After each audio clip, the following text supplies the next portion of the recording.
Chapter 1. The Purple Sickle. Inspector Joseph French, of the Criminal Investigation Department of New Scotland Yard, sat writing in his room in the great building on Victoria Embankment.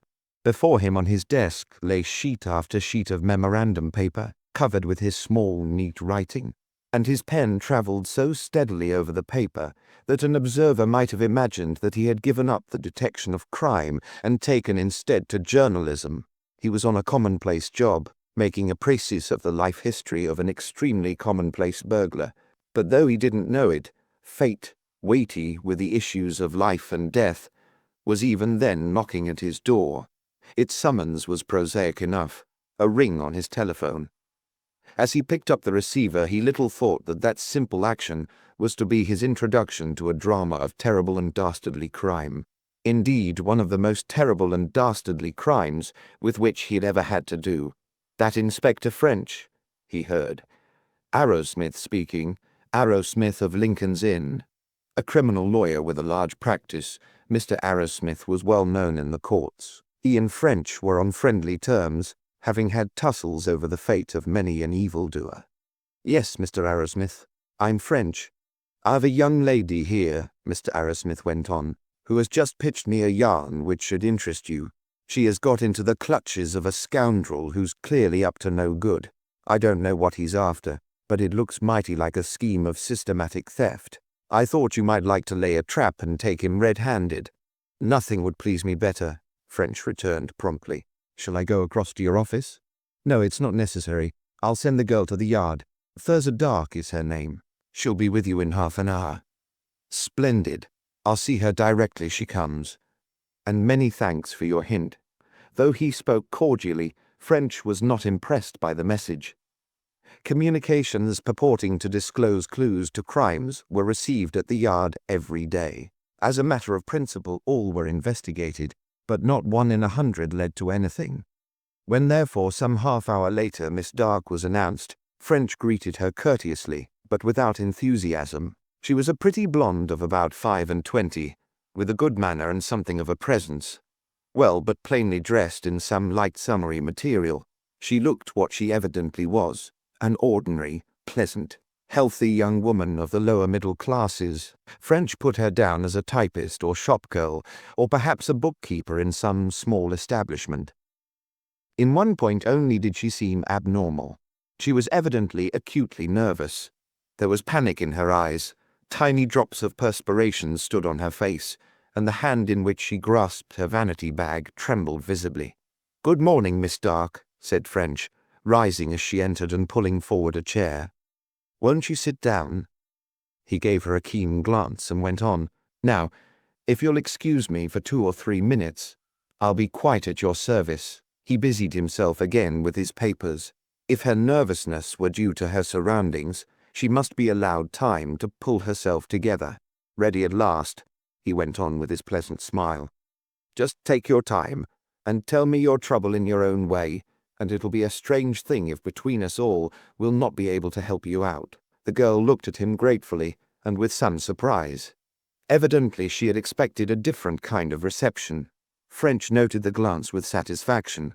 To gain the confidence of those with whom he had to deal was his invariable aim, not only because he valued pleasant and friendly relations for their own sake, but because he felt that in such an atmosphere he was likely to get more valuable details than if his informant was frightened or distrustful.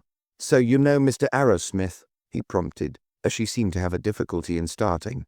"A good sort, isn't he?" "He seems so indeed, Mr. French," she answered with a suggestion of Lancashire in her accent.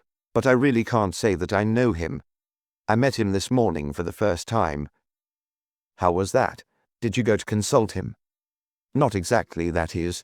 It was through Miss Cox, Miss Jenny Cox, his typist. She is my special friend at the boarding house we live at. She told him about me without asking my leave.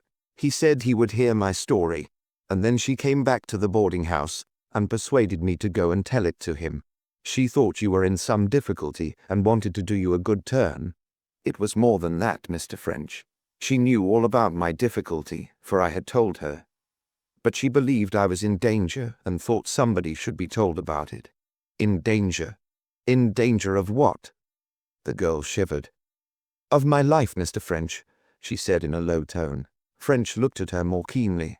In spite of this surprising reply, there was nothing melodramatic in her manner, but he now saw that her emotion was more than mere nervousness. She was in point of fact in a state of acute terror. Whatever this danger might be, it was clear that she was fully convinced of its reality and imminence. "But what are you afraid may happen to you?" he persisted. Again she shivered. "I may be murdered," she declared, and her voice dropped to a whisper. "Oh, come now, my dear young lady. People are not murdered in an offhand way like that. Surely you are mistaken. Tell me all about it." His voice was kind, though slightly testy. She made an obvious effort for composure. "It was Eileen Tucker. She was my best friend. They said she committed suicide. But she didn't, Mr. French. I'm certain she never did. She was murdered. As sure as we're here, she was murdered. And I may be too."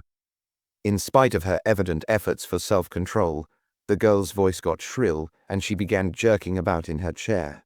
"There now," French said soothingly. "Pull yourself together. You're quite safe here at all events. Now don't be in a hurry, or we'll get mixed up. Take your own time, and tell me everything from the beginning. Start with yourself. Your name is Thurza Dark. Very good now, where do you live?" He took out his notebook and prepared to write. His quiet, methodical manner steadied the girl, and she answered more calmly. "At 17 Orlando Street, Clapham. It's a boarding house kept by a Mrs. Peters." "You're not a Londoner?" "No, I come from Birkenhead, but my parents are dead, and I've been on my own for years." "Quite. You are in some job?" "I'm in charge of one of the box offices at the Milan Cinema in Oxford Street." "I see. And your friend, Miss Jenny Cox, who also lives at Mrs. Peters' boarding house, is typist to Mr. Arrowsmith. I think I've got that straight. Now, you mentioned another young lady, at least I presume she was a young lady, a Miss Eileen Tucker. Who was she?" "She was in one of the box offices at the Hammersmith Cinema." "Same kind of job as your own?" "Yes. I met her at an evening class in arithmetic that we were both attending, and we made friends. We were both bad at figures, and we found it came against us at our work." French nodded. The name, Eileen Tucker, touched a chord of memory, though he could not remember where he had heard it. He picked up his desk telephone. "Bring me any papers we have relative to the suicide of a girl called Eileen Tucker." In a few moments a file was put before him. A glance through it brought the case back to him. It was summarized in a cutting from the Mid-Country Gazette of 10th January of that year. It read, "Tragic death of a young girl, Dr. J.S. Jordan, Deputy Coroner for Southeastern Surrey, held an inquest at the Crown Inn, Caterham, yesterday morning on the body of a young girl, which was found in a quarry hole about a mile from the town, and not far from the road, to Redhill. The discovery was made by a labourer named Thomas Binks, who was taking a short cut across the country to his work. Binks reported the affair to the police, and Sergeant Knowles immediately visited the scene and had the body conveyed to the town. The remains were those of a girl of about 25, and were clothed in a brown cloth coat with fur at the collar and cuffs, a brown skirt and jumper and beige shoes and stockings. A brown felt hat lay in the water a few feet away, and in the right hand was clasped a vanity bag containing a cigarette case and holder, some loose coins and a letter. This last was practically illegible from the water, but enough could be made out to show that it was from a man of undecipherable name, breaking off an illicit relation as he was going to be married. Dr. Adam Moody, Caterham, in giving evidence, stated that death had occurred from drowning, that there were no marks of violence, and that the body had probably been in the water for 2 or 3 days. At first, the identity of the deceased was a mystery, but Sergeant Knowles handled the affair with his usual skill and eventually discovered that she was a Miss Eileen Tucker, an employee in the box office of the Hammersmith Cinema in London. She seemed to have been alone in the world, having lived in a boarding house and no relatives being discoverable. After considering the evidence, the jury, with Mr. John Wells acting as foreman, brought in a verdict of suicide while of unsound mind. "A sad case," said French sympathetically when he had finished the paragraph. "I see that the jury brought in a verdict of suicide, but you think the poor young lady was murdered." Now just tell me why you think so. I know it. I'm sure of it. She wasn't the kind of girl to commit suicide. That may be, but you've surely something more definite to go on than that. No proof, but I'm as certain of it as if I had been there. But what she told me about the man shows it wasn't what they said. I don't quite follow you. What did she tell you? She was in trouble through some man, but not the kind of trouble the letter said. There was no love affair or anything of that kind. It was money. Money? Yes. I thought at first she'd got into debt to this man and couldn't pay, and I offered to lend her what I could. It wasn't very much, but she said it wouldn't help her, that the man had her in his power and that she was frightened. I begged her to tell me particulars, but she wouldn't. But she was frightened, all right. I don't want to suggest anything bad about the poor young lady, but doesn't it look as if he had found her out in something that she shouldn't have done? Tampering with the cinema cash, for example. Miss Dark looked distressed. That was what I feared, she admitted. But of course I didn't let her know I suspected it, and of course I don't know that it was that. French was frankly puzzled. Well, but if all that's true, it surely supplies a motive for suicide. It might have with another girl, but not with her. Besides, there was the letter. Yes, you mentioned the letter before. Now how does the letter prove that it wasn't suicide? Miss Dark paused before replying, and when at last she spoke it was with less conviction. I looked at it like this, she said. From the letter it would be understood that some man had got her into trouble and then deserted her. From what she told me that wasn't so, and from what I know of her it wasn't so. But if that's right, there couldn't have been any letter. Not any real letter, I mean. I took it the letter had been written by the murderer and left in her bag to make it look like suicide. In spite of himself, French was interested.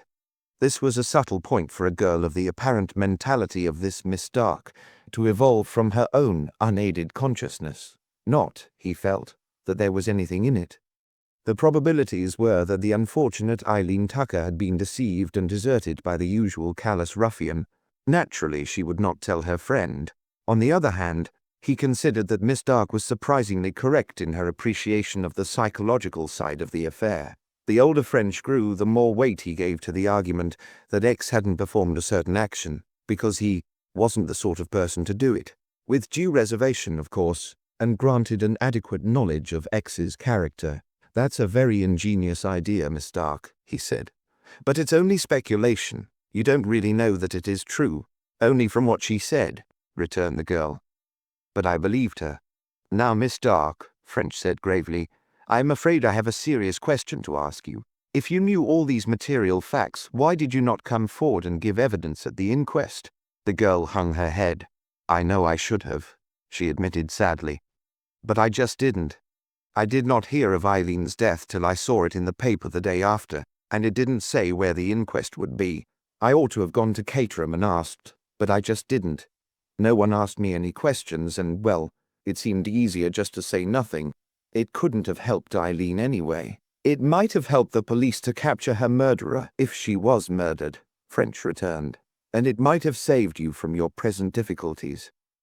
You were very wrong there, Miss Dark. Very wrong indeed. I see that now, Mr. French, she repeated. Well, said French, that's not what you called to talk about. Go on with your story. What can you tell me about the man? Did Miss Tucker mention his name or describe him? Miss Dark looked up eagerly, while the expression of fear on her features became more pronounced. No, but she said there was something horrible about him that just terrified her. She hated the sight of him, but she didn't describe him? No, except that he had a scar on his wrist like a purple sickle. A purple sickle, were her exact words. That's not much to go on, but never mind. Tell me your own story. Try to put the events in the order in which they happened, and don't be in a hurry. We've all the day before us. Thurza Dark paused, presumably to collect her thoughts, then went on. The first thing, I think, was my meeting Gwen Lestrange in the train. What? Still another girl? I shall be getting mixed among so many. First there is yourself, then Miss Jenny Cox, Mr. Arrowsmith's typist, then poor Miss Eileen Tucker, who died so sadly at Caterham, and now here's another. Who is Gwen Lestrange? I met her first in the train, Miss Dark repeated. I go to my work most days by the Bakerloo tube from the Elephant to Oxford Circus. One day a strange girl sitting beside me dropped a book onto my knee, and we began to talk. She said she came by that train every day. A couple of days later, I met her again, and we had another talk. This happened 2 or 3 times, and then we began to look out for each other, and got rather friends. She was a very pleasant girl, always smiling. Did you find out her job? Yes, she said she was a barmaid in the Bijou Theatre in Coventry Street. Describe her as well as you can. She was a big girl, tall and broad and strong-looking, sort of athletic in her movements. She had a square face, if you know what I mean, a big jaw, determined-looking. What about her colouring? She was like myself, fair with blue eyes and a fair complexion. Her age? About 30, I should think. French noted the particulars. Well, you made friends with this Miss Lestrange, yes? The thing that struck me most about her was that she seemed so well off. She was always well dressed, had a big fur coat and expensive gloves and shoes. And once, when I lunched with her, we went to Fuller's and had a real slap-up lunch that must have cost her as much as I could spend in lunches in a week. And she didn't seem the type that would be getting it from men. I said that I couldn't return such hospitality as that, and she laughed and asked me what I was getting at the Milan. Then she said it was more than she got, but that there were ways of adding to one's salary. When I asked her how, she smiled at first, but afterwards she told me. French's quiet, sympathetic manner had evidently had its effect. Miss Dark had lost a good deal of her terror, and her story was coming much more spontaneously. French encouraged her with the obvious question. She said she had got let in on a good thing through a friend. It was a scheme for gambling on the tables at Monte Carlo. At Monte Carlo? Yes, it was run by a syndicate. They had a man there who did the actual playing. They sent him out the money, and he sent back the winnings. You could either choose your number or colour, or you could leave it to him to do the best he could for you. If you won, you got your winnings less 5% for expenses. If you lost, of course you lost everything. But the man did very well as a rule. He worked on a system, and in the long run, you made money. In spite of himself, French became more interested. The story, he felt, was old as humanity. But the setting was new. This Monte Carlo idea was ingenious, though it could take in only the ignorant. Evidently it was for this class that the syndicate catered. And that was how Miss Lestrange had made her money. Yes. Apparently, Miss Dark had not questioned the fact. She said that as a rule she made a couple of pounds a week out of it. I said it was well for her, and that I wished that I had an obliging friend who would let me into something of the kind. She didn't answer for a while, and then she said that she didn't see why I shouldn't get in if I wanted to. If I liked, she would speak to her friend about it.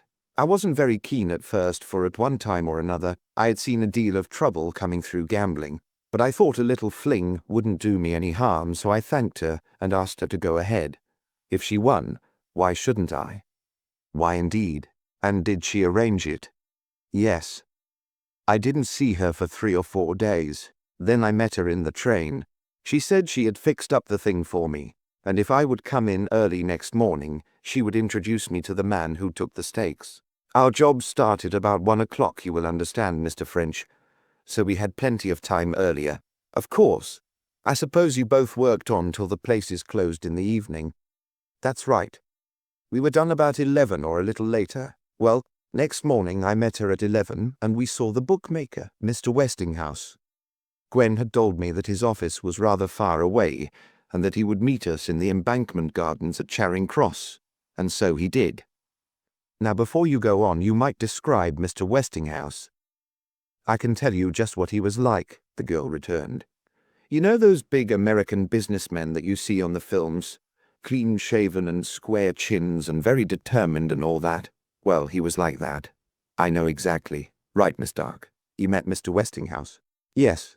Gwen introduced me and he asked me my name and a lot of questions about myself, and he wrote down the answers in a notebook. Then he said he would agree to act for me, but that I was to promise not to mention the affair, as they wanted to keep it in the hands of a few. I promised, and he took my stake. It was only 5 shillings, but he took as much trouble over it as if it had been pounds. He wanted to know if I would like to choose my number, but I said I would leave it to the man on the ground. And what was the result? Mr. Westinghouse said that he couldn't undertake to let me know before the end of a week, on account of the time it took to write out and back again, and also because the man did not always play. But only when he felt he was going to win, he had a sort of sense for it, Mr. Westinghouse said. So I met him a week later. He said I had done well enough for a start. I had won 3 times my stake. He gave me 19 shillings, the 15 shillings win, and my 5 shillings back, less 5%. I was delighted, and I put 10 shillings on and kept the 9. That time I doubled my 10, and got another 19 shillings. The next time I lost, but the next I had a real bit of luck. Yes? French queried, with as great a show of interest as he could simulate. The tale was going according to plan. He could almost have told it to Miss Dark. That 4th time, the girl went on, Mr. Westinghouse seemed much excited. He said I had done something out of the common, and that it was only the 2nd case which had occurred since they started. I had won maximum. That meant 35 times my bet. I had put on 10 shillings, and he handed me £16 12 and 6pence. A lot of money, said French gravely. Wasn't it? Well, you may imagine, Mr. French, that after that I went ahead with the thing, but I never had another bit of luck like that.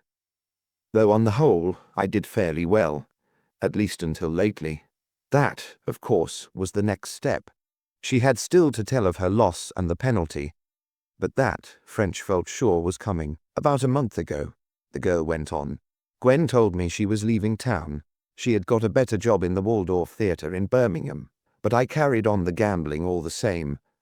But somehow, after she left, my luck seemed to desert me. I began to lose until at last I had lost everything I had won, and all my small savings as well.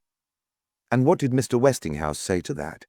I told him what had happened and that I couldn't go on betting. He seemed cut up about it, and said that if he had foreseen that result he wouldn't have taken me on.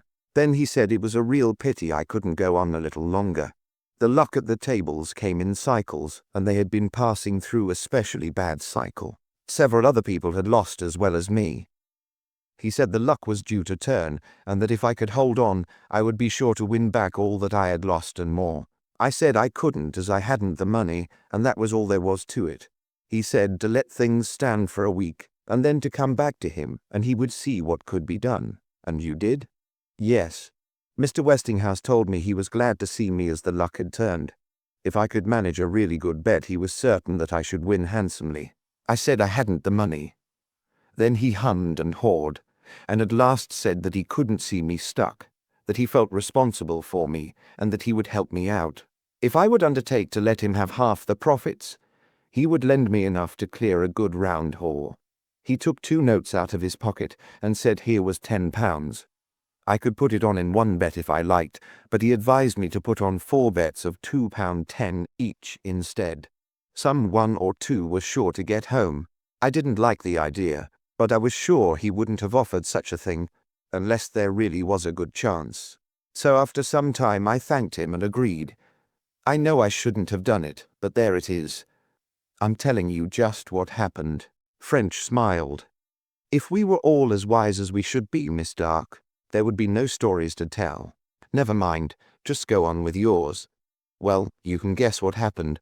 I lost every single one of my bets. There was I without a penny left, and owing Mr. Westinghouse £10. Miss Dark evidently had something of the dramatic sense. She paused unconsciously to give point to her climax, then went on. He was very nice about it at first, but soon I saw a different side to his character. He began to press for the money, and the more I told him I couldn't pay and asked for time, the more persistent he got. At last, about 10 days ago, he said that he would give me a fortnight more, and that if I had not paid by then, he would go to my employers and ruin me. When I said that it was his own fault for tempting me to borrow, he got furious and said I'd see whose fault it was, and for me to look out for myself. I was in a terrible state of mind, Mr. French. I didn't know what would happen to me or who to turn to. And then the night before last, who should I meet when I was going home in the tube but Gwen Lestrange? Again Miss Dark paused at her climax, and French, who had been listening carefully though without a great deal of interest to the commonplace little story, offered a sympathetic comment. How many times had just such a little drama been enacted, and how many times it would again? Probably since before the dawn of history, gambling had been used to get the fools of the human race into the power of the knaves. There was only one point in the episode still unrevealed, the source of wealth to which this silly girl had access, and from which Westinghouse expected to be paid. That, however, would no doubt soon be disclosed, for French could not bring himself to believe that it was anything so crude as robbing the till in the cinema, the only thing which appeared to follow from the story. Gwen seemed pleased to see me.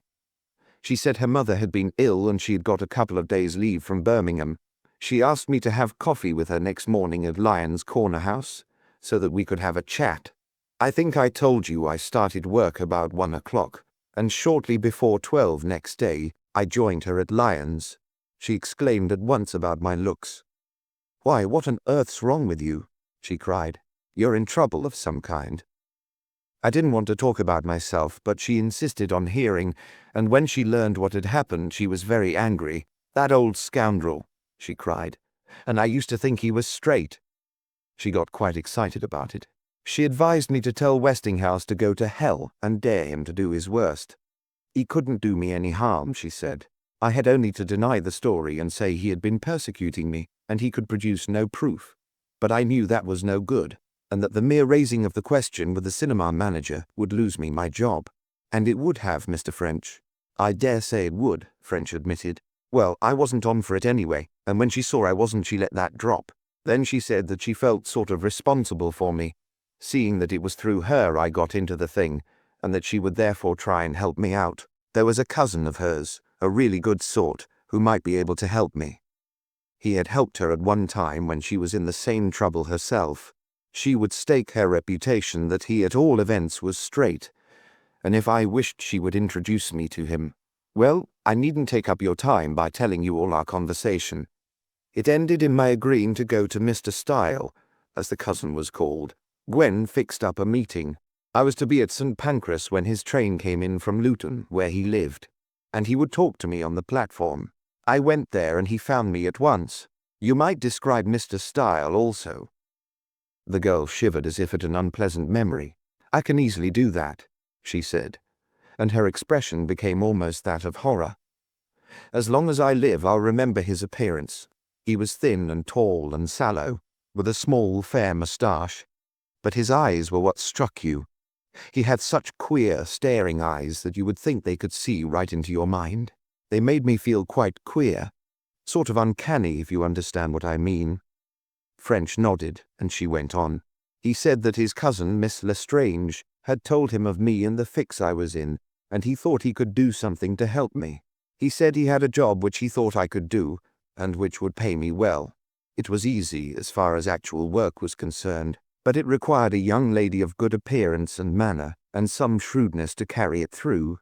Also, it was highly confidential, and the lady must be above suspicion as to character and discretion. Those were his words as far as I remember." Again, French nodded. "I said I already had a job which I didn't want to give up, but he said I could do his job at the same time as they didn't clash. It was perfectly easy and perfectly safe, but old-fashioned people mightn't altogether approve of it, and he was glad to know that I had no prejudices in that respect. As you may imagine, Mr. French, I wasn't very pleased at this, and I asked him rather sharply what he meant. And then he said something which upset me horribly and made me wish I had never seen him. I scarcely like to repeat it. I'm afraid you must. He asked me what I thought of a young lady who gambled on borrowed money which she couldn't repay if she lost. Then, always with his horrible smile, he went on to say that a potential thief could scarcely be tied down by out-of-date ideas of morality. Plain speaking."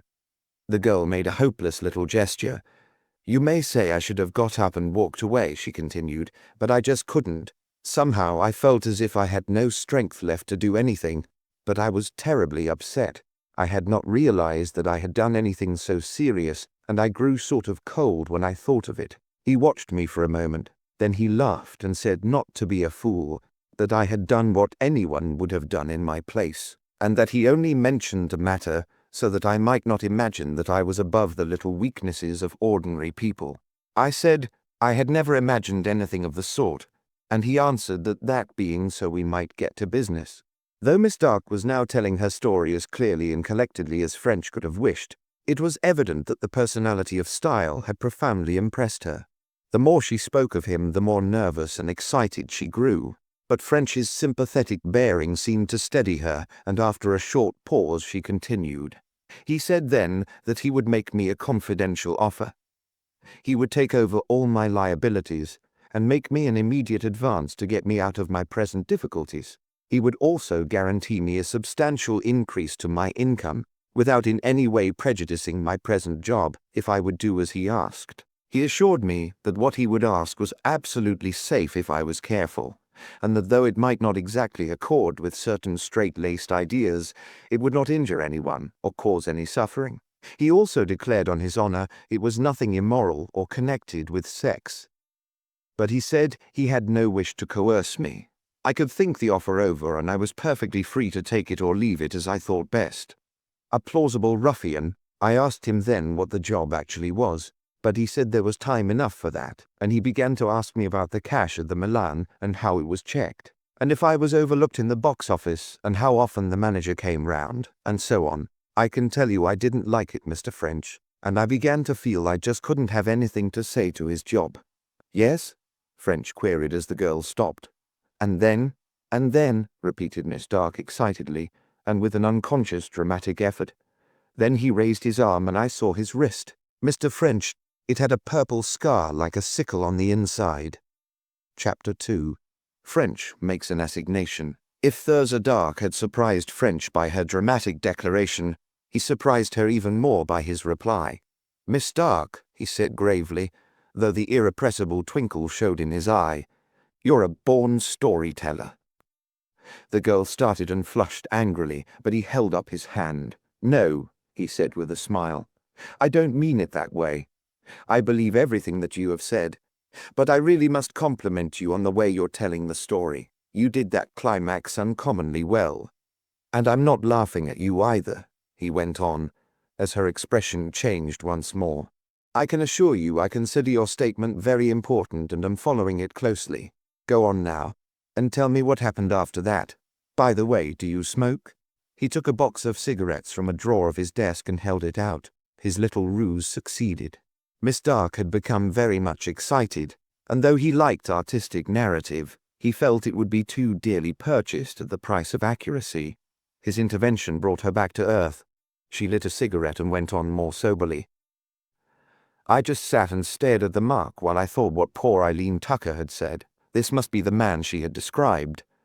I thought of what had happened to her, and I shivered with fear.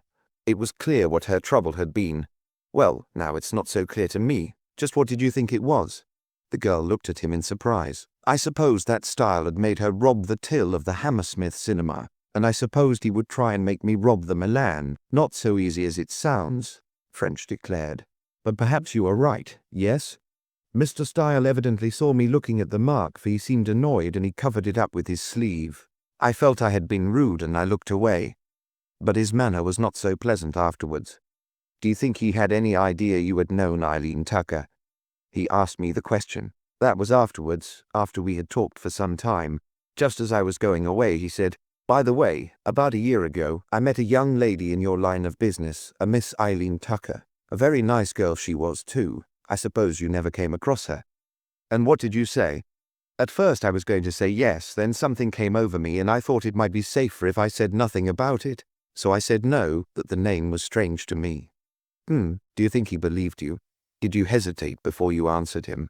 I don't think I hesitated, or not very much at all events. He seemed to believe me all right. Ugly, thought French. If this somewhat rambling statement were true, it looked distinctly ugly. Indeed, Thurza Dark's fears as to her personal safety might not be so misplaced after all. If this style had murdered Eileen Tucker, Thurza's obvious recognition of the scar would give him a nasty jar. He would realize that she must have heard of it from Eileen herself, and the very fact that she had denied acquaintanceship with the deceased girl would tell him that she suspected him. For the first time, French began to think the matter might be serious. Before Style asked you if you knew Miss Tucker, you say you had talked for some time, he went on. Tell me what you said. Not very much, Mr. French. I didn't like his questions about the cash arrangements at the Milan, and he saw I didn't. He said he would like an answer from me. As if I didn't want the job, he could find plenty of others glad of it. I mightn't like the feeling it was something I couldn't tell my friends about. But that was what the pay was for. The actual work was nothing. He made no secret that it was criminal. Miss Dark seemed shocked. Such a thing never entered my mind, she declared. The worst I thought was that it wouldn't be quite straight. Well, what did you say? I said I didn't like it, and he replied that was perfectly all right, and that he respected people who said what they meant. Then he got up and said goodbye and began to walk off. But you didn't let him go? I didn't, Miss Dark admitted. While I had been talking to him, I had almost forgotten about my debt to Mr. Westinghouse. But when I saw him going, the remembrance of it seemed to come down over me like a great cloud. I said to myself, if I do what Mr. Style wants, I may be ruined. But if I don't, I shall be ruined without any doubt. It seemed the lesser evil, and I called him back intending to agree. And did you not agree? No. When it came to the point, I just couldn't. And I begged for a day or two to think it over. He said certainly. And for me to meet him at 12 o'clock on Friday, that's tomorrow, in the small room to the left of the Turner Room in the National Gallery. I could give him my answer then. Well, said French, there's one thing certain, and that is that you've done a wise thing by coming here and telling your story. And you've told it exceedingly well, if I may say so again. Go on, please. That's about all there is. I was in absolute misery all that day. In the evening, my friend at the boarding house, Jenny Cox, noticed that there was something wrong with me, and pestered me so much about it that at last I told her everything. She said I should ask Mr. Arrowsmith's advice, but I said I would do nothing of the kind. That was all last night. This morning, about 10:30, she came back to the boarding house and said that in spite of my objection, she had told Mr. Arrowsmith the whole story. At first I was real mad with her. Then I saw that Mr. Arrowsmith might help me out. So I went to his office with Jenny and told him everything, just as I have to you. French nodded. For a moment he remained silent. Then, leaning forward, he spoke with decision. Now, Miss Dark, I may tell you at once that you're not to be alarmed about yourself. We'll see you through. But you must do exactly what I tell you. You may trust me, Mr. French, the girl answered earnestly. Very well. Tomorrow you must go to the National Gallery, as Style asked you. You will tell him that you have thought over what he said, and that you have decided to do as he asked, provided he will give you an undertaking to pay you the money he promised. Don't show any hesitation so far as the moral side of the matter is concerned, but be stiff about the payment. You understand what I'm after? I want him to think he has got you. Finally agree to his terms and say you are willing to start at once. Miss Dark looked rather scared as she promised. Please remember that you have nothing to fear. As a matter of fact, you will be watched at the National Gallery by one of our men, and you will be perfectly safe. But don't go away anywhere either with Style or Westinghouse or Miss Lestrange. Just do as I've said, and I'll look after the rest. Now I'll say good day, and again I congratulate you on your wisdom in coming to tell me your story. That he really was onto something serious, French was now inclined to believe. It was worth looking into at all events, and he determined he would not only follow up Miss Dark's adventures, but also investigate the death of Eileen Tucker. His first inquiry could be made immediately. Picking up his telephone, he put through a call. That the Bijou Theatre in Coventry Street, Scotland Yard speaking. I am trying to trace the movements of a young lady called Gwen Lestrange. She states she was barmaid with you up till about a month ago. Can you give me any information about her? Must be some mistake, came the reply. There never was anyone of the name here. She might have been with you under another name. French went on. She was tall and well-built and fair, with blue eyes and a heavy chin, always well-dressed, a fur coat and so on. No, we had no one answering to that description. Besides, no barmaid left here about a month ago. French next repeated his inquiry to the Waldorf Theatre in Birmingham, but no one of the name was known there either, nor had a new barmaid been employed within the last 4 months. It was what he had expected to hear. Methodically, he turned to the next obvious inquiry. Sending the descriptions of the 3 suspects to the record department, he asked if anything was known of them, but here again he drew blank. The gang was not known to the police, nor was any of the three an habitual criminal. So far as he could see, nothing more could be done till next day. He therefore put the affair out of his mind and took up routine matters. About 11:30 next morning, French, after an interview with his immediate superior, Chief Inspector Mitchell, left the yard and turned his steps in the direction of Trafalgar Square. As he walked, his thoughts were occupied with a revolting and mysterious murder which had taken place the previous evening near Skipton. He thought it was not unlikely that the help of the yard would be requisitioned, and he wondered, if so, whether the case would fall to him. None of the other men, so far as he knew, was disengaged, while he, except for this trifling business he was now concerned with, was at a loose end. He hoped he would get it. He liked the country, especially in summer, and he was getting accustomed to working away from his base. His last two big cases, at Starville in Yorkshire and down in Devonshire at that Dartmoor affair, had been completed without the help of his staff at headquarters, and he had found little difficulty in working alone. The Starville Hollow tragedy, published 1927, in which Inspector French uncovered a crime of extraordinary brutality from a little heap of ashes. He reached the National Gallery, and going to the Turner Room, immersed himself in the splendid exhibits hung therein. Though technically ignorant of art, he liked pictures, and of all the pictures he had ever seen, Turner's gave him most pleasure. The fact that Miss Dark's interview was to take place in the adjoining room did not prevent him making the most of his opportunities before she and her dubious acquaintance arrived. He moved round, looking at canvas after canvas, and returning again and again to the Fighting Temeraire, which was to him a source of never-ending delight. But all the time he kept half an eye on the door, resolved that when once Mr. Style should appear, he should be kept in sight until he reached his office or his dwelling, or some place from which he could be picked up again if, and when he was required. Time passed quickly under such pleasant conditions, and soon 12 o'clock, the hour of the interview, arrived. But there was no sign of either of the principals. As the minutes slipped away, French suddenly grew anxious. Had he bungled the affair already?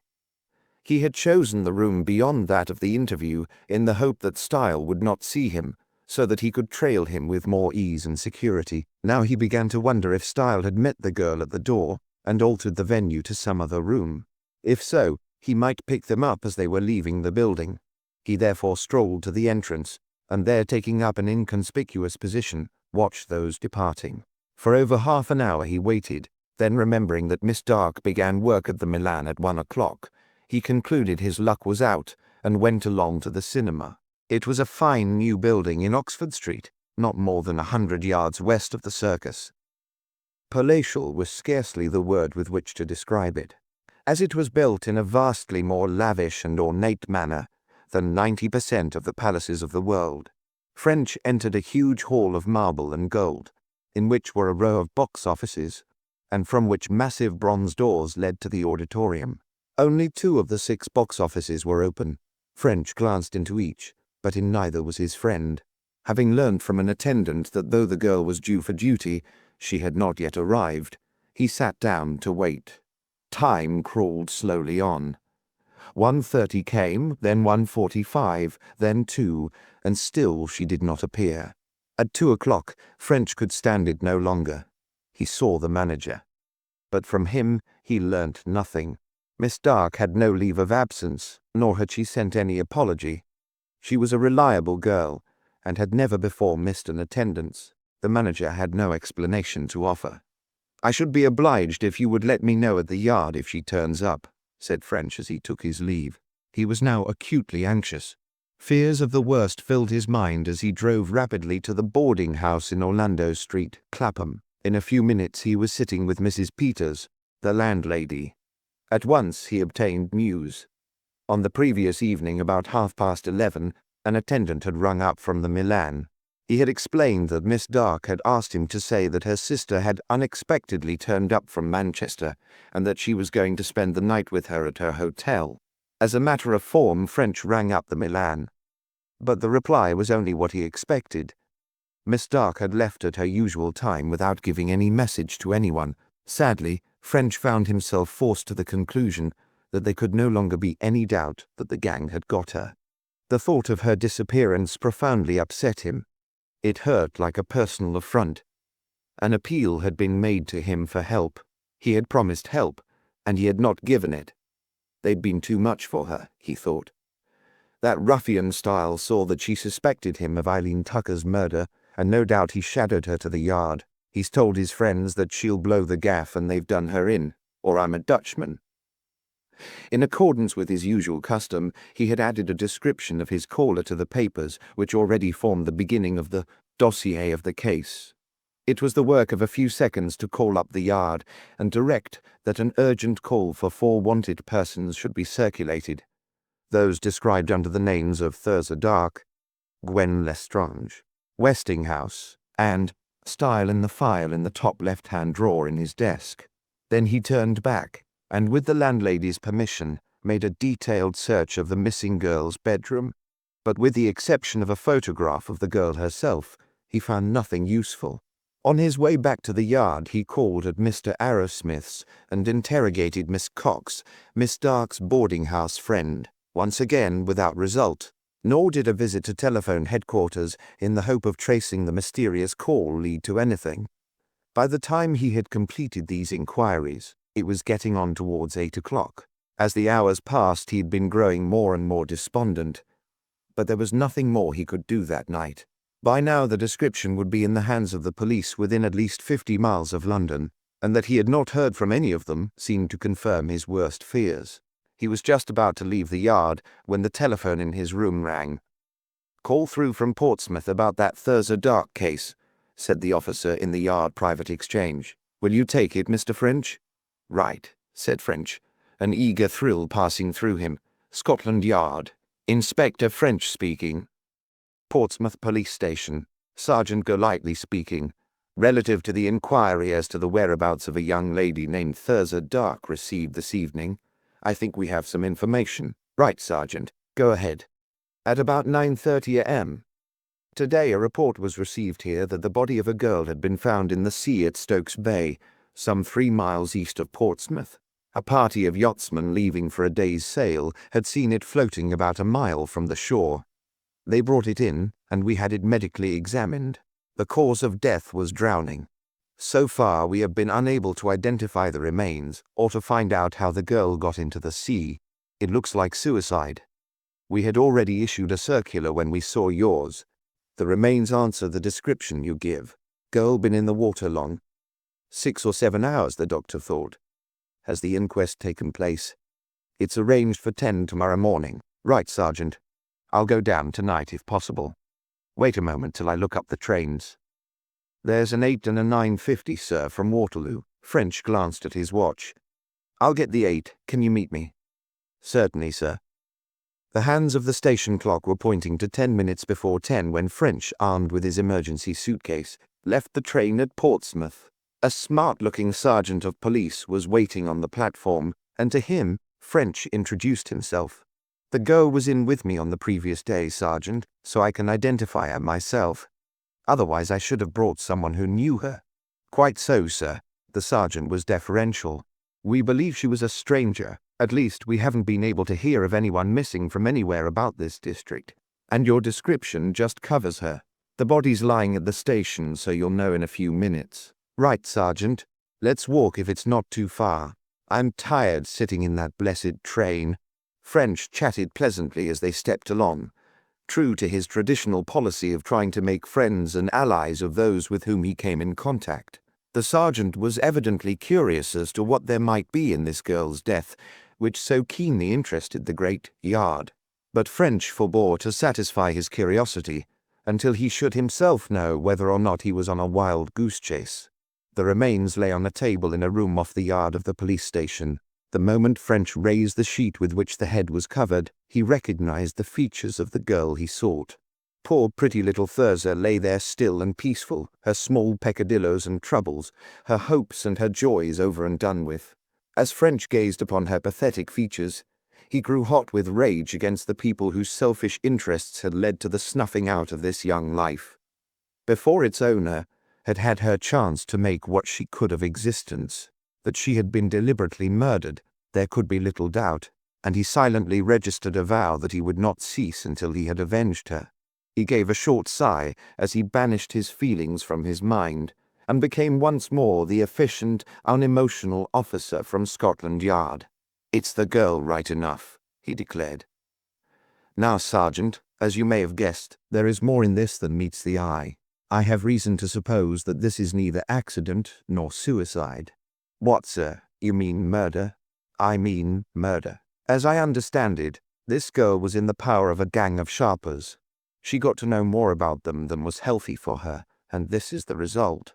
I may be wrong, but I want to be sure before I leave here." The sergeant looked bewildered.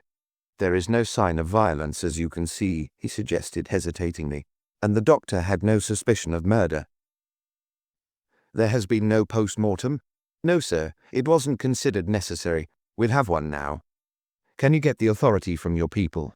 It should be done at once." "Of course, sir. If you say so, it's all right. There will be no difficulty. But as a matter of form, I must ring up the superintendent and get his permission." "Certainly, Sergeant. I recognize that. Can you do it now?" "I should like to see the doctor as soon as possible." While the necessary authorization was being obtained, French examined the body and clothes in detail.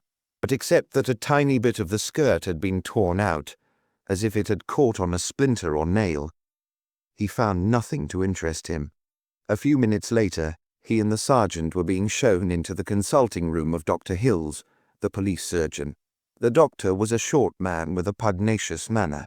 To French's suave remarks he interposed replies like the barks of a snapping Pekingese. "Murder," he ejaculated when French had put his views before him. "Rubbish. There were no marks, no physical force, no resistance, not likely at all." "What you say, doctor, certainly makes my theory difficult," French admitted smoothly. "But the antecedent circumstances are such that murder is possible, and I'm sure you will agree that the matter must be put beyond any doubt." "No doubt now. Made my examination. What do you want next?" "A post-mortem, doctor. Awfully sorry to give you the trouble and all that, but Superintendent Hunt agrees that it is really necessary." The doctor was full of scorn at the idea. He had made an examination of the remains in his own way, and that should be sufficient for any layman. But it was not sufficient for French. He held to his point, and it was arranged that the post-mortem should take place immediately. "A word in your ear, Dr. Hills," French added. "Keep the idea of subtle murder before you. These are clever people, these three whom I suspect, and they'll not have adopted anything very obvious. Teach grandmother." "Suck eggs," barked the doctor. But there was a humorous twinkle in his eyes at which French could smile back, with a feeling of confidence that the work would be done thoroughly and competently. "He's always like that," the sergeant volunteered. "He pretends to be annoyed at everything, but he's really one of the best and a damn good doctor, too.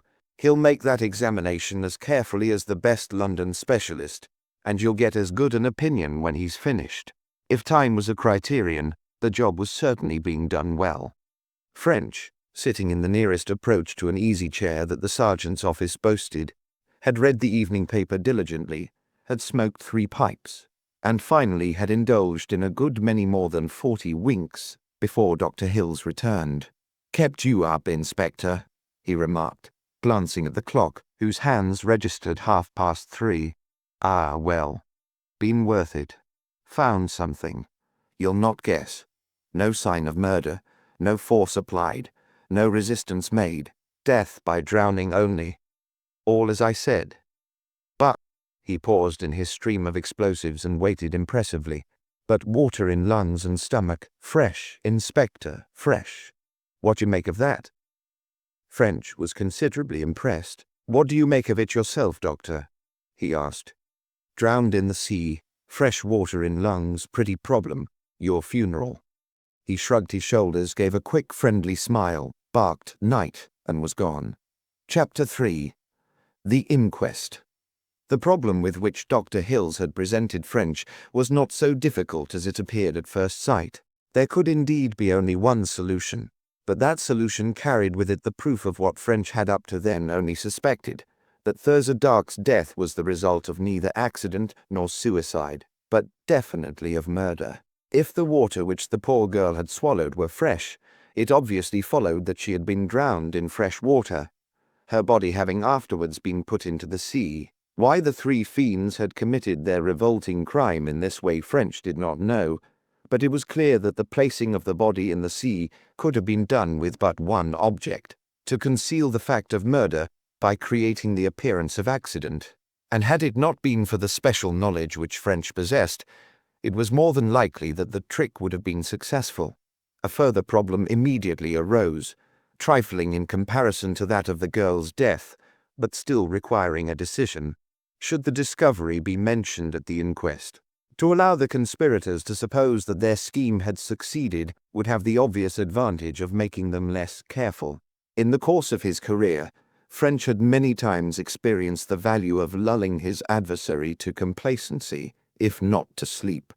On the other hand, it would be difficult to keep the matter quiet.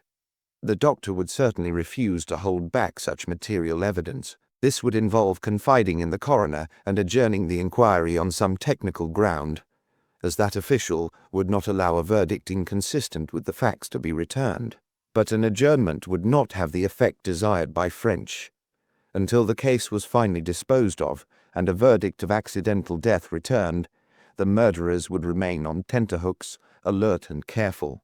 Eventually, French came to the conclusion that it would be best to let matters take their own course. At the same time, he would try to keep out of the affair so that Scotland Yard's interest in it might remain a secret. In this case, he would not give evidence of identity. His decision therefore plunged Sergeant Golightly into an orgy of telephoning, in order that the inquest might be postponed until he could secure the attendance of Mrs. Peters, the deceased girl's landlady. The proceedings opened in the early afternoon. French had taken his seat amongst the crowd of loafers and other casuals who invariably attend such gatherings and held no converse with the police. The room was crowded, the affair having produced a mild sensation. The first witness was a tall, bronzed man of about 30, named Austin Munn.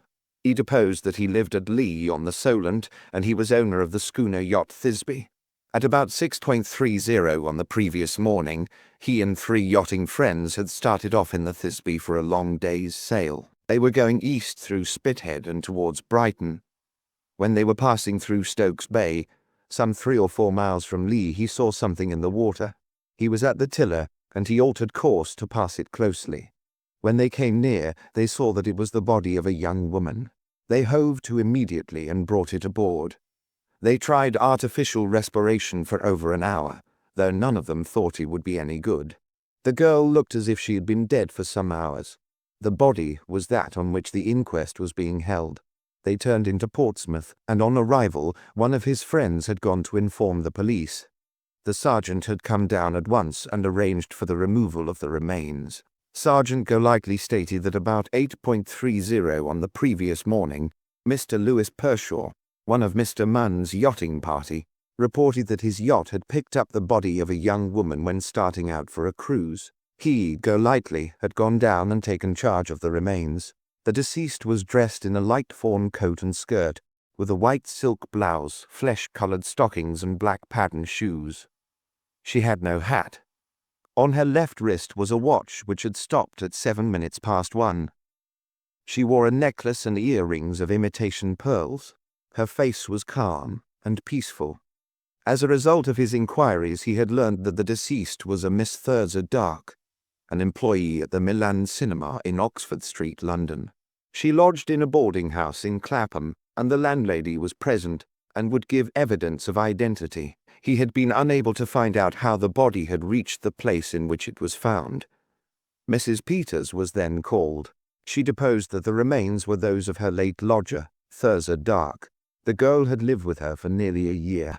She was quiet and well conducted, prompt in payment, and popular with the other boarders. She, Mrs. Peters, had become quite fond of her, and this tragedy had come as a terrible shock. Further questions elicited the fact that the witness believed that her boarder had recently been in some serious trouble. For the last couple of weeks in particular, she had lost a good deal of her brightness, and seemed to have some worry on her mind. But she had not said anything on the subject, and Mrs. Peters had not tried to force her confidence. The witness then told of the telephone call. Though this had surprised her, never having heard Miss Dark mention any of her relations, she had not doubted its genuineness at the time. It was not till afterwards that she had learnt from the police that Miss Dark had not sent it. The fat was then in the fire. When Mrs. Peters left the box, Sergeant Golightly was recalled and asked if he had made inquiries into the authorship of the message. His reply that he had ascertained that it had not been sent by any of the officials at the cinema was the first hint those present had received that the case might not be quite so straightforward as up to then it had seemed. Interest in the proceedings perceptibly quickened, and the spectators leant forward and fixed their eyes more intently on the witness. But except to obtain the statement that Golightly had been unable to trace the call and had no idea who sent it, the coroner had no further questions to ask. Dr. Hills was the next witness. He deposed that he had at first made an external examination of the remains, by means of which he had satisfied himself that the deceased had died from drowning. He gave technical details as to the condition of the body, stating that in his opinion death had taken place some 8 to 9 hours previous to his inspection. That had been made about 10 o'clock, and this, if he was correct in his opinion, would place the hour of death somewhere between 1 and 2 in the morning. That would agree with the time at which the watch stopped, the coroner remarked, turning over his notes. The hands were pointing to 1:07, Sergeant Golightly has told us. Now, Dr. Hills, you said that at first you made an external examination of the remains. What exactly did you mean by at first? Last night, late police came to my house, said they were not satisfied, had an idea there might be foul play, wanted a post-mortem. I made it with Dr. Carswell. And did you find anything which might be taken to support their idea? The coroner asked, while the recently aroused interest intensified. The doctor hesitated. Found a peculiar fact, he answered. Outside my province to draw inferences, and the fact, water in the lungs and stomach was fresh. The statement produced something in the nature of a sensation. The faces of most of those present assumed an expression of bewilderment, but a few seemed instantly to grasp its significance. And what, went on the coroner smoothly, did this fact convey to you? Dr. Hill shrugged. Girl was drowned, he declared, but not in sea. Couldn't have put herself into sea. Body must have been put in by someone else. Least, strikes me that way. Did the remains show any sign of force or compulsion? None. For a moment the coroner hesitated when he had written down this reply, his forehead wrinkled from thought. Now, doctor, he said at last, you know this country pretty well, I take it. Lived here all my life. Is there, so far as you know, any river or fresh water area into which this poor girl could have fallen, and from which her body could have been carried to the sea where it was found? Don't know of any. Again the coroner hesitated. It must be evident to you, Dr. Hills, that your evidence suggests at least the possibility of foul play. I want to ask you now, not only from a medical point of view, but also from your experience as a man of the world, whether you can suggest any explanation of the facts other than that of the murder of the deceased. At the ominous word, a little ripple of movement passed over the assembly, followed immediately by a silence, as those present settled down to listen even more intently. Dr. Hills shrugged again. Utmost respect, scarcely my province. Since you ask private opinion, girl was murdered, but there is no definite medical evidence for that view. None. Girl was drowned in fresh water, that is all. The coroner looked round. Would any member of the jury like to ask the witness a question before he stands down? A small, foxy-faced man like a tradesman or small shopkeeper rose to his feet. I would like to ask the doctor just what the police said to him about foul play, and then I would like to ask the sergeant just what made him say it. That is an important point, and one I have already noted, the coroner replied. Dr. Hill stated, he referred to his notes, that he was asked to make a post-mortem, as the police had an idea there might be foul play. Have you anything further, Dr. Hills, to add to that statement? Nothing. That covers everything. The nature of the police suspicion was not revealed. No, not in detail. And was the doctor not curious? Did he not ask? Interjected the foxy-faced juror. The coroner frowned. The witness has said the nature of the suspicions was not revealed in detail, he said coldly, glancing at the juror. Were you told in a general way that murder was feared? In a general way, yes, no details. Who spoke to you on the subject? This was the question French was dreading. If the matter were pressed, there would be nothing for it but for him to give evidence. The doctor looked as if he were going to hedge. Then he seemed to think better of it and answered, Sergeant Golightly and a representative, as I understood it, from Scotland Yard. At this, a little ripple of movement swept over the assembly. From the spectators' point of view, things were going better and better. And it was the Scotland Yard man, I presume, who promulgated the suspicion. That is so. You may stand down, Doctor, but please don't go away, recalls Sergeant Golightly. You didn't tell us, Sergeant, that you had received a visit from an officer of Scotland Yard. You may rest assured, sir, that all the essential facts would have been put before the court. As you know, sir, it is not customary for the police to state the sources of their information. I am not criticizing your conduct, Sergeant, nor do I wish to embarrass your handling of the case. But if there is further information as to how your suspicions became aroused which you can properly give us, we should be glad to hear it. The sergeant glanced at French. To the latter it seemed that less harm would now be done if he himself gave evidence than if a mystery were made of the affair. He therefore nodded, and the sergeant replied, There is no mystery in the matter, sir. I can tell you everything that occurred. I admit that no suspicion of foul play was aroused by the finding of the body. It seemed to me a case of either accident or suicide. But that afternoon a call was received from Scotland Yard, a general call, sent, I understand, to all stations. This said that a young lady was missing, giving her description and asking for a lookout to be kept for her. When I read it, I thought it probably referred to the deceased. I telephoned so to the yard, and there was a reply that an inspector would come down by the evening train to see if he could identify the remains. Inspector French arrived and did so. He said that the possibility of foul play must not be overlooked, and suggested that a post-mortem should be made. With the consent of my superiors, the matter was arranged. Inspector French then told me who the deceased was, and where I should go to get a witness of identity. Has Inspector French returned to London? No, sir, he's here. Here now. Then call him.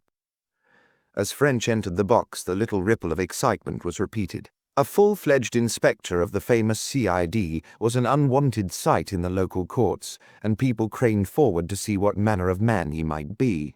In the meantime, French had made up his mind as to what he would say. He would, of course, tell the truth, but perhaps not the whole truth. In such matters his conscience was a trifle elastic. He justified his conduct by considering the admirable end for which his evasions were invariably made. Now, Mr. French, the coroner went on when he had noted the witness's name and occupation, will you please tell us all you properly can of this matter? There is not much to tell, sir, French replied in his pleasant but respectful manner. Some time ago I had occasion to visit the Milan cinema in Oxford Street, and I became acquainted with one of the young ladies in the box office, a Miss Thurza Dark. French, with an admirable air of candour, made a slight pause as if he had reached the end of a paragraph. Immediately he went on, Yesterday I was again at the Milan, and I noticed that Miss Dark's place was empty. I asked about her, and what I was told did not seem quite satisfactory. As a result, I made some inquiries and learned that Miss Dark had left the Milan at her usual time on the previous evening, quite in her ordinary frame of mind, and without making any special remark to anyone there. From Mrs. Peters, her landlady, who gave evidence here today, I learnt about the telephone message.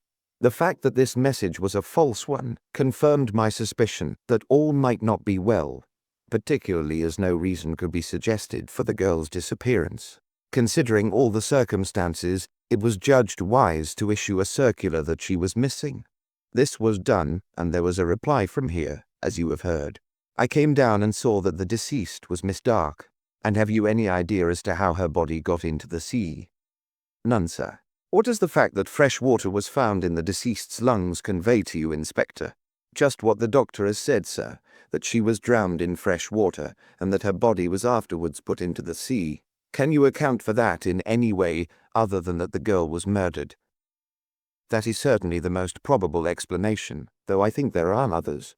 For instance, the girl might have been drowned accidentally or committed suicide, and her body might have been found by someone who feared that he might be accused of murder, and therefore, in a moment of panic, tried to get rid of it in a way that he hoped would keep him from suspicion.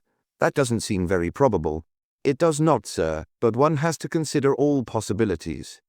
The coroner continued asking questions, but without learning anything further of interest. Then he turned to the jury and made a short speech. Having surveyed the evidence, he continued, "The questions which you have now to consider, gentlemen, are 3 in number. First, you have to find the cause of death, if in your opinion the evidence justifies you in doing so. Now, to my mind, there can be no doubt of this. Dr. Hills has told us definitely that it was drowning. Secondly, you have to decide whether this drowning was caused accidentally, or whether it was suicide, or whether it was murder. Here the evidence is not so direct. It has been established, however, that the girl was drowned in fresh water, and the body afterwards placed in the sea, because apart from Dr. Hills's testimony, we all know that there is no river hereabouts into which the deceased could fall, and in that space of time be carried by the current to where she was found. It is difficult to see with what object this could have been done, save that of hiding a crime.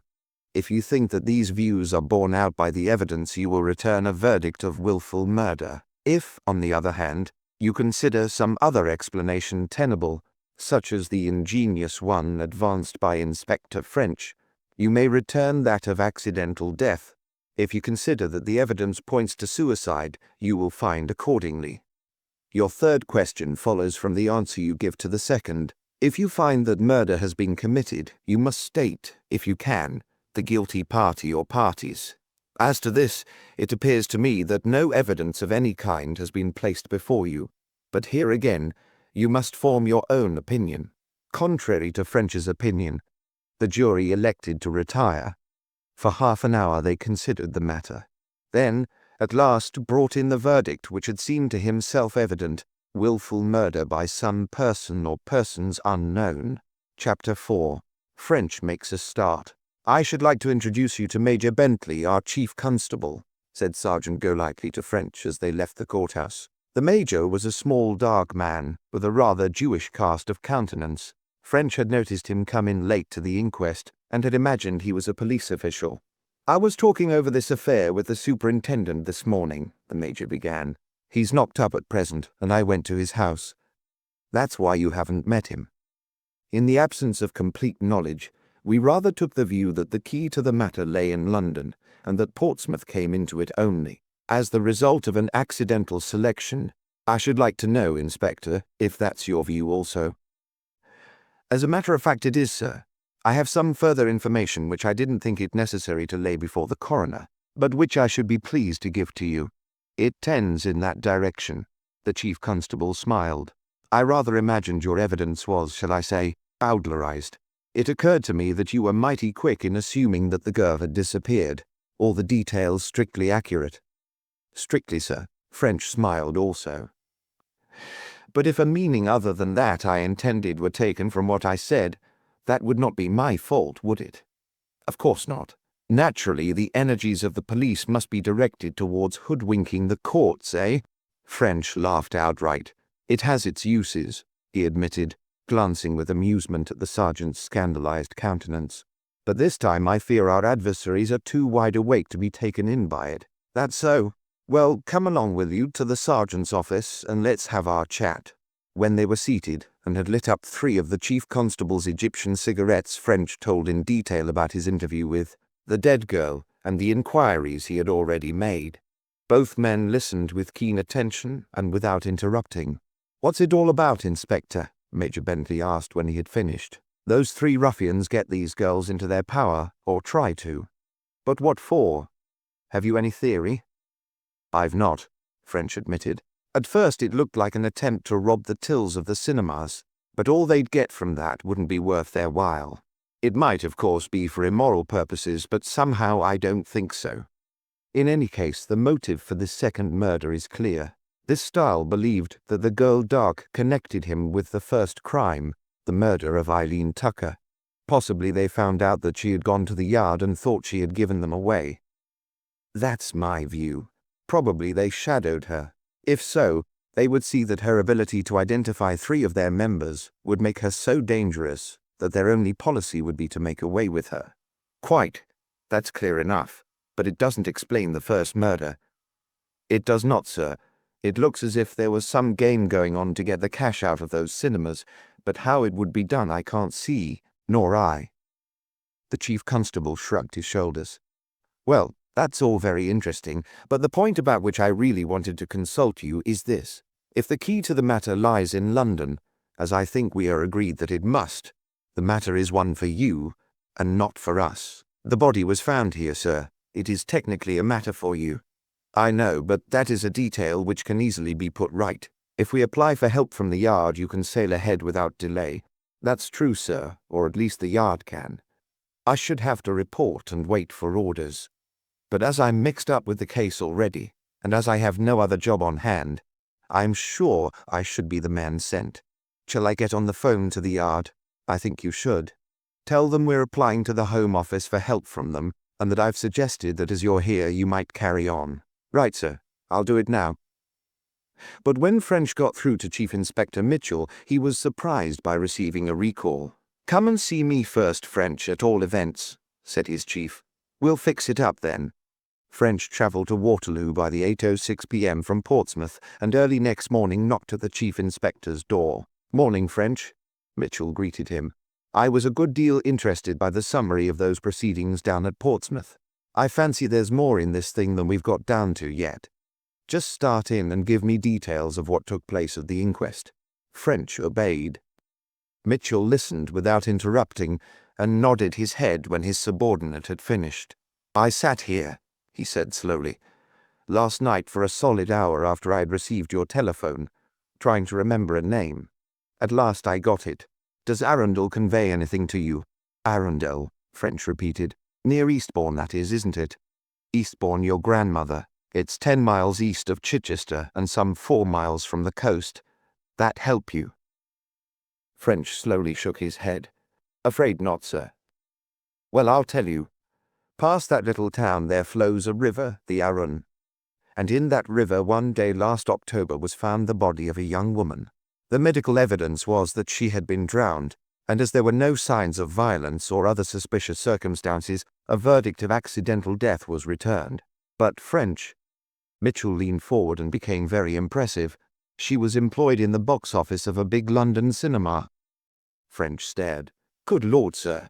Another one. Well, what do you think? And there's more in it than that. This girl, Agatha Frinton, was alone in the world. At least no relatives could be discovered. She was living in a boarding house, and the landlady stated that she had seemed very depressed for some 10 days before her death.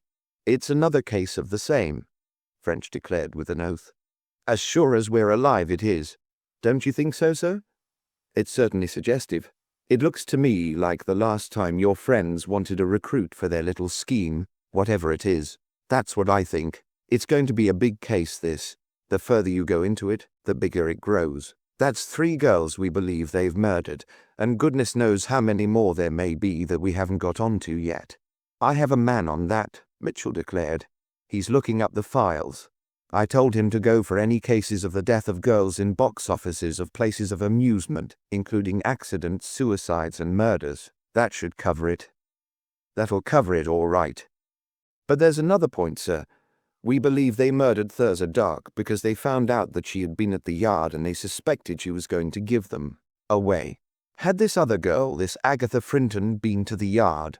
Quite right, French, Mitchell approved. I have a man on that too. He's making a list of girls who lodged complaints which might apply. There's this girl, Agatha Frinton, and also that other, Eileen Tucker, to start with. But it doesn't follow that they need have actually called here. A first step might have been what Sherlock Holmes used to call oscillation on the pavement. They might have come and looked at the door, and their courage might have failed them at the last minute. But if the gang saw them do that, it might be enough. It would indicate what was in the girl's mind, French agreed. Quite. Now there is another thing, French. Can we learn anything from the geography of the affair? French looked his question. Here we have murders taking place at Caterham, Arundel, and Lee on the Solent. As geography doesn't seem to be your long suit, hand over the atlas and let's look them up. See, he went on when the places had been found. When you add London, they make a curve. London, Caterham, Arundel and Lee. Something like 3, 4, 5 and 6 on a clock. Anything in that? French pondered, then slowly shook his head. Well, bear it in mind, Mitchell advised. Later it may give you a hint as to this precious gang's headquarters. Then, sir, I am to take up the case. Certainly. Get right on with it at once. Very good, sir. I'll go round to the cinema and Thurza Dark's boarding house again now I'm here. But I fancy my best hopes are at Portsmouth. There's quite a chance that they may have left traces when they were getting the body into the sea. Quite. It shouldn't take you long to bring them in. You've plenty to go on. You have the descriptions of at least 3 of the gang, and you have these 3 murders to go into, for I think we may take it this Arundel affair was part of it. I'll get at it immediately. I suppose, French hesitated, you've no idea what they might be up to? I'm afraid not. Some way of robbing the cinemas occurs to one at once, but I don't see how it could be done on a big enough scale to be worthwhile. That's what I thought. In fact, I don't see how it could be done at all. You'll get an idea before long, I fancy. Well, get ahead, French. If you get tied up at Portsmouth, you can try Arundel, and if you make a mess of that, you can move on to Caterham. Between them all, you should pull the job off. French felt a small glow of appreciation for his chief as he left the room. Mitchell was certainly a man to work for.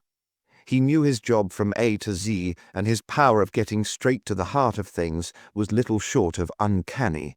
He was as straight as they are made, and when he could legitimately do so, he always supported his men.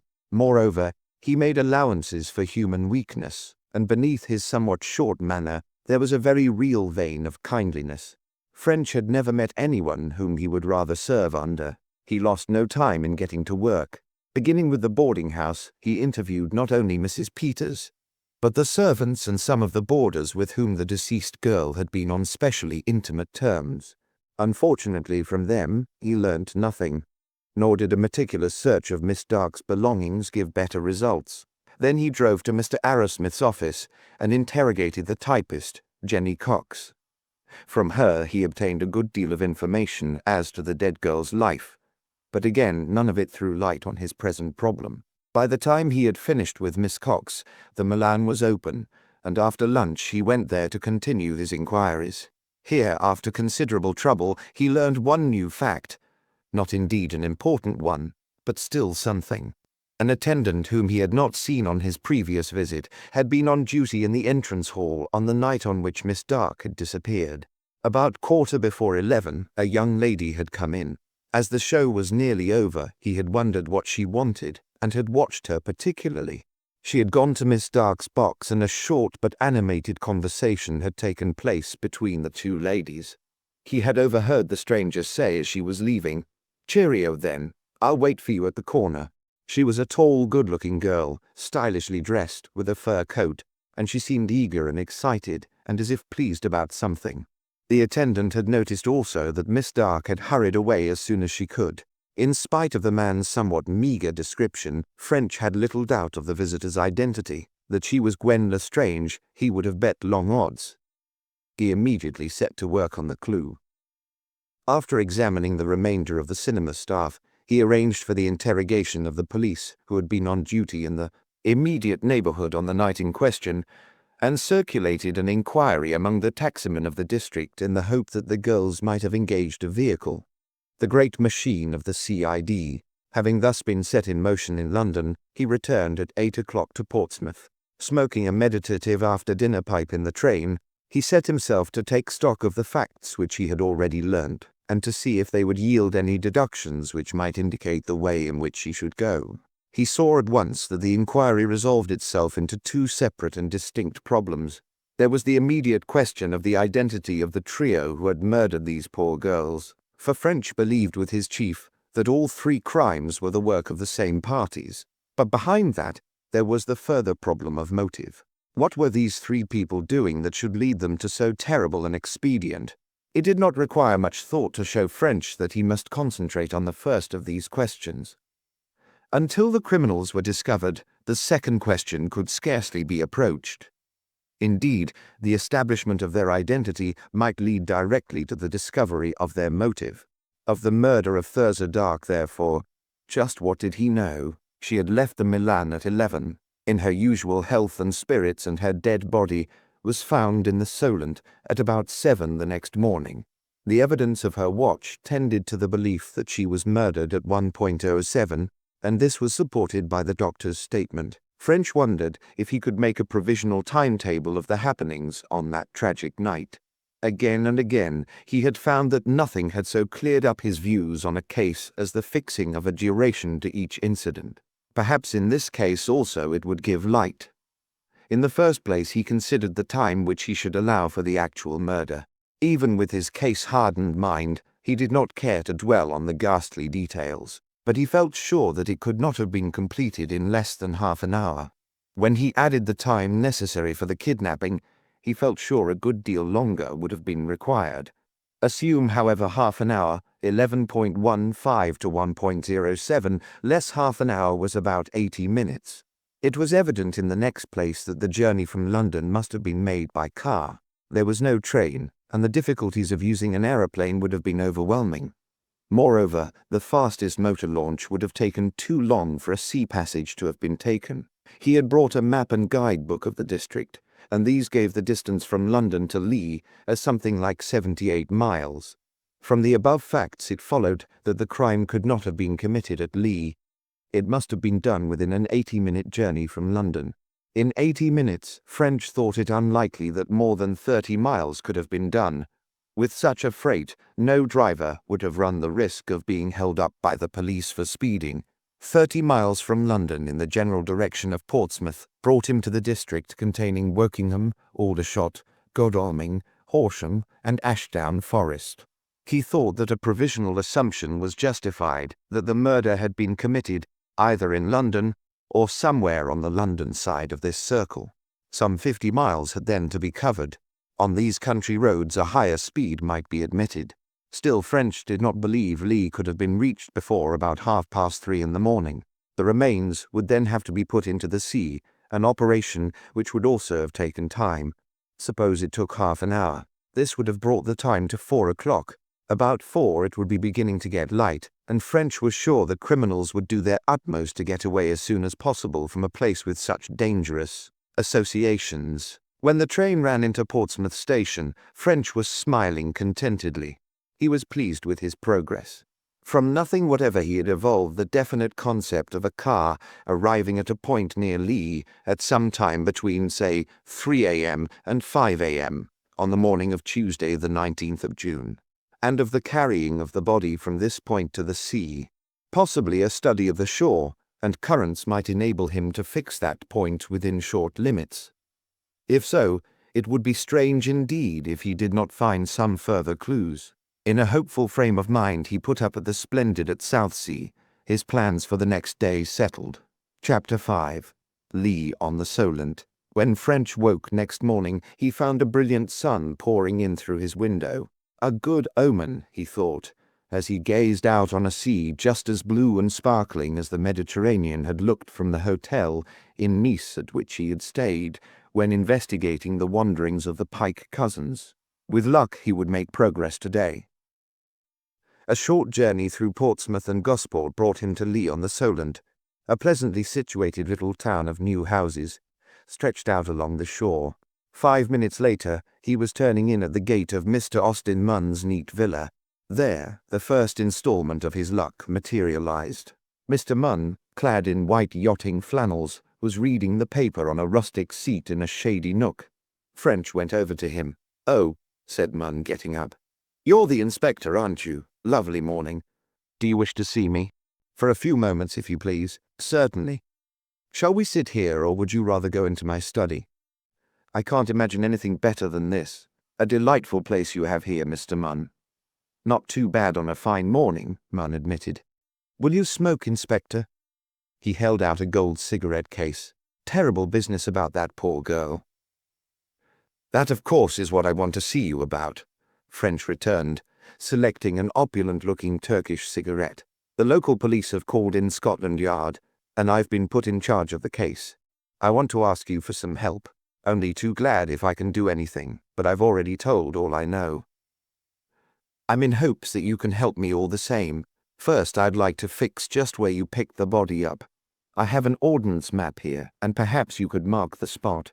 French unrolled the 6-inch map he had brought from London. Munn bent over it. "It was about here," he pointed, "to the east of Stokes Bay, almost off Gilkicker Point." "And how far from the shore?" "A mile, I should say. Not less, possibly more." "Here?" French made a cross at the place. "Now how was the tide running?" "Flowing, but the current was running out. You see, we have rather peculiar tides here. The run in and out doesn't exactly correspond with the rise and fall. I didn't know that ever obtained." "Oh, yes. It's caused, of course, by the configuration of the coast. It's a bit confusing at first. For about 2.5 hours after high water, the current continues to run up the estuary, though the actual level is falling. Then, for some 8 hours, it runs out. Now, on that Monday night, it was high water shortly after 1 o'clock, summertime. After that, the tide level began to fall, but the current was still running up towards Southampton. About 3:30 in the morning, the current changed and began to run out towards the sea. Low water was about 7:30 on Tuesday morning, but the current continued to run out for another 4 hours. That's roughly what happens, though if you want stricter accuracy, you would say westerly and easterly, instead of up and down the estuary." "I think I follow you. At what time did you find the body?" "About 7. Then if I've understood you correctly, when the body was found about 7, the tide current was running seawards and had been since 3:30. "That's right. Now, Mr. Munn, this is where I want your help.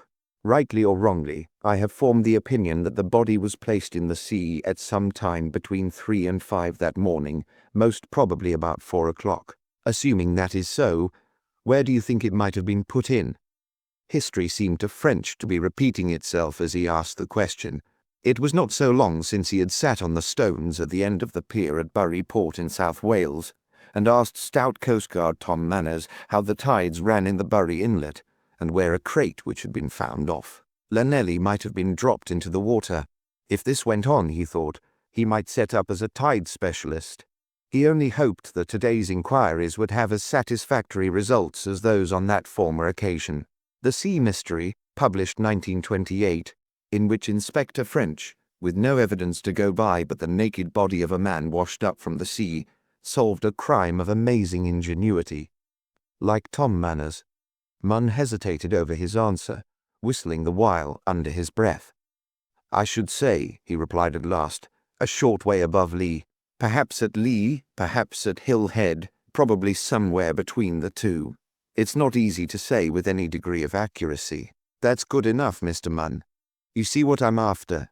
If I search the coast where you suggest, I may find some kind of clue." Munn shook his head. "I rather question it," he answered slowly. French's eyes narrowed. "Now just why do you say that?" "I'll tell you. It hadn't occurred to me before, but your question suggested it. I don't believe the body was put in from the shore at all." "But I think it was too far out," Munn went on. "I don't mean that the tide runs exactly parallel to the shore. It doesn't. But an object put in at the shore near Hill Head or Lee would not have got so far out from the land as the distance to Stokes Bay." French nodded. "I follow you. You mean that the body must have been thrown in at some considerable distance from the shore?" "Either that, or it must have been thrown in earlier and come down from nearer Southampton. It couldn't have been much earlier," French objected. "Remember, the poor girl was alive and well in London at 11:15 that night." He paused in his turn, then went on. "Any chance of getting a boat along there?" Munn gave him a sharp glance. "On compulsory loan?" "Yes, I believe that would be possible, Inspector. Several of the residents along the shore have boats which lie out at night in the summer. I should think one could be borrowed." "But your criminals couldn't get any oars. They're always taken in when the boats are out of use. That may prove an additional clue," French declared. "I'm sure I'm greatly obliged, Mr. Munn." "Thanks to you, my next move is clear. I shall search this stretch of coast in the hope of finding that a boat and oars were tampered with. If I am lucky enough to find them, it may lead me on to something else." The day was living up to its early promise as he took leave of Munn and set off on foot along the shore. The prospect was charming. Across the blue, sparkling waters of the Solent lay cows, peeping out behind the Osborne woods, while upstream, on the opposite side of Southampton Water, the long, low coastline rose dark and tree-clad from shore to serrated horizon. The sea was dotted with the white sails of pleasure craft, and close under the island, a great liner moved rapidly up towards Southampton. At intervals along the road were villas, opposite many of which were boats. To borrow one of these during the hours of darkness should certainly be easy. But how was he to find out whether or not it had been done? He could see but one way, and that long and tedious. He must make house-to-house inquiries as to whether, first, any trace had been found of the taking out of a boat, and second, anyone had been heard or seen on the shore about the time in question. Soon, he found his premonition justified. A longer or more tedious job he had seldom tackled. At house after house he called, waited interminably until some responsible person could see him, talked that person into a sympathetic frame of mind, and then put his questions. With one inquisitive and voluble householder after another, he searched boats, investigated the hiding places of oars, and questioned servants, all to no purpose. Nothing helpful was to be learnt. He carried on while the day wore slowly away, growing more tired and dispirited with each fruitless repetition. At last only one group of houses was left, and he began rather despairingly to wonder what he would do if he did not get news at one of them. But just as he was losing hope, the luck turned. In this case the owner was at home, and on learning French's business became interested. He had, he said, been shocked to read of the murder, and would be glad to do anything to bring the criminals to justice. He had once called the members of his household that French might put his questions, and when this led to no result he went down with French to examine the boat. It was moored off the end of a slip. A short painter was made fast to the bight of an endless rope which passed through pulleys fixed to the end of the slip, and to a pole driven into the beach some 80 or 100 feet. Farther out to sea, this arrangement enabled the boat to be kept clear of slip and pole, while by pulling on the rope the painter could be drawn to the slip. A cord, lapping the parallel parts of the rope at the pulley, prevented accidental movement. The moment the owner, Mr. Farrar, saw this cord, he exclaimed, "Hullo, someone has been here. I never left that cord like that." "No," French answered, his spirits rising with a bound. "How did you leave it?" "I don't know if you know anything about knots," Mr. Farrar went on. "If you do, you will see that this is an ordinary clove hitch such as a skillful landsman might make. Now I always use what is called a ratline lock. It was shown to me by a Norwegian sailor whom I once met." "Pretty conclusive," French admitted. "How long is it since you had the boat out?" "Must be over a week," Farrar said. "I have been in town for the last 4 days, and I am sure it was 4 days before that." "Very satisfactory. Might we have the boat in? I should like a look at it." Farrar loosened the cord, and pulling on the rope, drew the boat into the slip. It was about 12 feet long and strongly built and wide in the beam. A good sea boat, French thought. He got in and began one of his meticulous examinations. Almost at once his efforts were rewarded. Caught in a splinter of one of the stern bottom boards was a tiny scrap, little more than a thread, of fawn-coloured material. It was just the shade of Miss Dark's coat and skirt, and French had not the slightest doubt that it would match the slight tear he had noticed. "That fixes the matter, I fancy," he said as he put his find carefully away in an envelope. "Part of the dead girl's skirt. I noticed it had been torn. Now let's see if there is anything else." Never since it had left the builder's hands, if then, had that boat had such an examination as it got that afternoon. But it contained nothing else which might form a clue, nor could French find any fingerprints. This matter of the boat seemed to him to supply the answer to a question which had puzzled him from the first.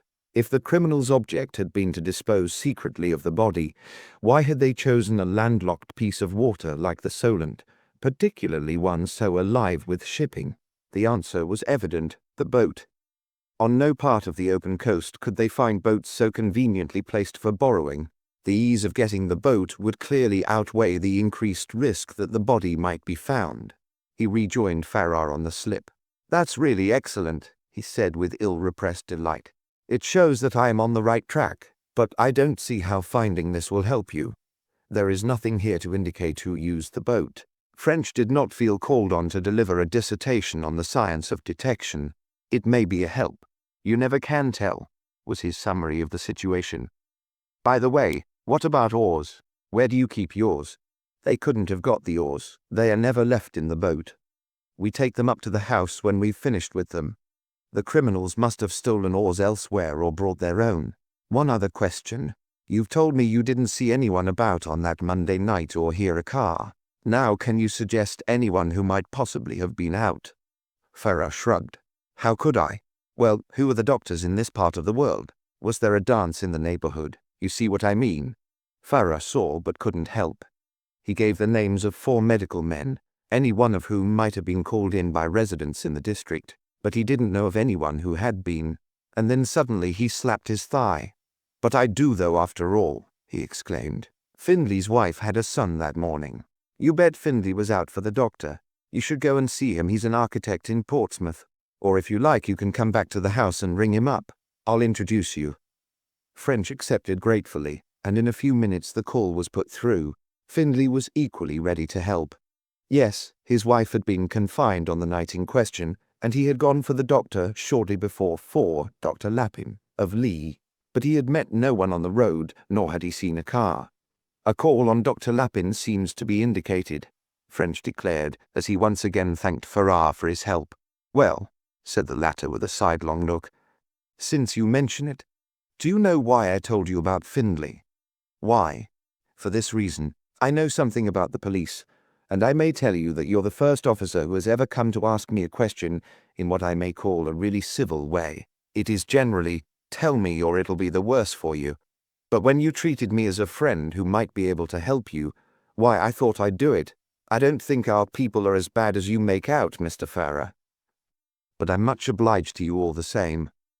After a hurriedly snatched cup of tea, French presented himself at Dr. Lappin's door. The doctor was just going out, but he turned back with his visitor. Yes, he agreed. I left here shortly after 4. It is about 5 minutes' run to Mr. Findlay's, and I should say that I got there about 4:15. And did you notice a car? As a matter of fact, I did. Now let me see where it was. Yes, I remember it distinctly. It was about half a mile on the hill head side of the wireless station, where the road turns inland. I can show you the very place if you wish me to. It passed you there. I passed it. It was standing at the side of the road, and the driver was working at the engine. He had the lid of the bonnet raised and was bending over it. I slowed up and called out to know if there was anything wrong, but he replied only a dirty plug, and that he had got it right. This was good news. French felt that he was on the trail once more. With his interest aroused to the keenest pitch, he went on with his questions. There was only one man there. I saw only one. The car was a fairly large one, a saloon. It was not lighted up and there might have been others inside, but I didn't see anyone. Was there a moon? No, but dawn was breaking. I could see objects fairly clearly, but no more. Now, what about the man outside? Could you describe him? Not well. He was muffled up in a coat and had a soft hat pulled down over his eyes. As far as I could see, he was a tallish, thin man with a pale face and small moustache. But I couldn't be sure of that. Anything peculiar about his accent? It occurred to me that he had a sort of inflection in his voice, such as you hear in Ireland or South Wales. I don't know about North Wales, as I've never been there. High-pitched or low? Rather high of the two. Better and better. If this was not style, French would, so he said to himself, eat his hat. I see. Now, Doctor, can you describe the car more fully? I really don't think I can, except that it was a middle-sized grey saloon, possibly a Daimler, though really I have no right to give such an opinion. But it seemed rather that shape. Of course, that's the shape of a lot of other makes as well. But I saw the number. The number? Why, sir, you did well. What was it? The doctor smiled thinly. I'm afraid I don't deserve as much credit as you seem to think, he protested. It happened to be the number of my own car, less one figure. Mine is 7,385, and this one was 7,395, one figure different, you see. But whereas my car is registered in Hampshire, this one had a Surrey initial. "This is valuable information, Dr. Lapin," French declared. "Now, before I go, do you think there is anything else that you can tell me? You didn't see anyone on the road, for instance?" But Dr. Lapin had not noticed anyone. The facts he had mentioned he was sure of, but he knew no others. When he had returned about 7, the car was gone. He promised French to give any evidence that might be required, and that in the meantime he would say nothing of what he knew. On his return to Portsmouth, French drafted a police circular. It was believed that a middle-sized grey saloon car, possibly a Daimler, and possibly registered in Surrey and numbered 7395, had travelled from London to Lee and back during the night of the 18th-19th inst. Had anyone seen or heard of such a vehicle? 3 persons were believed to have been in the car. Here followed descriptions of Westinghouse, Style, and Gwen Lestrange. Had these persons been noticed? Had anyone been seen taking out or replacing a boat between Lee and Hillhead during the same night? From the police station, French went to interview the coastguards, but unfortunately without result. Delighted with the result of his first day's work, he went early to bed and slept the sleep of the weary. Chapter 6. The Supreme Appeal Court.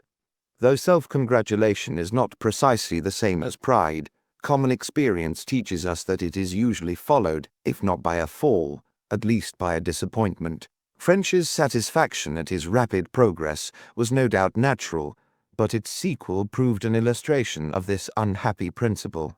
After his first day's achievement, there followed a period of stagnation. It was not that he did not show energy and industry. On the contrary, no one could have done more. Rather was it as if the fates disapproved his frame of mind and withheld the success which his efforts deserved. And yet, the second day began well. On reaching the Portsmouth police station the next morning, news was awaiting him, news moreover which at first sight seemed valuable enough. Shortly before 4, on the morning of the crime, a motor car resembling in every respect that described in his circular was seen passing through Titchfield in the direction of Lee. It was driving fast, but not fast enough to provoke the interference of the constable who observed it. There being nothing to call the man's special attention to it, he had unfortunately omitted to note its number. But he had noticed on the left running board an object some 4 or 5 feet long by 6 inches in diameter, tied up in canvas, and not unlike a bag of large golf clubs. A second report had come in from Fareham. At about 5 or a little later, a similar car had passed through the town. It had been seen twice, first approaching from the direction of Gosport, and a few moments later leaving on the road towards Bishop's Waltham. Both the men who had seen it believed that it contained 2 persons besides the driver, and both had seen the canvas package. That this car had carried the body of the murdered girl, French had little doubt.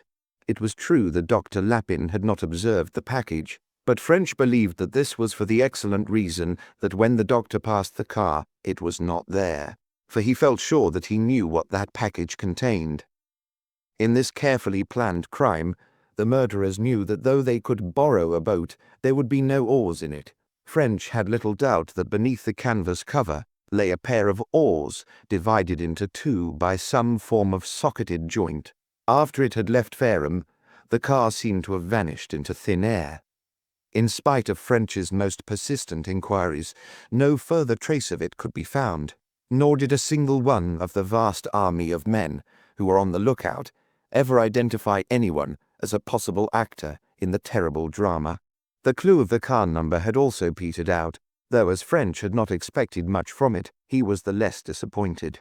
Inquiries had shown that the car bearing the number seen by Dr. Lapin belonged to a well-known Surrey resident of unimpeachable character. There was moreover ample proof that the car had been in the owner's garage during the entire night of the crime. As soon as he was satisfied that every agency which could be directed towards the tracing of the car or the gang was working at highest pressure, French went down to Arundel and made exhaustive inquiries into the tragic death of Agatha Frenton. But though he was untiring in his efforts, he found out nothing more than the local police had already reported.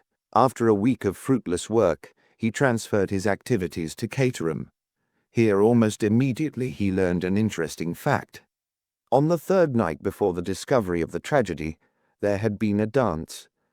One of the guests' homeward way lay past the quarry hole in which the body of Eileen Tucker had been found. There, at about 3 in the morning, he had passed a car standing at the side of the road, the driver bending over his engine. He had stopped and asked if anything was wrong, and the man had replied that it was only a dirty plug, and that he would have it changed in a few minutes. But though the night was calm, he had not heard the car start. Unfortunately, he could not describe the driver, except to say that he was tall and spoke with a rather high-pitched voice. These facts tended to confirm French's theory that the crime was the work of the same trio as were guilty in the Portsmouth case. But beyond that, they helped him not at all. No further trace of the car or its occupant could be found. Then ensued a period of waiting, heartbreaking to French. In spite of his own efforts and those of his army of helpers, no further facts were discovered. No irregularities had taken place in connection with the box office cash at any London cinema. No box office girls had left unexpectedly. Day after day, French had to report failure, and each day Chief Inspector Mitchell shook his head and looked grave. "We must get them," the chief would say. "If we don't, some other poor girl's death may lie on our consciences." To which French could only reply that he knew it, but that everything he could think of was being done. The strain began to affect his nerves, and it must be admitted that not infrequently Soapy Joe was anything but saponaceous in manner. Mrs. French soon noticed it, and it annoyed her. "What on earth's bitten you, Joe?"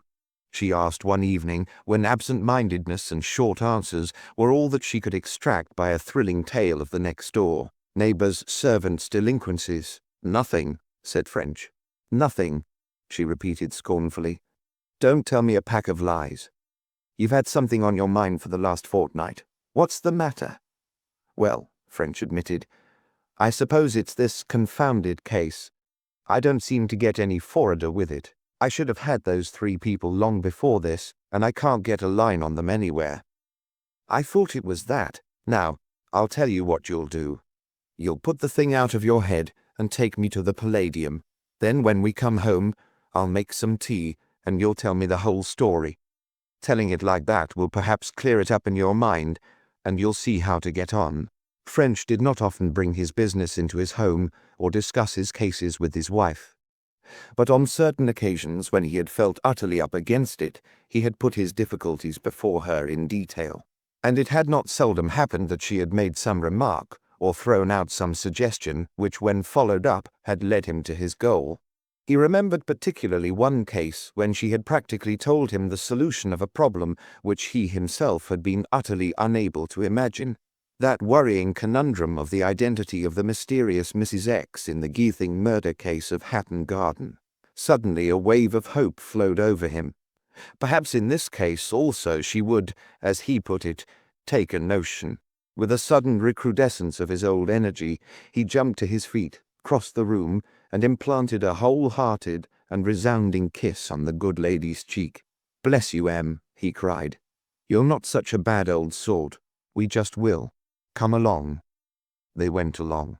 He, throwing off his depression and in better heart than he had been for many days, enjoying the program, laughing unaffectedly over the jokes. She, saying little and caring nothing for the show, but full of a tender maternal feeling for this great child in whom all her life was centred. When they reached home, she made the promised tea, but French, with amazing sleight of hand, managed to transform his portion into a glass of whisky and hot water during its passage from the kitchen. He was not a drinker, but occasionally of an evening, or if he met a friend, he would take what he called half a peg. This evening somehow seemed to require some such form of celebration. For, illogical though it might be, he had suddenly become wholly optimistic. Far more than he realized, he was building on the chance of his wife's taking one of her notions. Presently they began to discuss the affair, she seated and bending over a piece of sewing, he on his feet and moving restlessly about. "I don't see, Emily, that I can tell you very much more about it," he declared. "I explained it to you before. There have been no fresh developments since then." "Huh," she returned as she drew back her head and looked critically at her work. "Then tell me again." Pacing slowly up and down the room, French retold the whole story, the call from Arrowsmith, the interview with Thurza Dark, the checking up of the girl's story. The appointment in the National Gallery which he failed to keep, the search for her and its tragic end at Portsmouth, the crimes at Arundel and Caterham, and lastly, the means which were still in operation to find the criminals. To all this she seemed to pay but scant attention, eyes and fingers being concentrated on her work. From her manner, French never could tell whether she was really listening to him or not, though afterwards he usually found she had grasped every detail. When he had finished, he waited eagerly for her comment, but she still remained silent, folding and tacking the corners of her work with apparently no thought for anything else in the world. At last, however, she spoke, and as her remark took the form of a question, his hopes bounded up. "You think those 3 poor girls were all murdered by the same people?" she said slowly. "Well, don't you?" he answered. "All 3 were employed. And Mr. Mitchell thinks so too?" "Certainly he does. You see, and both you and Mr. Mitchell think that they were murdered because they got hold of the secret of this gang?" "To all intents and purposes, yes. We can't tell whether the girls actually knew the secret, but they knew enough to be dangerous. We think Thurza Dark may have been followed to the yard." Mrs. French slowly threaded her needle, giving to the operation immense thought and care. Then, as if once again able to attend to trifles, she went on. "If you're right in that, it follows that these 3 are up to some pretty serious business. If they would sacrifice 3 lives to preserve their secret, it must be a pretty dangerous or a pretty valuable one. Well, of course, Emily, there can't surely be any doubt of that." French was feeling slightly disappointed and a trifle irritated. This was not like his wife. He had hoped for something more illuminating, but he was not prepared for her next question. "Have they stopped it?" she asked abruptly. "Eh?" he returned. "Stopped it? Why, that's just it. We have no reason to think so, and that's what's bothering us most of all. If some other poor girl, because if they haven't stopped it, it must still be going on.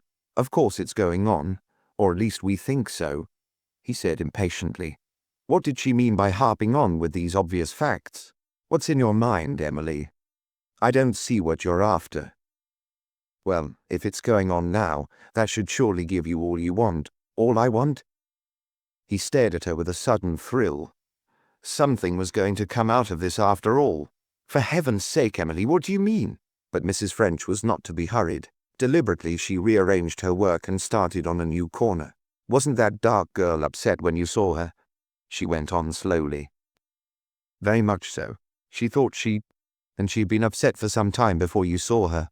"Yes. She thought those ruffians, Westinghouse and Style, were—" "And those other 2 girls? They were upset too before they disappeared?" "Yes. I found that both had evidently had something on their minds for a considerable time. The people at their boarding houses and at the cinemas had noticed it. But how does that help? It only means that all 3 knew they were in a tight place. It means far more than that. It gives you all you want so far as I see." French swung round in his walk with a gesture of impatience. "For the love of heaven, Emily, can't you say what's in your mind? How does it give me anything? I've a good mind to let you think for yourself. You're not shining just at present, Joseph French." He recognized her way. Exasperated by it, but thrilled by the possibility of some light really coming, he answered eagerly, "Don't worry about me, old lady. Get on, and let's have the big idea. Surely it's simple enough. Cinema box office girls are necessary to this thing, whatever it is. All the girls whom you found mixed up in it showed unmistakable signs of being upset. The thing is still going on. Other girls will therefore be mixed up in it. These girls will therefore be upset. Well, find them." For the second time that evening, French strode over to his wife and implanted a hearty kiss on her cheek. "By Jove, old girl, but you lick creation. It's an idea, that is. Quite an idea." He swung up and down the room enthusiastic, then hesitated as a wave of misgiving swept over him. "Well, what is it?" The phrase about marriage being the domestication of the recording angel passed inconsequently through his mind. He hoped his Emily didn't always read his thoughts as he answered. "When those first 2 girls were put away, some crisis in the gang's affairs must surely have arisen. When the business is running normally, they may not be upset at all. It may be running normally now. Well, if it's running normally, there won't be any more murders, which is what you say you want to guard against," she answered dryly. "If murder is threatened, the girls will be upset, and that'll give you warning. Don't go out of your way to make difficulties. It was his only chance. As he lay awake that night thinking over the conversation and viewing his wife's suggestion more soberly than in his first flush of delight, he felt that, while unpromising, it offered at least a possibility of progress. At all events, he decided that next morning he would begin to work on the idea. He found his new quest a more difficult job than he had anticipated. There was no use in asking the managers of the various London cinemas whether any of the girls under their charge had lately displayed signs of hidden anxiety. So long as the work was done, the managers would neither know nor care. He must in some way observe the girls themselves, but this was no more easy. It was out of the question for him to scrape acquaintance with all the cinema box office girls in London. It would take him a year. There must be some quicker way. At last he decided that inquiries from the door porters was his most promising plan. Accordingly, he spent some days going round the cinemas. At each he drew the most likely-looking man aside and pledged him to secrecy. "I may tell you," he began confidentially in each case, "that I am a detective from Scotland Yard, and that I am looking for a certain girl who has got into the hands of a gang of crooks. You will understand that it is not the girl personally that we're after, but the crooks. Got that?" The men got it without difficulty. "We don't know who the girl is, but we know two things about her. First, she is employed in the box office of a London cinema, and second, because of her association with the crooks, she will be considerably worried and troubled. Now, I can't go round all the box office girls in London to see if they are showing signs of mental trouble, and that is where you come in. You know the girls in your box office. I want you to tell me whether any of them have become worried-looking lately, as if they were in some trouble. That's all." Upon this, the idiosyncrasies of the various men came out. Some were satisfied with the story and immediately gave an intelligent answer. Others required further explanation and much questioning and suggestion before risking an opinion. Still others were suspicious and gave French a lot of trouble before he managed to get their views. Lastly, some were simply stupid. Of these he could make little. At last, after immense labor, he obtained the names and addresses of 11 girls, all of whom, according to the porters, seemed to be in trouble of some kind. His next business was to find out the cause in each case. Here again the problem was horribly difficult. No doubt it could be done by scraping acquaintance with each and in time forcing a confidence. But French had not time for such methods. He had spent long enough on the case as it was, and Mitchell was beginning to hint that he would not stand for his remaining on it much longer. He began by sending a man round the addresses. 5 of them were boarding houses. Other things being equal, he believed the gang would select girls from boarding houses. They had done so before, and the reason was not far to seek. Girls who were alone in the world were more defenseless and easier prey than those who had a family behind them. Therefore it would be wise to start with these 5 girls. Calling at the boarding houses in turn when the girls would be on duty, he asked to see the landladies. "I'm sorry to trouble you," he began in each case, "but I am making some inquiries about Miss Dash, who I understand lives here, and is employed in the Asterisk Cinema. I advertised recently for a cashier for my business, and she has applied. She seems suitable, except for one thing. She gives me the impression of being very depressed and melancholy, as if something were preying on her mind. Now, I would not care for a girl of that kind. I called, therefore, to ask whether you could tell me if her depression is temperamental, or whether it is caused by some passing trouble from which she is likely to recover." Like the porters, the landladies reacted differently to this stimulus. One accepted French's statement without hesitation, and replied volubly that Miss Dash was the best and brightest of girls, but that owing to the recent death of her young man, she was temporarily below her usual form. Another was circumspect, but allowed French to understand that it was believed that the course of true love was not running as smoothly as it might be desirable. A third was even more discreet, regretting that she was not in the confidence of her young ladies, while the remaining 2 evidently assumed sinister designs on French's part and would give nothing away. He realized that he had not gained much from his visits.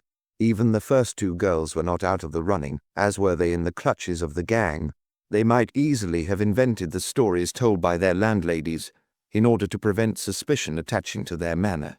But this was not likely, and French decided that he would first investigate the lives of the other three, those about whose depression their respective landladies would not talk.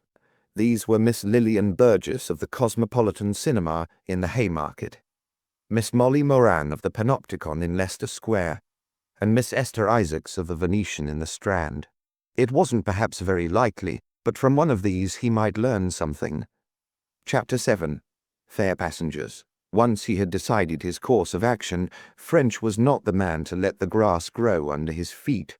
On that very same evening, on which he had learnt of the existence of the three box-office girls, he began his investigation into their lives. His first move was to warn his helpers, Sergeants Carter and Harvey, for duty at 9 o'clock. Promptly at the hour, the trio sallied forth from the yard and turned their steps in the direction of the Haymarket. "It's in connection with that Portsmouth murder," French explained as they walked. "I want 3 girls shadowed. We'll do 1 each. But I want each of you to recognize all 3. So we'll go round first and I'll point them out." The facade of the Cosmopolitan blazed with coruscations of flaming lights as they ascended the marble steps to its doors. Just inside stood French's friend, the porter. A word from French, and he pointed to the pay box over which Miss Lillian Burgess presided. "Girl in this box is number 1, French whispered. Then going to the window he put down £1. "3 stalls, please." The girl dropped out the 3 metal disc tickets and rapidly laid a 10-shilling note and a shilling on the ledge. "Could you spare me silver?" French asked her. "I'm short of change." Without replying, Miss Burgess took back the note and replaced it with a small pile of coins. The whole transaction was a matter of seconds, yet in the time each member of the trio had carefully observed the young woman and impressed her features on his memory. As they passed into the auditorium and out again into the street via the bar, each could have creditably passed an examination as to her face, dress, and to some extent, manners. "Now for number 2, said French. They repeated their proceedings at the gorgeous Panopticon in Leicester Square, where, unknown to the lady herself, they made the acquaintance of Miss Molly Moran. Then they went down to the Strand, and similarly met Miss Esther Isaacs at the Venetian. "That's all right until shortly before 11, French declared. "I want each of these girls followed home. If they meet anyone, get his or her description. I'll do the Cosmopolitan, Carter the Panopticon, and Harvey this place. Here are the girls' addresses. As soon as they get home, you may drop it for the night. But I'll want you at 8:30 in the morning at the Yard. We're carrying on tomorrow." The 3 men separated. Harvey suggested that as they were in the cinema, they might as well see the program, and settled down to enjoy himself.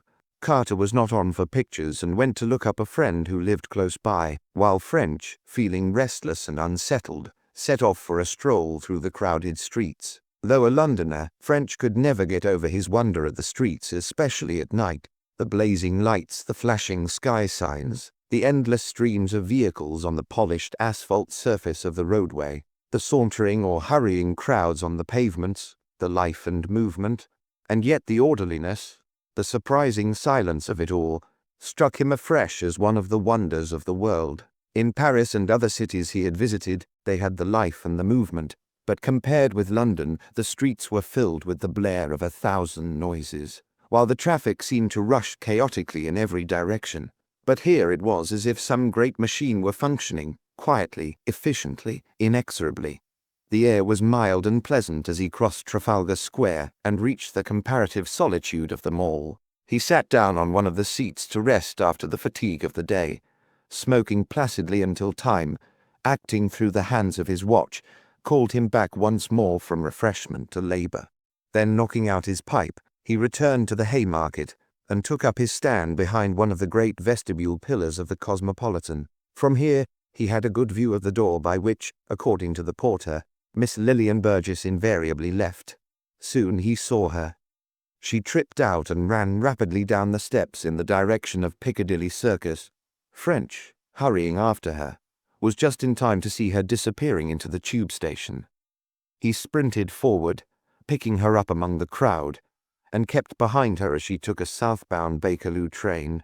From the next compartment he kept her in view, and when she passed out of the elephant station, he was within 20 feet of her. She led the way down New Kent Road, straight to her address in Theobald Street. As far as that evening was concerned, therefore, he had drawn blank.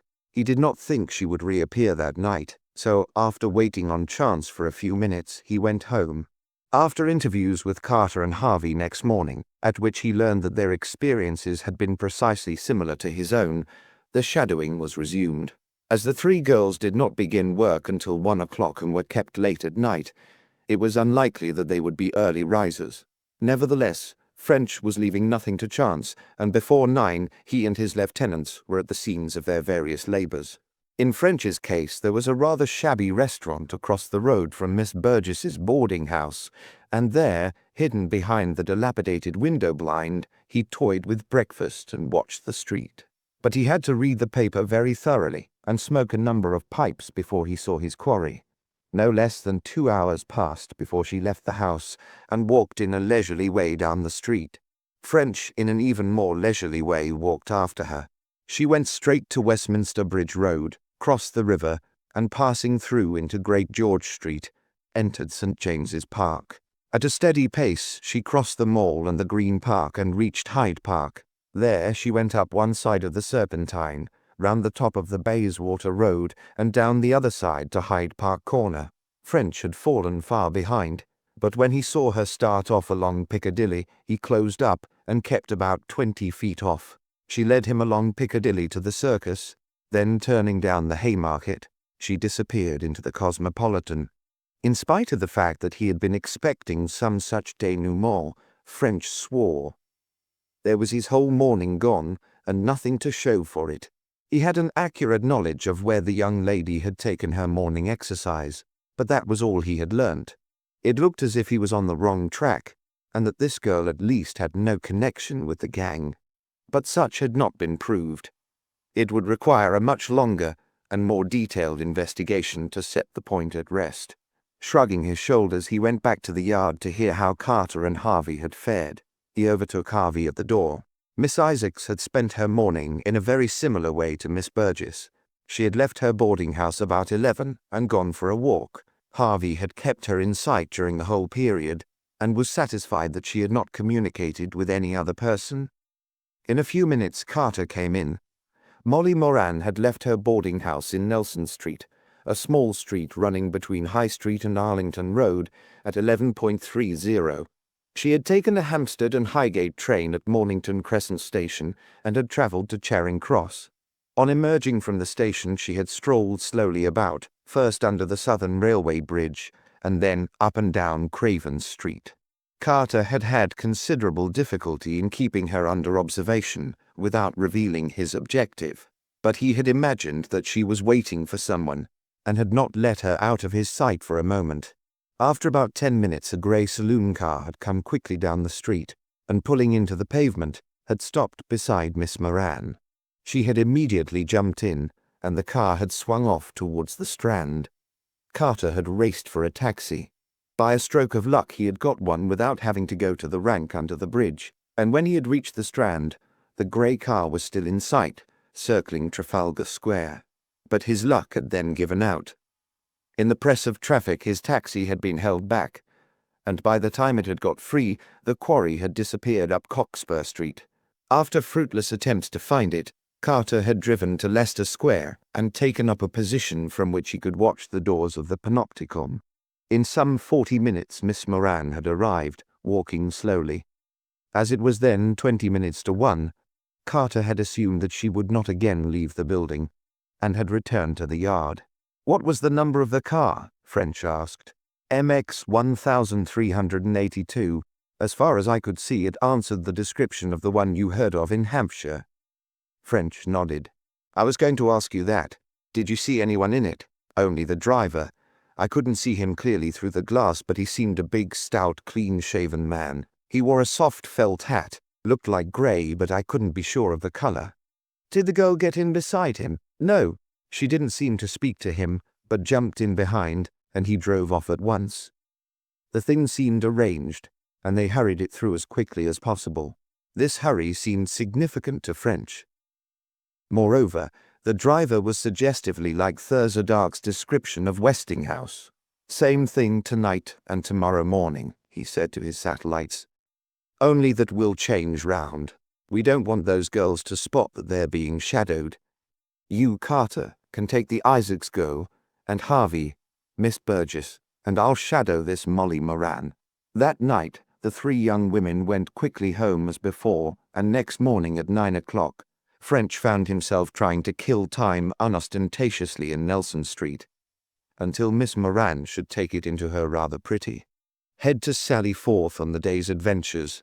There was here no convenient restaurant, and he found himself hard put to it to keep an eye on the boarding house without attracting the attention of the curious. But French was an expert at his job, and by buying innumerable boxes of matches and cigarettes at the neighboring tobacconists, and making indefatigable inquiries for one Mrs. Entwistle, a mythical dressmaker whom he had invented for the occasion, he contrived to fill in the time. At just 11:30, the same hour as on the previous day, the young lady in question emerged from the boarding house and turned her unhurried steps towards Mornington Crescent tube station. Again she took a southbound train. French expected that she would alight at Charing Cross as before, but she nearly gave him the slip by jumping out of the train just before it started from the Strand. However, he managed to follow her, and when she reached the courtyard of the main line station, he was not more than 10 yards behind. Determining that he should not be left in the lurch like Carter, he engaged a taxi, telling the driver to follow the young lady in blue. The man, allowing himself the suspicion of a wink, started off as if the following of pretty young women was a matter in which he had considerable experience. Whether or not this was so, he performed his task with practiced skill, stopping at times to adjust his engine or ask a direction, or to allow French to buy a paper, so as to keep his speed down to that of his quarries. The chase led across the Strand and up Chandos Street, and there at the quiet end next Bedford Street, the previous day's performance was repeated. Miss Moran walked slowly up and down, until suddenly a grey saloon car appeared, drew into the footpath beside her, and stopped. It was driven by an elderly, clean-shaven man of the successful American business type. So far as French could see, it contained no one else. Miss Moran stepped quickly forward and got into the tonneau, and immediately the vehicle slid away. "Follow the car," French told the driver. The journey was short. From Chandos Street, the grey saloon turned up Bedford Street and into Garrick Street. There it stopped, and Miss Moran got out. Immediately it drove quickly away. "After the car," cried French. "Never mind the girl." But just as Carter had been held up on the previous day, so now French's luck deserted him. The grey car, passing along Cranbourne Street, just crossed Charing Cross Road when the officer on point duty closed the road, and French was held up. Seeing that to follow the car was out of the question, he was about to shout to his man to try to find the girl again, when glancing through the back window, he saw her approaching. He therefore paid his man off, and when she had passed, slipped out of the taxi and followed her. But she merely walked on aimlessly through the streets, evidently killing time, until some 40 minutes later she reached Leicester Square and turned into the Panopticon. French walked slowly back to the yard, pondering over what he had seen. The whole proceeding was certainly very suggestive. He didn't believe there could be any innocent explanation. Something shady, he felt sure, was in progress. Next morning he had another try. This time he waited at Mornington Crescent and picked up Miss Moran as she was entering the train. He followed her to Charing Cross, where she changed and took an eastbound Circle train to the Temple. There she got out, and turning away from the river, began pacing up and down Norfolk Street. French hailed the first taxi he saw, and instructing his man as before, sat back in it to await events. In about 5 minutes he saw the proceedings of the previous day repeated. The grey car appeared, driven, as far as he could see, by the same man. It picked Miss Moran up, crossed the Strand, and passed up Aldwych and into Kingsway. Then, turning down a street to the left, it ran into Wild Street. There the young lady got out. French had told his driver what to expect, and as the grey car ran on into Drury Lane, French's vehicle was close behind. Through Broad Street and High Street it passed, and then along Oxford Street to North Audley Street, down which it turned. And then, in Grosvenor Square, the whole thing was repeated. On the footpath in Grosvenor Square stood a young woman. French could not see much of her, but he noticed that she was well dressed, and that her bobbed hair was flaming red. The car stopped, she jumped into the back seat, and once again the car swung on. More interested than ever, French continued the chase. The grey car passed on down South Audley Street and along South Street into Waverton Street. There it stopped, and the girl got out, the car turning on down Charles Street.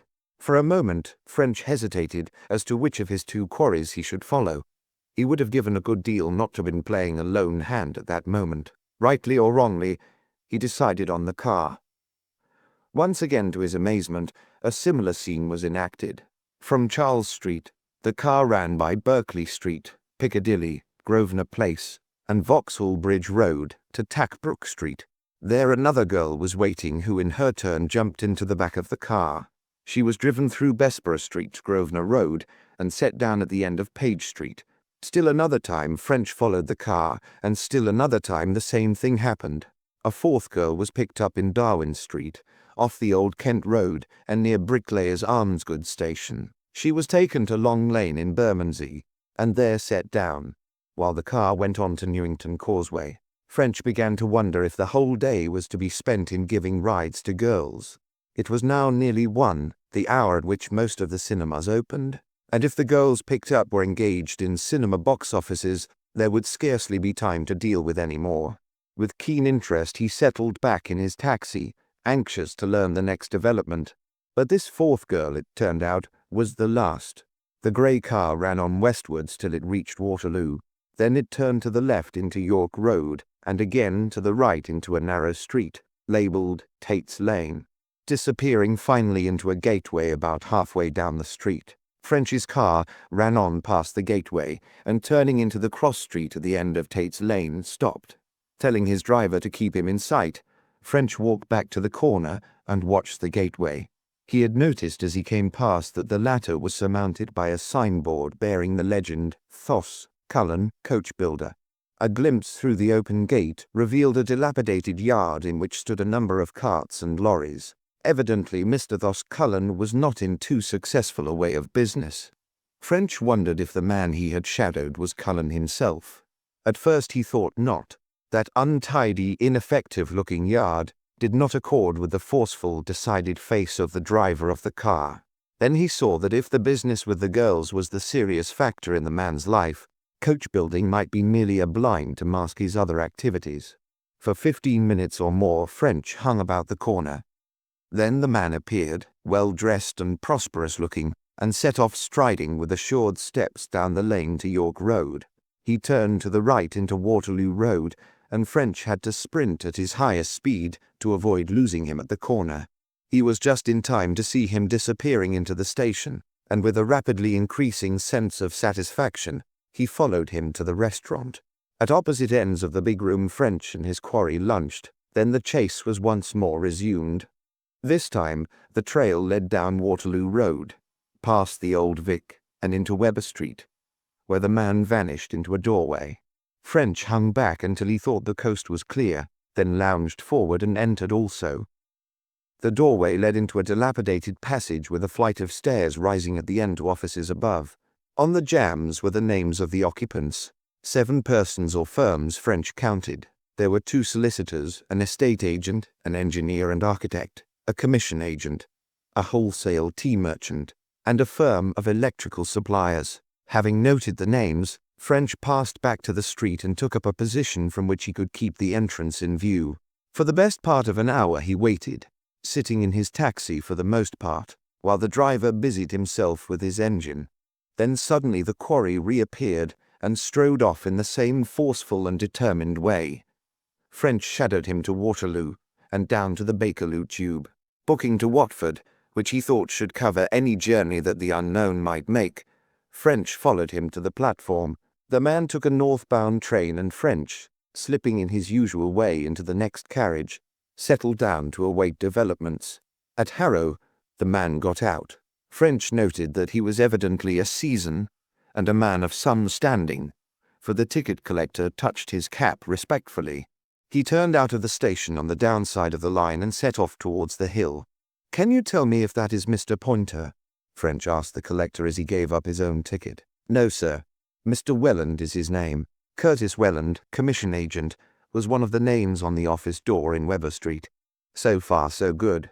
On these comparatively deserted roads, shadowing was no easy task. French had to drop a long way behind to avoid attracting his quarry's attention. Every time the man turned a corner, French was therefore at a disadvantage and had to run to reach the crossroad before the other disappeared from view. This again brought him too close, and he had suddenly to loiter until the necessary distance again intervened. A by no means unobtrusive mode of progression. The last turn led into a recently made road. Its end, in fact, vanished into the fields, and fresh earthwork showed that it was in process of being extended.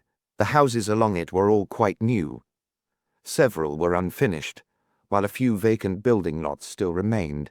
About halfway down on the right were a couple of small semi-detached houses, mere bungalows. Into one of these the man turned, letting himself in with a latchkey. French was approaching a cross lane, and down this he immediately turned. So far he felt satisfied with his progress. The man, he was sure, had not seen him. Now he must find some cover from which he could keep the house under observation. Right at the end of the unfinished portion of the road, a couple of 100 yards beyond the house, he had noticed a small clump of low-growing trees. He thought if he could reach this it would suit his purpose. Passing down the cross lane to the back of the row of houses, he came into open fields.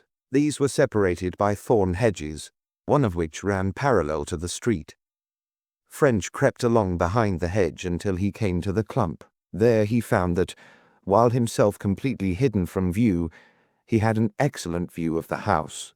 He lay down at his ease on the soft grass, and taking out his pipe, began a leisurely smoke. It was a perfect summer's day, warm and balmy, with a bright sun, a brilliantly blue sky, and in the distance a few faint, fairy-like streaks of cirrus cloud. The meadow behind him had recently been cut, and the soft breeze bore a delightful scent of fresh hay. The air was quivering with the songs of birds, with as a pedal bass the hum of innumerable insects. It was all so peaceful and soporific that after a few minutes, French deliberately sat up in a somewhat strange position, lest he should fall asleep and miss his quarry. Up to the present, he had been too busy to think over what he had seen, but now he began to turn the facts over in his mind. That he was on to some very peculiar happenings, there could be no doubt, but as yet there was no evidence to show that these were criminal. Still less was there proof that they were connected with the murders, but he was at least satisfied that the affair was sufficiently suspicious to warrant further investigation. What, he wondered, could be going on? It looked as if the unknown man had an interview each day with each of these 4 girls. This, of course, was not proved, as you could not argue to the general from 2 days' experience. But it seemed likely, and if so, what could be the object of these interviews? It was improbable, he thought, that the man could be interested in the girls themselves. Rather, he imagined that they must represent channels by which something was passed between the man and still other unknowns. Whether that something was material, such as stolen goods or money, or whether information was being conveyed between the members of some organization and headquarters, he could not imagine. In any case, it was desirable that Scotland Yard should know more about it. It would not be his fault, he resolved grimly, if before long Scotland Yard did not know all there was to be known.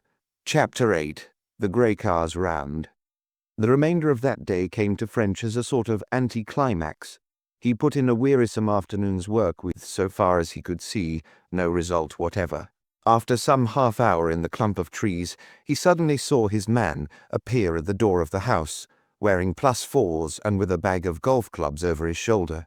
He turned towards French, and when he reached the end of the road, struck off along a footpath across the fields. This brought him near French's retreat, not so near as to risk discovery, but near enough to allow French to fall in behind him with the minimum of trouble. The chase lasted for nearly a mile, the unknown striding easily along as if he enjoyed the walk. At last they reached the links for which the other had been aiming. Welland disappeared into the clubhouse, emerging a few minutes later with a companion. The two strolled to an adjoining green, teed off, and in a leisurely way followed the balls. That a round of golf offered a favourable opportunity for the interchange of small objects, or of confidences between conspirators, French was well aware. He therefore hesitated as to whether he should try to keep the men in view with the object of seeing whether they acted suspiciously and of learning the identity of the partner. Eventually he decided that the game would probably prove to be a side issue and that he would be better employed in finding out as much about Welland as he could.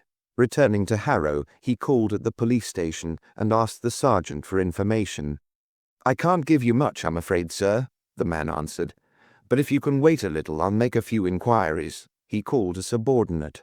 "Here, Colgate, you know that man Curtis Welland of 39 Acacia Avenue. Isn't his housekeeper a local?" "Yes, sir. Sister of Jacques, the confectioner." "I thought so. Then go down to Jacques and pick up anything you can about Welland. Quietly, you understand. Or would you rather go yourself, Mr. French?" "No," said French. "I'm supposed to be shadowing the man himself. I left him on the links and I'll get back there." "Very good, sir. Nothing wrong, I hope?" "I don't know yet. He's been acting suspiciously, but it may not amount to anything." "Well, Sergeant, I'll call in later on for your man's news." Arming himself with a packet of raisins and chocolate, French returned to the approach road to the golf links and settled down to wait his man's appearance. It was nearly 7 before he saw him, and then the earlier proceedings were reversed. French shadowed him back to his house along the path over the fields. Once more French hid in the clump of trees, and once more he settled down to watch. Fortunately, the magnificent day had turned into an equally delightful evening, or French's lot would have been less pleasant than it actually proved. Hour passed after hour, and Welland made no sign. Hungrily French consumed the last fragments of his raisins and chocolate, and slowly smoked pipe after pipe. As it grew dark, he left his retreat and drew nearer and nearer the house. But his man remained hidden, and when 10:30 arrived, he decided that nothing more was to be learned that night, and gave up his vigil.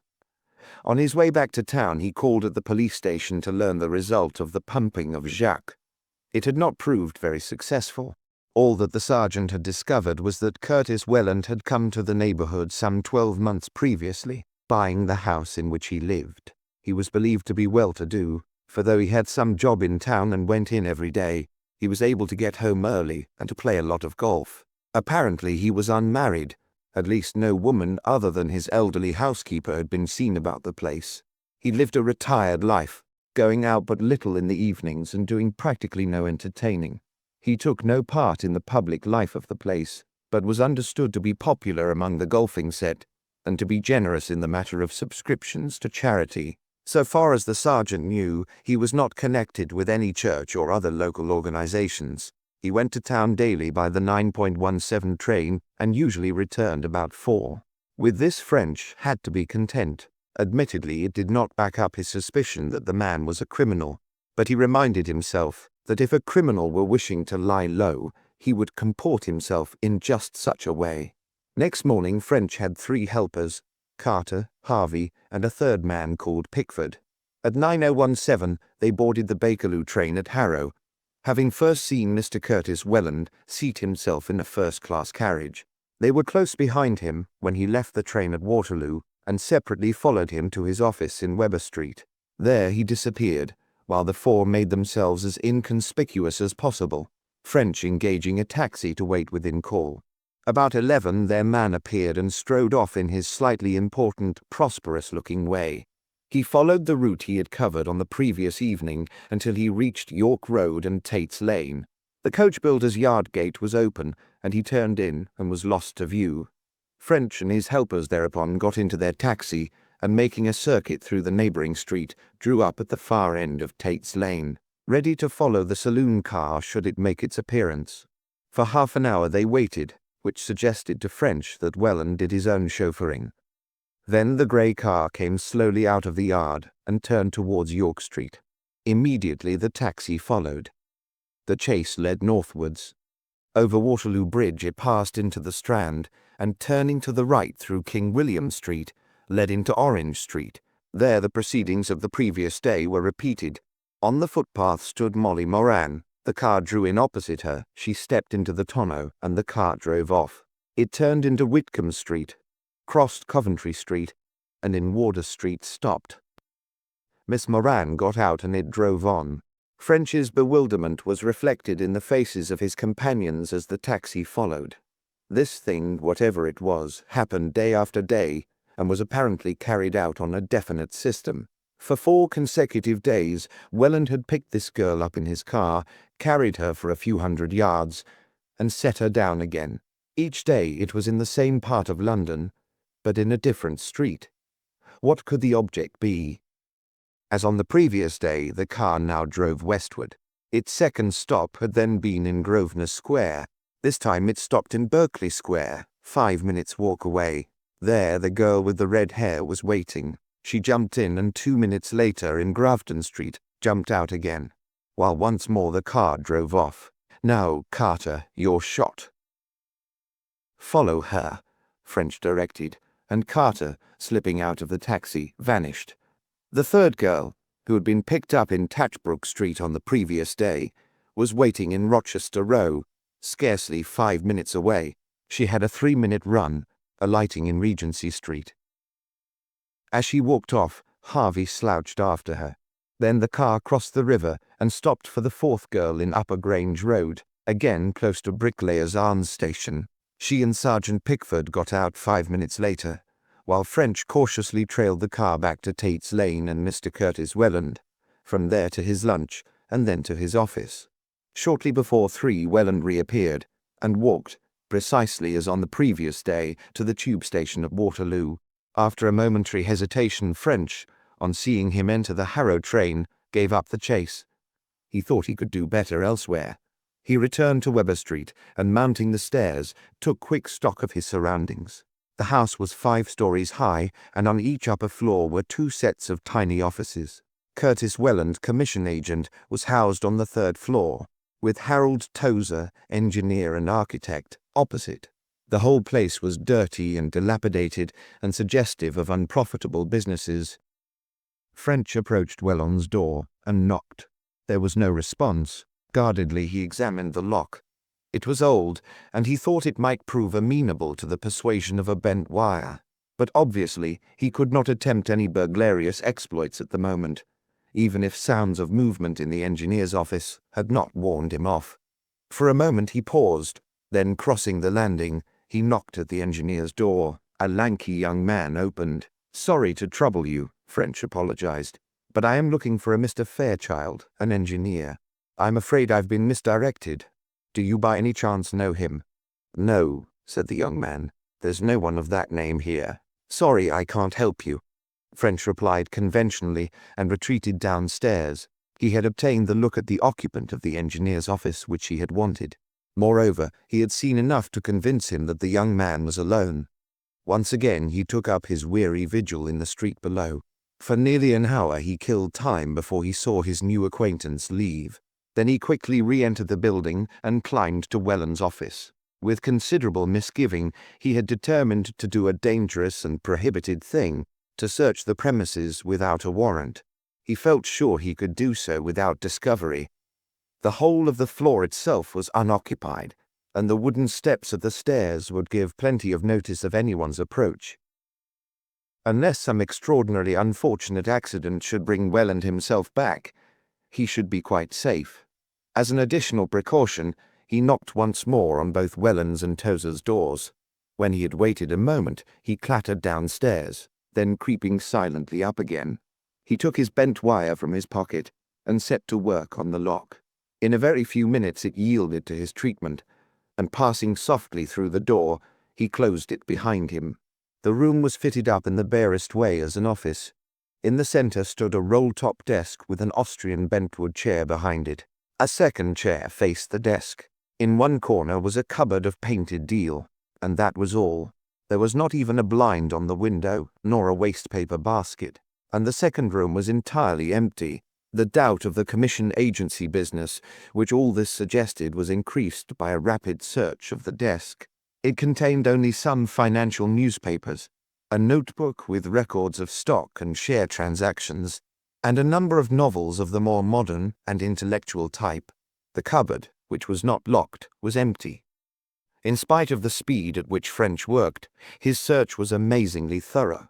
Every leaf in the notebook was turned over, and its contents examined. Every novel was gone through, lest letters or loose sheets might have been left between the pages. The walls and floor was examined for secret hiding places.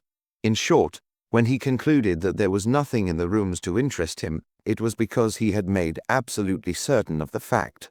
Only once had he had a bad moment, when he had heard laboured steps ascending the stairs. Silently he had withdrawn to the inner room, in the hope that even were it Welland, he might still escape discovery. But the steps had passed on to one of the offices above, and again breathing freely, he had resumed his work. In his withdrawal also he was fortunate. Having looked round to make sure that no signs of his visit remained, he drew the office door silently after him and gained the street unseen. It was by this time after 6 o'clock, and French felt that he had done enough for the day, but he went back to the yard, not only as a matter of routine, but to receive the reports of his 3 men. For the first time since he returned from Portsmouth, French felt a sudden thrill of delightful excitement as he listened to these reports. It looked as if at long last he really was on the right track, for each of the 3 girls was employed in a box office.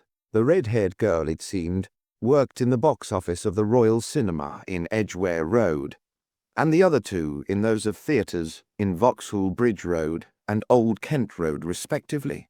Each had walked from the point at which she had been set down to her place of business, directly or by a circuitous route, as was necessary to bring her there at the required time. None of them had held any communication with any other person during the walk. In each case the shadower had found out his quarry's name, but not her address, as all 3 men were afraid of calling attention to their activities by too persistent questioning. "Well," said French, "get back again this evening and shadow them home." Though French himself had been looking forward to a quiet evening in the bosom of his family, his eagerness was now so great that after supper he sallied forth once more to try to push the case a step further. After considerable trouble, he succeeded in obtaining interviews with the managers of all 4 places of amusement, the 2 cinemas and the 2 theatres. To each he explained his official position, and having made it clear that nothing was suggested against the girls personally, he put his questions. But as he had foreseen, the managers were not helpful. None of them had noticed anything abnormal or suspicious in the conduct of the girl in his company's employment, nor had there been any irregularity about her cash. Next day French carried his routine inquiries a step further. Armed with the addresses which his 3 assistants had discovered on the previous evening, he interviewed the landladies of the 3 new girls' boarding houses. In each case, he was assured that the girl in question had been in evident trouble during the previous 6 months. But the landladies did not think it was financial. At least none of the girls had shown a difficulty in meeting her bill. The result of these inquiries left French more than ever determined to probe the affair to the bottom. But when he came to consider this next step, he found it was not so obvious. At last he decided to get hold of the girls one by one and try to force a confidence. This of course had the serious drawback of being a virtual warning to the gang that the police were on their track, but he could see no other way that held out so promising a result. Chapter 9. French makes a second assignation. About 10 o'clock the next day, French knocked at the door of number 27 Nelson Street, and sending in a card inscribed Mr. Joseph French, asked if he could see Miss Molly Moran. He sat waiting in the plain, somewhat comfortless sitting room until after some minutes the girl he had shadowed entered. "Miss Moran?" he asked with his pleasantest smile. "My business will not take long. Will you sit down, please?" She was a prettier girl than he had realized, rather below middle height. She had a graceful figure, with small shapely hands and feet. Her hair and eyes were dark. Her nose tilted delightfully, while a stubborn little chin showed she had no lack of character. "First," French went on in low tones, glancing at the door, "I must tell you that I'm a detective officer from Scotland Yard," and he handed her his official card. He was accustomed to seeing apprehension appear in the faces of those to whom he made this announcement, both innocent and guilty, but he was not prepared for its effect upon Miss Moran. For a moment, an expression of absolute terror twisted her features. Her eyes dilated and her face became a chalky white. Then, with an obvious effort, she pulled herself together and murmured, "Yes?" "You were expecting a visit of this kind, were you not?" French went on. "You felt that sooner or later it must come." "Oh, no, no, no," she cried hoarsely, but with delightful suggestion of an Irish brogue. "Whatever do you mean?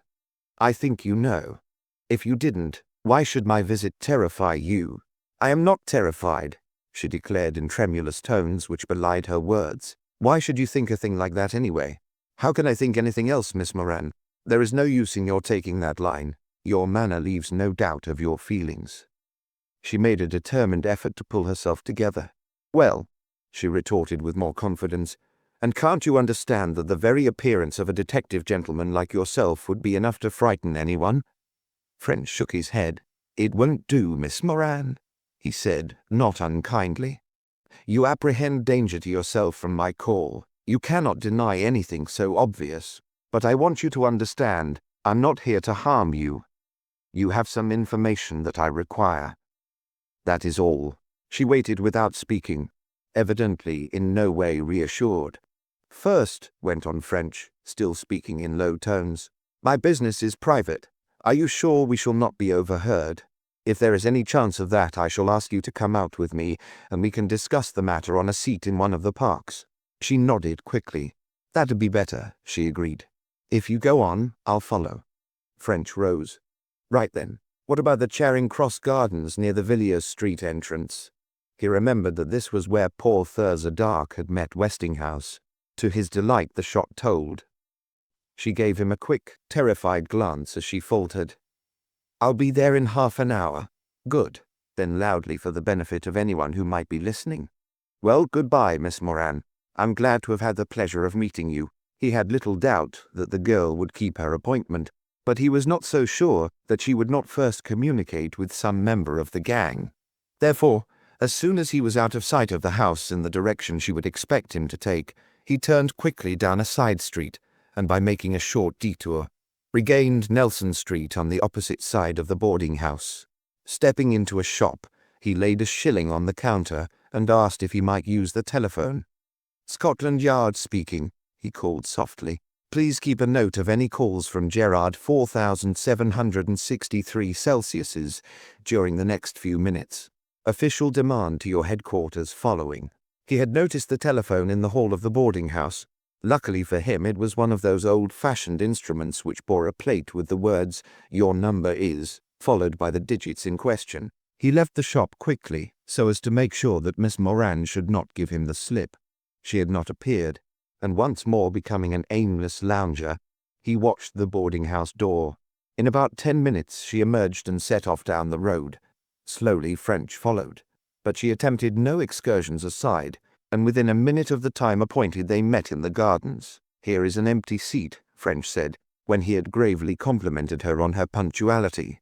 "Do you smoke?" She accepted a cigarette, which he lit in silence, only continuing when she was comfortably settled. "Now, Miss Moran, you mustn't be alarmed, but I have to tell you this is a serious matter that you've got mixed up in. And I may tell you, too, that your only chance of keeping out of personal trouble is to be frank with me.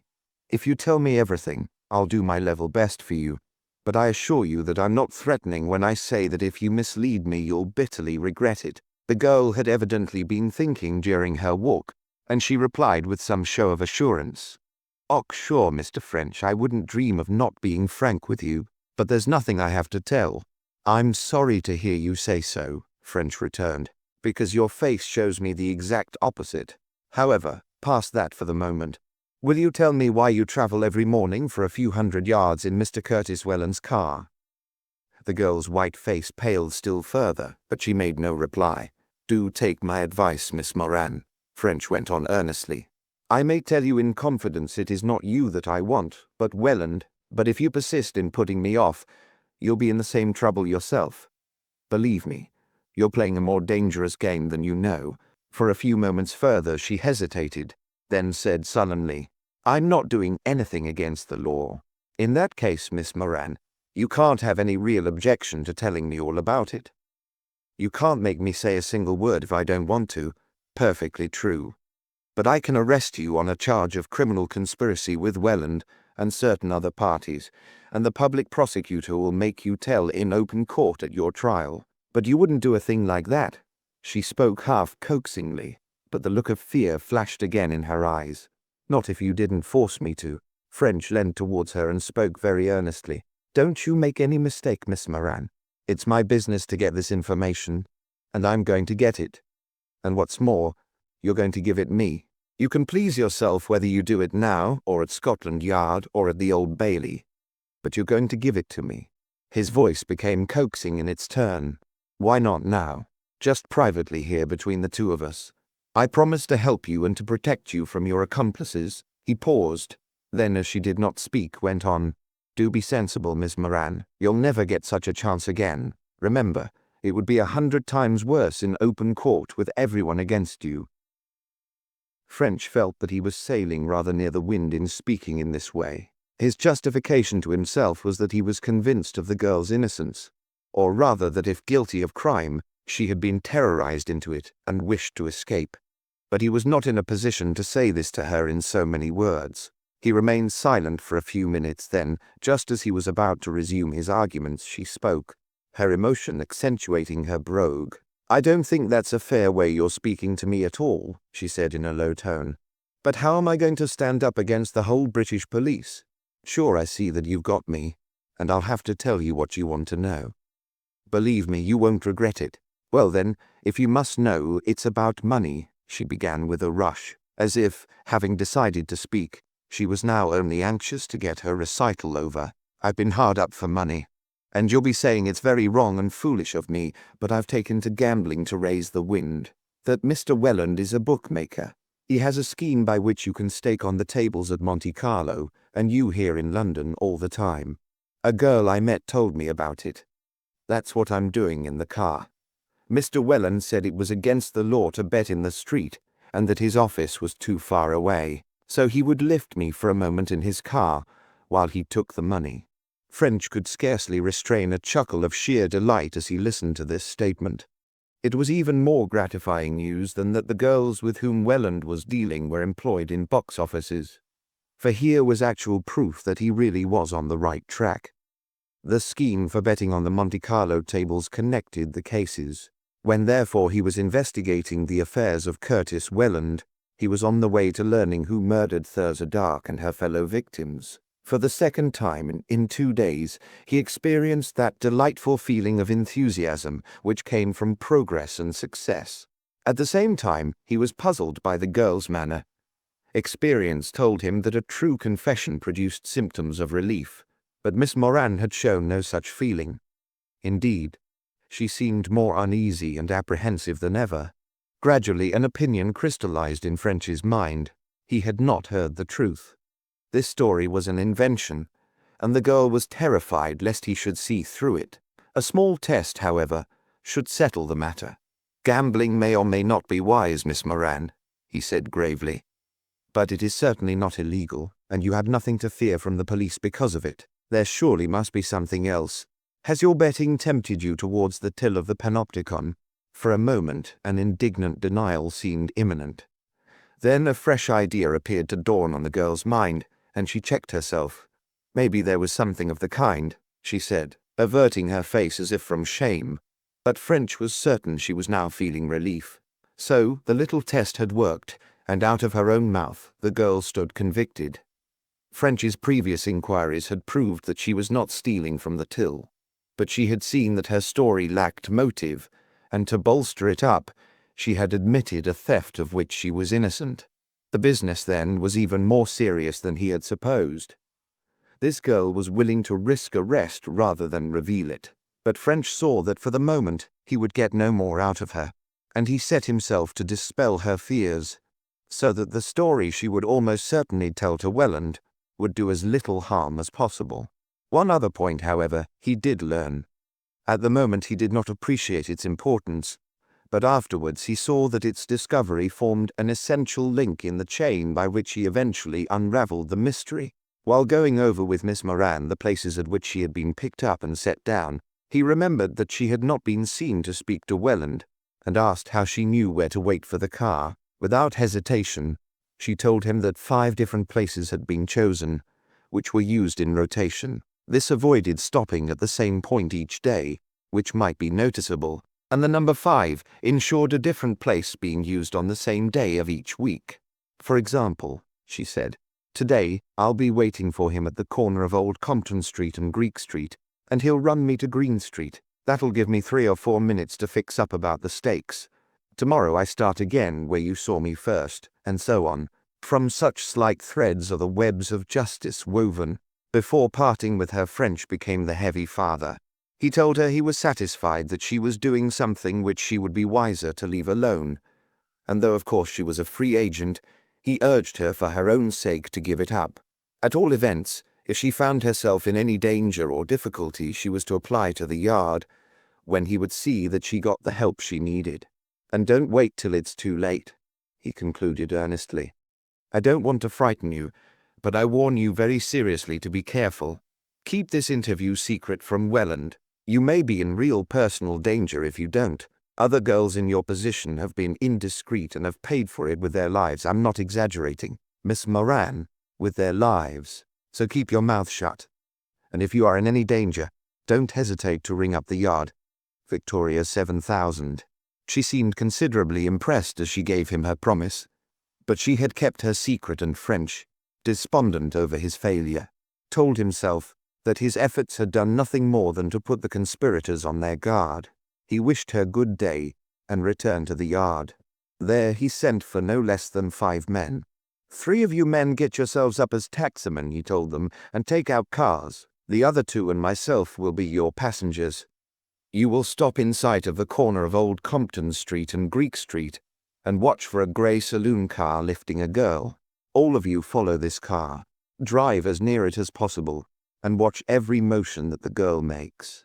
See if she speaks to the driver, and if possible lip-read what she says. After she is set down in Green Street, you are finished and can come back to the Yard." This program was carried out. When Molly Moran appeared at the end of Greek Street, 3 cars were standing before offices in different parts of the street. On the appearance of Welland's car, they started up their engines, and as he moved off, they followed. One was slightly in front, with its occupant watching out of the back window by means of a periscope. A second was almost abreast, while the third ran on ahead to Charing Cross Road, ready to fall into place as Welland turned the corner. French's 3 drivers showed immense skill in maneuvering their vehicles into places of vantage. During the whole period in which Miss Moran remained in the car, an observer was never more than 10 feet away. Sometimes one of the 3 would be nearest, sometimes another, but none ever left the side of the grey car until the next was ready to take its place. The result both pleased and puzzled French. It pleased him because it proved him correct in assuming the story of the gambling to be a fabrication.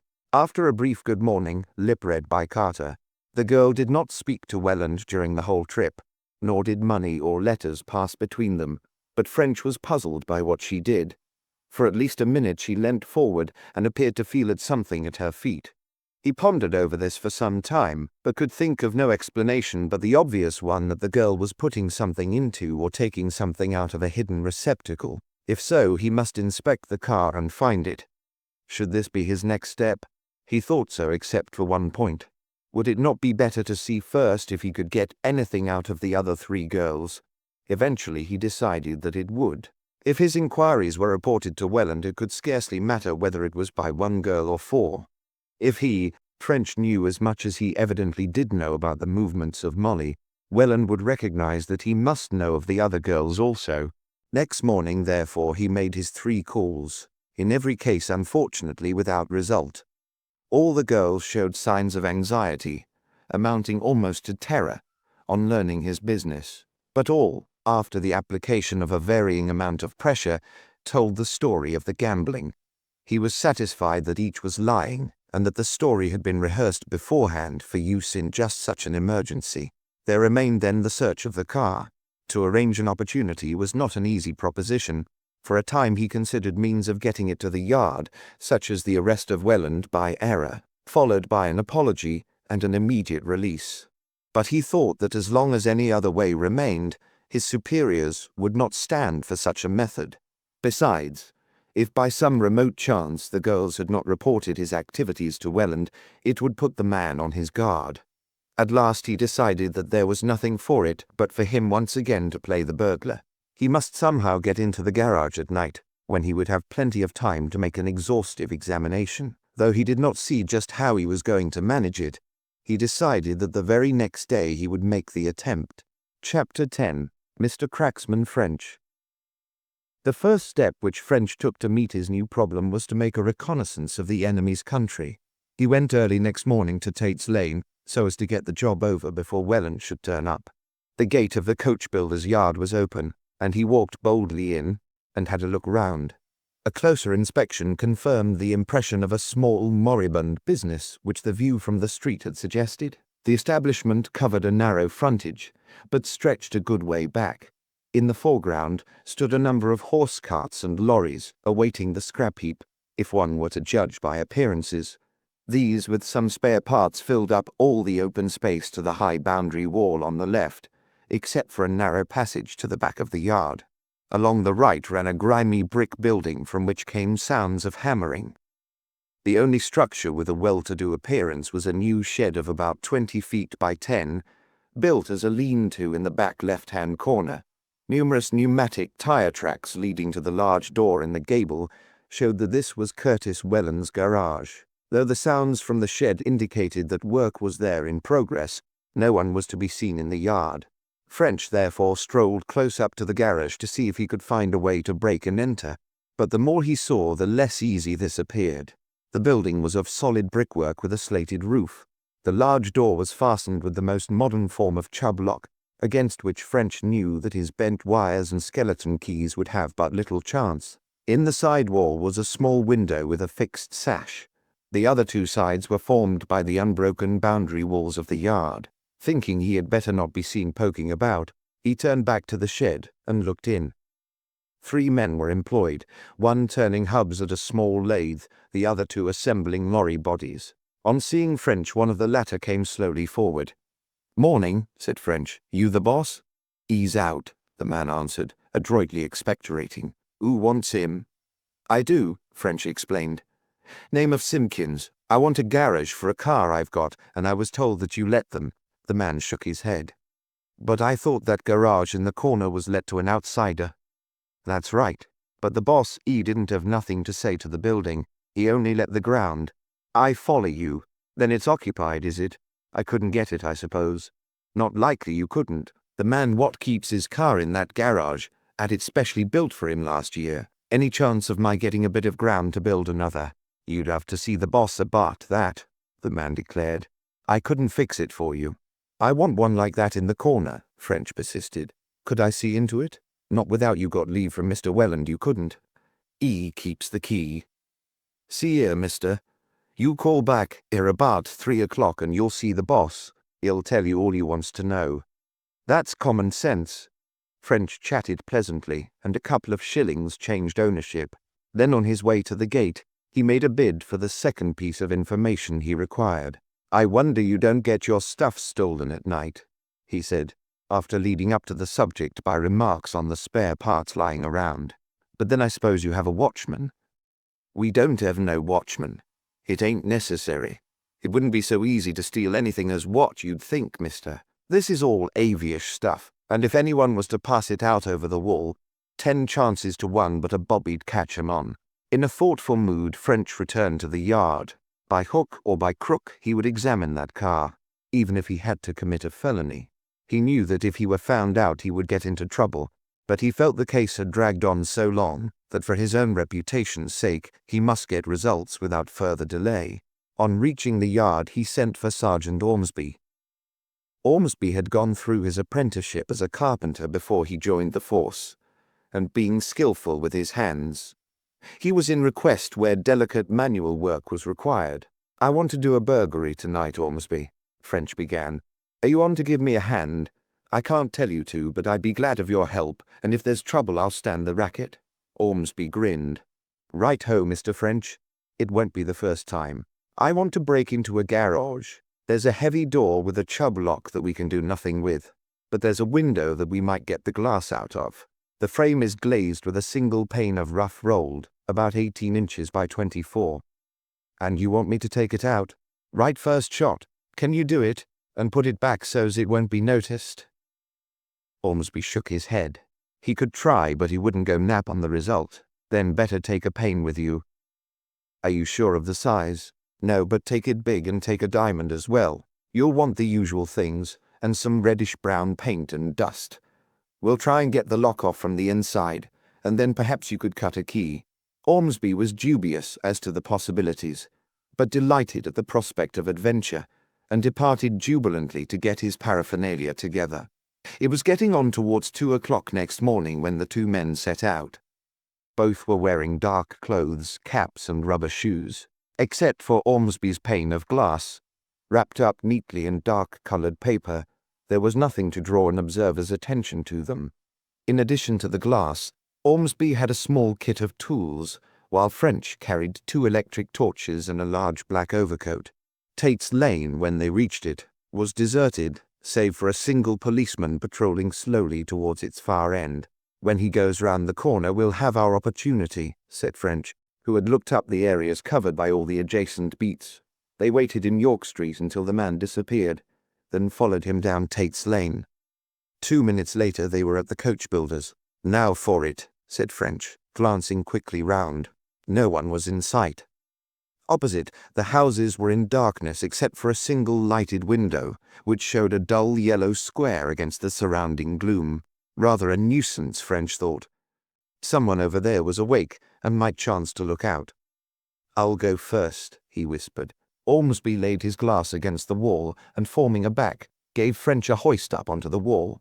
A moment later French had dropped softly to the ground within. Quickly the glass and tools were handed over, and in 10 seconds more Ormsby also was inside. They stood listening, but the silence was reassuring, and they tiptoed to the garage and set to work on the window. French directed the beam from his torch and held up the coat to screen the light, while Ormsby tackled the removal of the glass. The night was ideal for their purpose. There was no moon, but the light of the stars showed up faintly the larger objects while allowing the men to work unseen. It was calm and sounds carried far. In the street they could hear the footsteps of the returning policeman ring sharply. Soon the putty was cut away and the sprigs withdrawn. Then, affixing rubber suckers to the corners, Ormsby pulled. This was the critical operation, but he worked skillfully, and gradually one corner after another came away, and he was able to lift out the pane. Fine, French whispered. Now a hand in. A flash from the torch showed that there was a small bench beneath the window. With difficulty, French squeezed through onto the bench and dropped noiselessly to the floor. Immediately he opened the door, Ormsby slipped in, and the door was shut.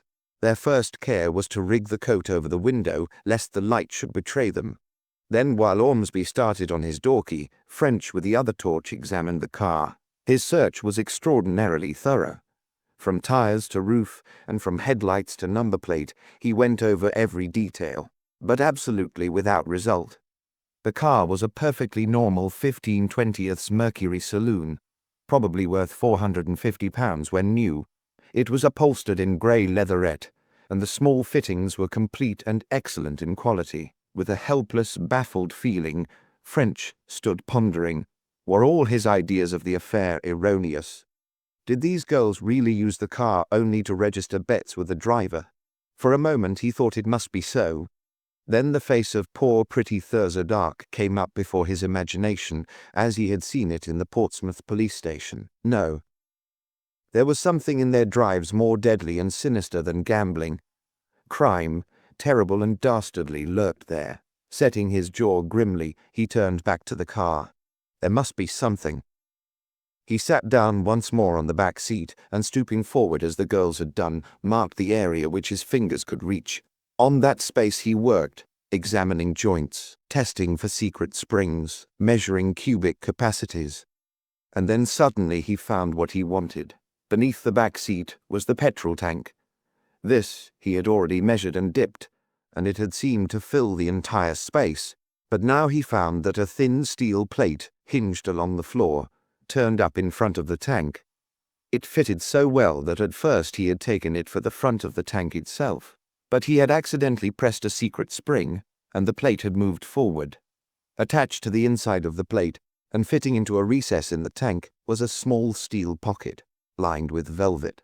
The recess was triangular in cross-section, which explained the fact that he had been able to push Ormsby's steel rule right down to the bottom of the tank, and even feel round its edges, without discovering the trick.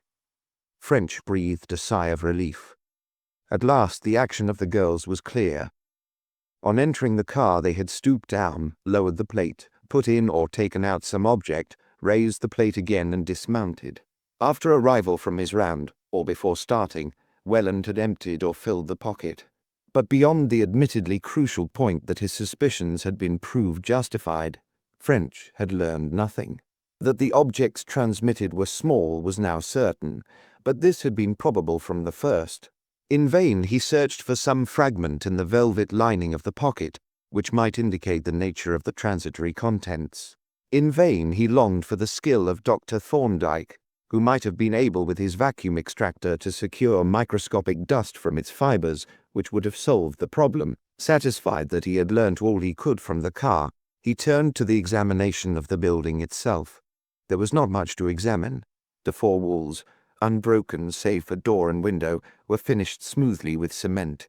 Under the window was the bench, a plain structure offering no hiding place.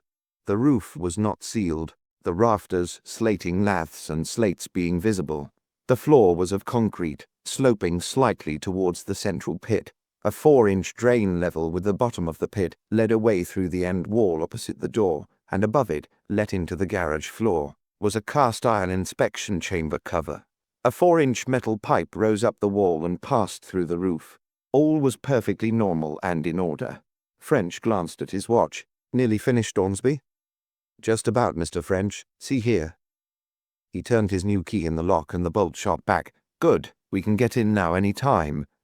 French pointed to the pipe which ran up the wall. "What's that thing for?" "Vent pipe," Ormsby returned. "That's all right. Required to ventilate the drain."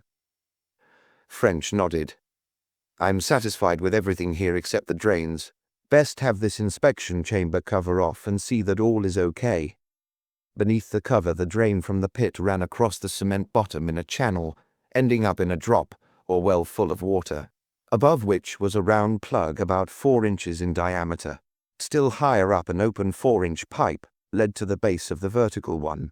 "All perfectly okay," Ormsby pronounced. "Here is the drain from the pit leading into its disconnecting trap, and here," he pointed to the plug, "is the inlet for clearing out the pipe if it should get stopped. This," indicating the high-level open pipe, "is the vent pipe. It turns up the wall and has an outlet above the roof. All perfectly correct." With a sigh, French helped him to lift the inspection chamber cover into place. On the whole, he was disappointed with his visit. He had hoped that it would have given him the solution of the mystery, but beyond proving that there really was a mystery, he had learnt nothing. "Get that glass in," he said shortly. Once again he held the torch and coat while Ormsby worked. Quickly the window was glazed and the fresh work painted with rapidly drying paint, which in its turn was dusted over with various coloured powders until it had practically resumed its original appearance. Then, watching their chance, the two men climbed back into Tate's Lane and so to their respective homes. The discovery of the secret pocket in the car seemed to French to rule out one of his theories. The scheme was not for the purpose of keeping members of an organization in touch with headquarters. Something material was being handed over. What could it be? The girls' occupation suggested money, some scheme for robbing the tills of their various establishments. But then, so far as his information went, they weren't robbing their tills. There were 2 ways French saw to settle the matter. The first was to arrest 2 of the girls on some trumped-up charge, one just before she was picked up by the car, and the other immediately after she was set down. One or other would necessarily be carrying the stuff. The second way was to shadow Welland more closely than ever and take him in the act of receiving or parting with it. Of the two, French preferred the second. To take the girls to the yard on suspicion would precipitate events too rapidly. He would no doubt find out what was being passed as well as getting Welland. But Style and the girl Lestrange would probably give him the slip. And he must get all three, for all he felt positive were concerned in the murders. No, he was not yet ready to take action. He must first find out what was going on. A more intense shadowing of Welland seemed therefore to be indicated. French went over in his mind what he had already learnt of the man's movements. Observation had shown that on his journeys between his house, his office, his garage, and the golf links he had held no communication with any other person. His entire time, therefore, was accounted for except the period spent in those 4 places. French called in 2 of his men and instructed them to get what help they required and watch the office and the garage day and night. Shadow into his home anyone other than Welland who might enter either. The house and links he decided he would tackle himself, and he settled down to think out a scheme for doing so. Chapter 11. The Happy Paterfamilias. Some 15 minutes later he sent once more for Sergeant Ormsby. "You have a son, haven't you, Ormsby?" he asked. "A nipper of about 10. "That's right, sir. A smart lad, able to put through a bit of play acting." Ormsby smiled. "If you had seen him doing Tom Mix in Miss Hook of Hollywood, at a children's show out our way, you wouldn't need to ask. The very thing. Could you spare him for an hour or 2 tomorrow?" "Of course, Mr. French. He's on holidays now in any case." "Then how would this work?" French outlined his plan, and the other laughed. "Suit the boy first class," he observed with a chuckle, "and suit me too, for the matter of that." "Good. Then we'll leave in time to be at Harrow Station before the 7:17 in the morning." Next day French and an intelligent but somewhat mischievous-looking boy alighted at Harrow shortly before 9. They were dressed for their parts. French was obviously a landed proprietor on a visit to town, while Freddie Ormsby was a convincing study of a preparatory schoolboy. Having seen Welland leave by the 917, they strolled into the town. "Now, Sonny, we've got to kill an hour or 2. What would you like, coffee or an ice?" Freddie's predilection being for ices, they found a shop and gave a bumper order. French sipped coffee and smoked a lengthy pipe, and then they went for a walk. It was not till nearly 11 that they found themselves at the end of Acacia Avenue. "Now, Fred, here we are. Do your best, like a good chap." They strolled down the road, evidently strangers to the place and as evidently father and son. At all vacant lots they stopped, clearly discussing a possible dwelling. Next door to number 39 was such a lot, and at this they halted in its turn. "That bow window on the ground floor," French said in low tones, as he demonstrated with gestures how the ground might be terraced. On his previous visit he had noted the exterior of the house, and by plotting the various elevations, he had deduced its probable plan. From this he was satisfied that the window in question belonged to Welland's sitting room. No other had a large enough expanse of blank wall beside it for the necessary size of the room. Freddie Ormsby acted with promptitude. "Oh, Daddy, see!" he cried in shrill tones. "Look where the cat is!" And before his scandalized parent could intervene, he had picked up a stone and sent it whizzing with unerring aim through the largest pane. "Played, sir. Fine shot," French whispered, then in loud tones, "Well, upon my soul, you little rascal, look what you've done." "What do you mean, sir, by such conduct?" The door of number 39 was opened by an elderly woman with an indignant countenance as an angry but apologetic gentleman and a scared, woebegone boy approached up its tiny drive. "I'm afraid, madam," said French, taking off his hat politely, "that an accident has occurred for which I am responsible. My son has so far forgotten himself as to throw a stone which unfortunately has broken your window. He has been warned about stone throwing again and again, and I'll see that this time it will be a lesson to him. I can only offer you, madam, my apologies, and go at once for a glazier to make good the damage." The good lady, who had evidently been prepared to breathe threatenings and slaughter, on finding the wind thus taken out of her sails, became somewhat mollified. "Oh, well, if that's the way you put it, it will be all right," she admitted, "though it did give me a start and no mistake, the stone coming through. But there," she went on magnanimously, glancing at the frightened culprit, "you don't need to say too much to him. Boys will be boys, that's what I say. Boys will be boys. It's exceedingly kind of you to look at it like that, French declared. As I said, I can assure you it will be a lesson to him he will not soon forget. I hope nothing has been damaged inside the room. Well, I haven't looked yet.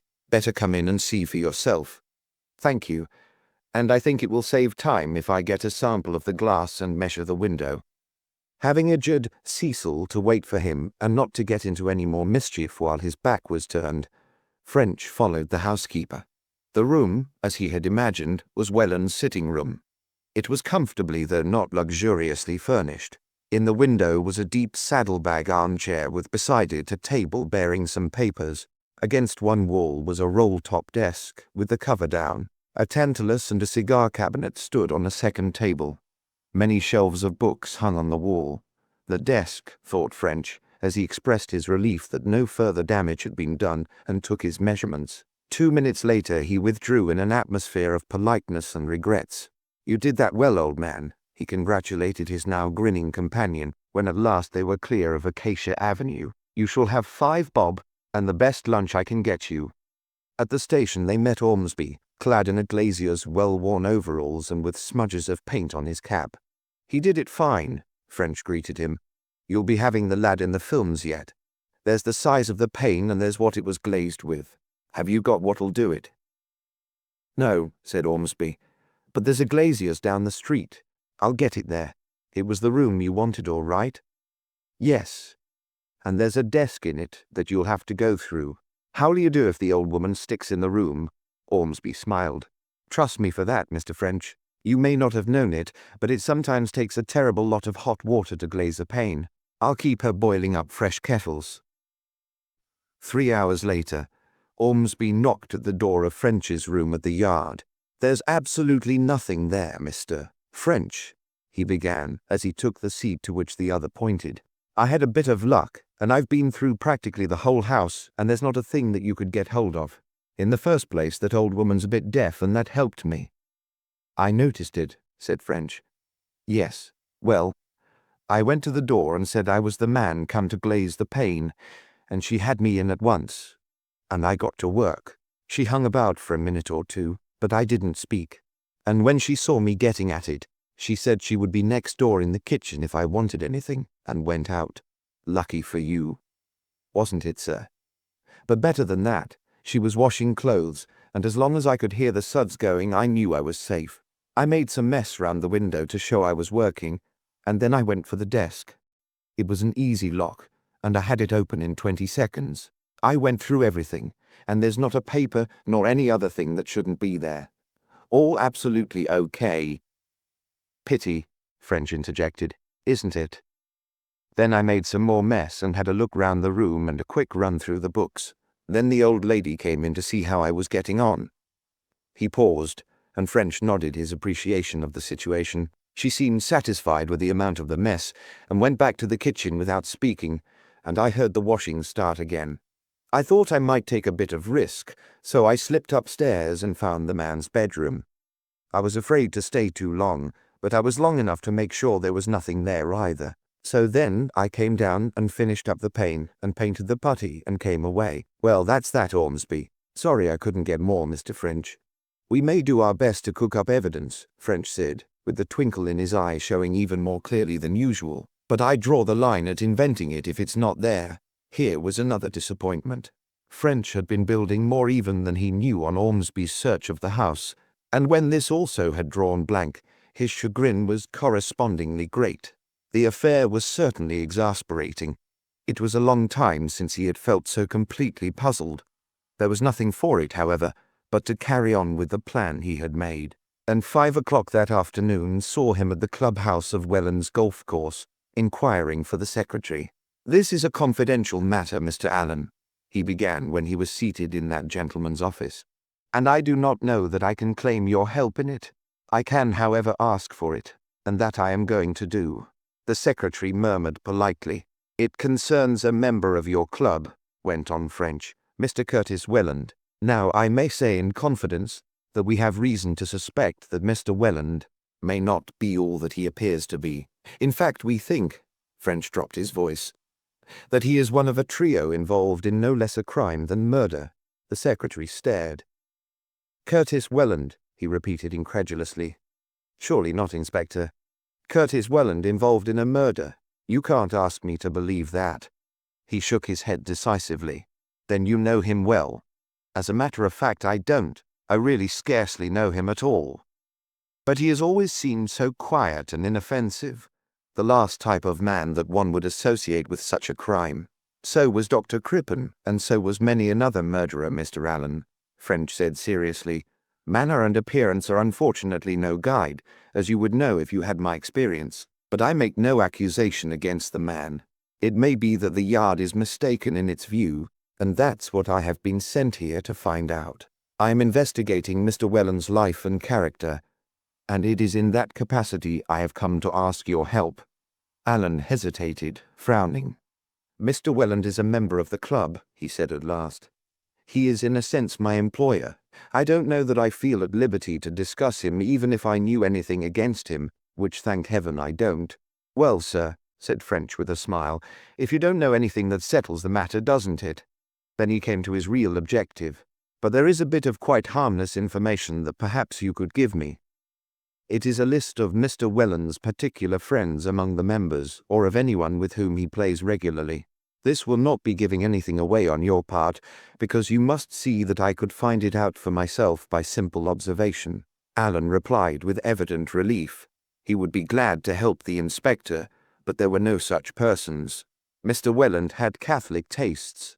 He played with anyone who was available, not with anyone in particular.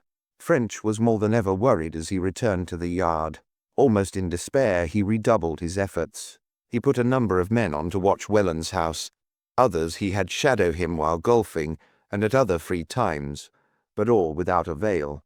As the days passed and he found that no one visited the garage or the office, and that Welland came into no regular touch with any human being other than the four girls, he became almost ill from anxiety. Gone was his usual cheery optimism, his suavity, his pleasant words for his subordinates.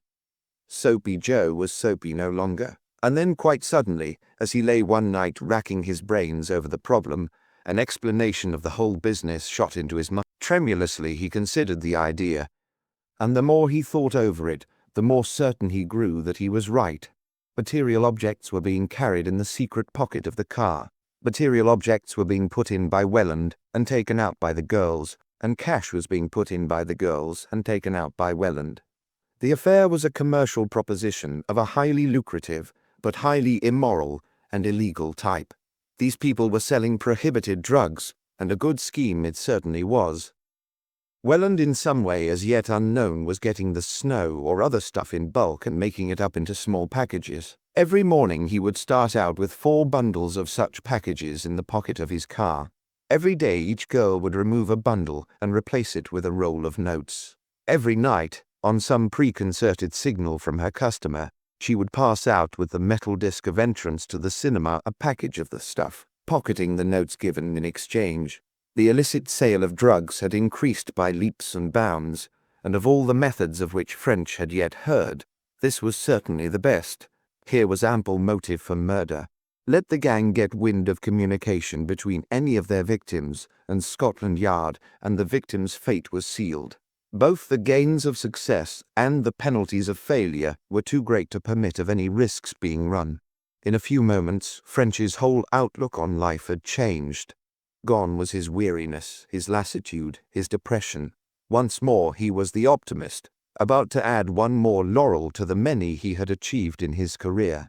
For this case would make a sensation. If there was one thing more than another which the authorities were keen on suppressing, it was this drug traffic. If he pulled off a big coup in this line, it could not fail to affect his prospects. And then came the usual reaction. It was not all so clear as he had imagined. How and from whom was Welland getting the stuff? How and to whom was he passing on the money? French saw that he had a good way to go before his case should be complete.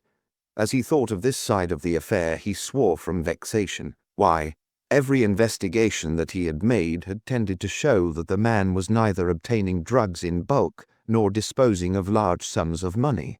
Curse it all, he thought. Was there ever such a tangle?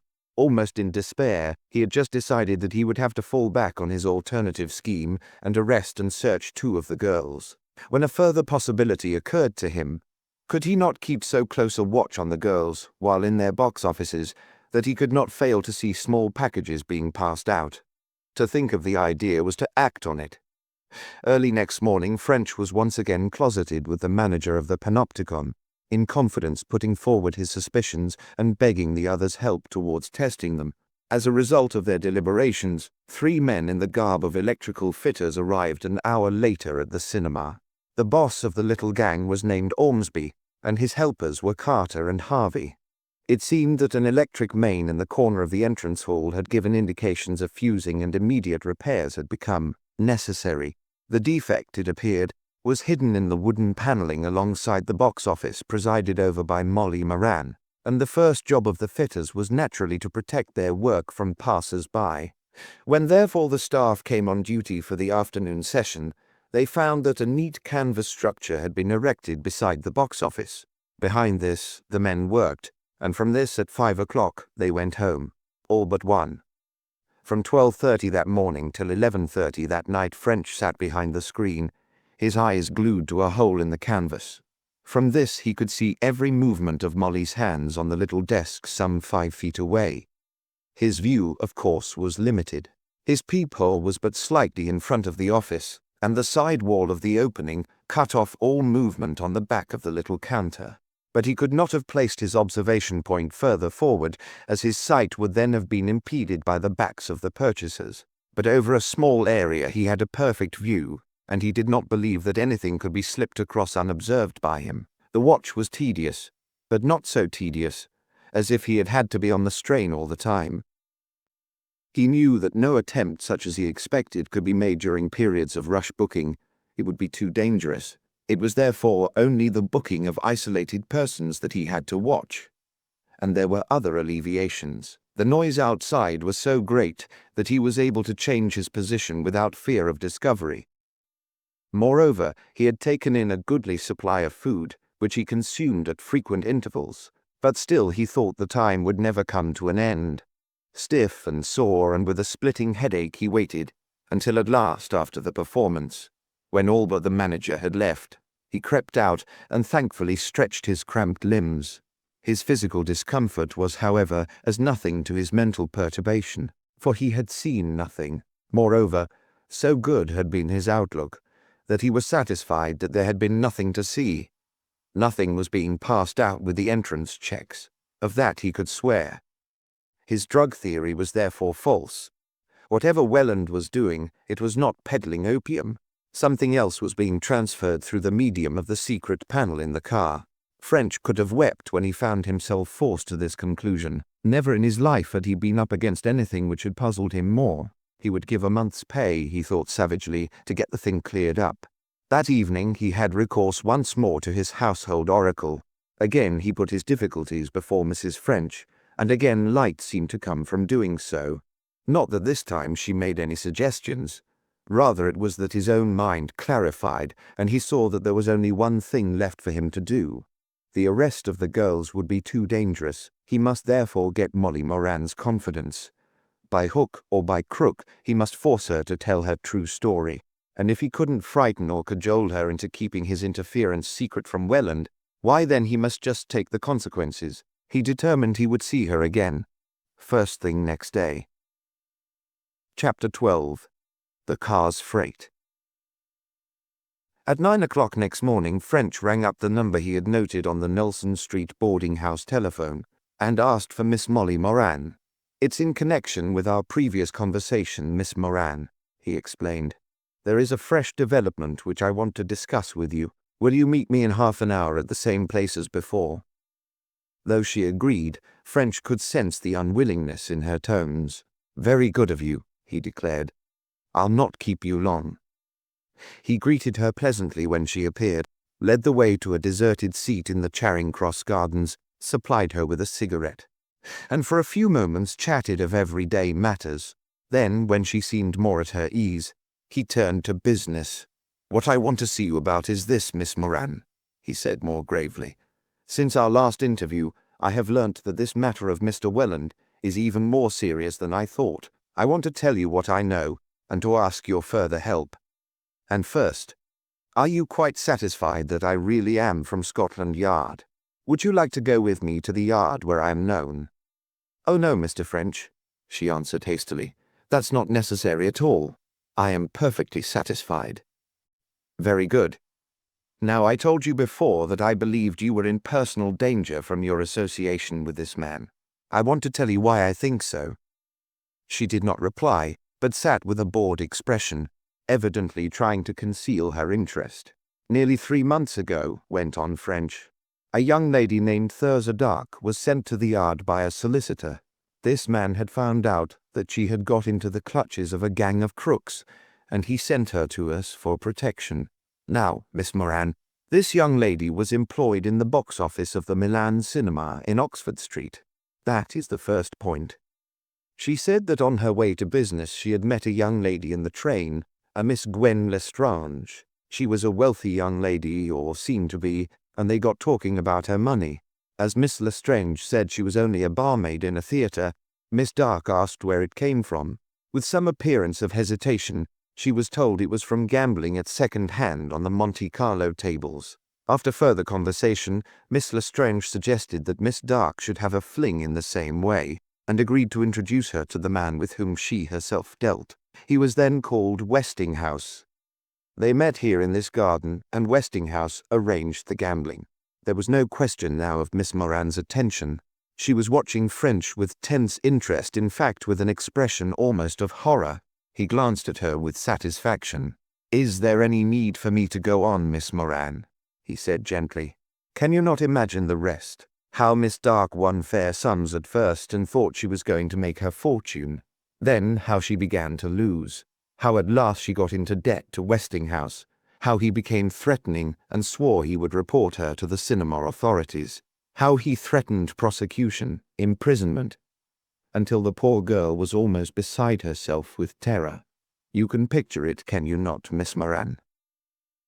That she could picture it in vivid detail was evident.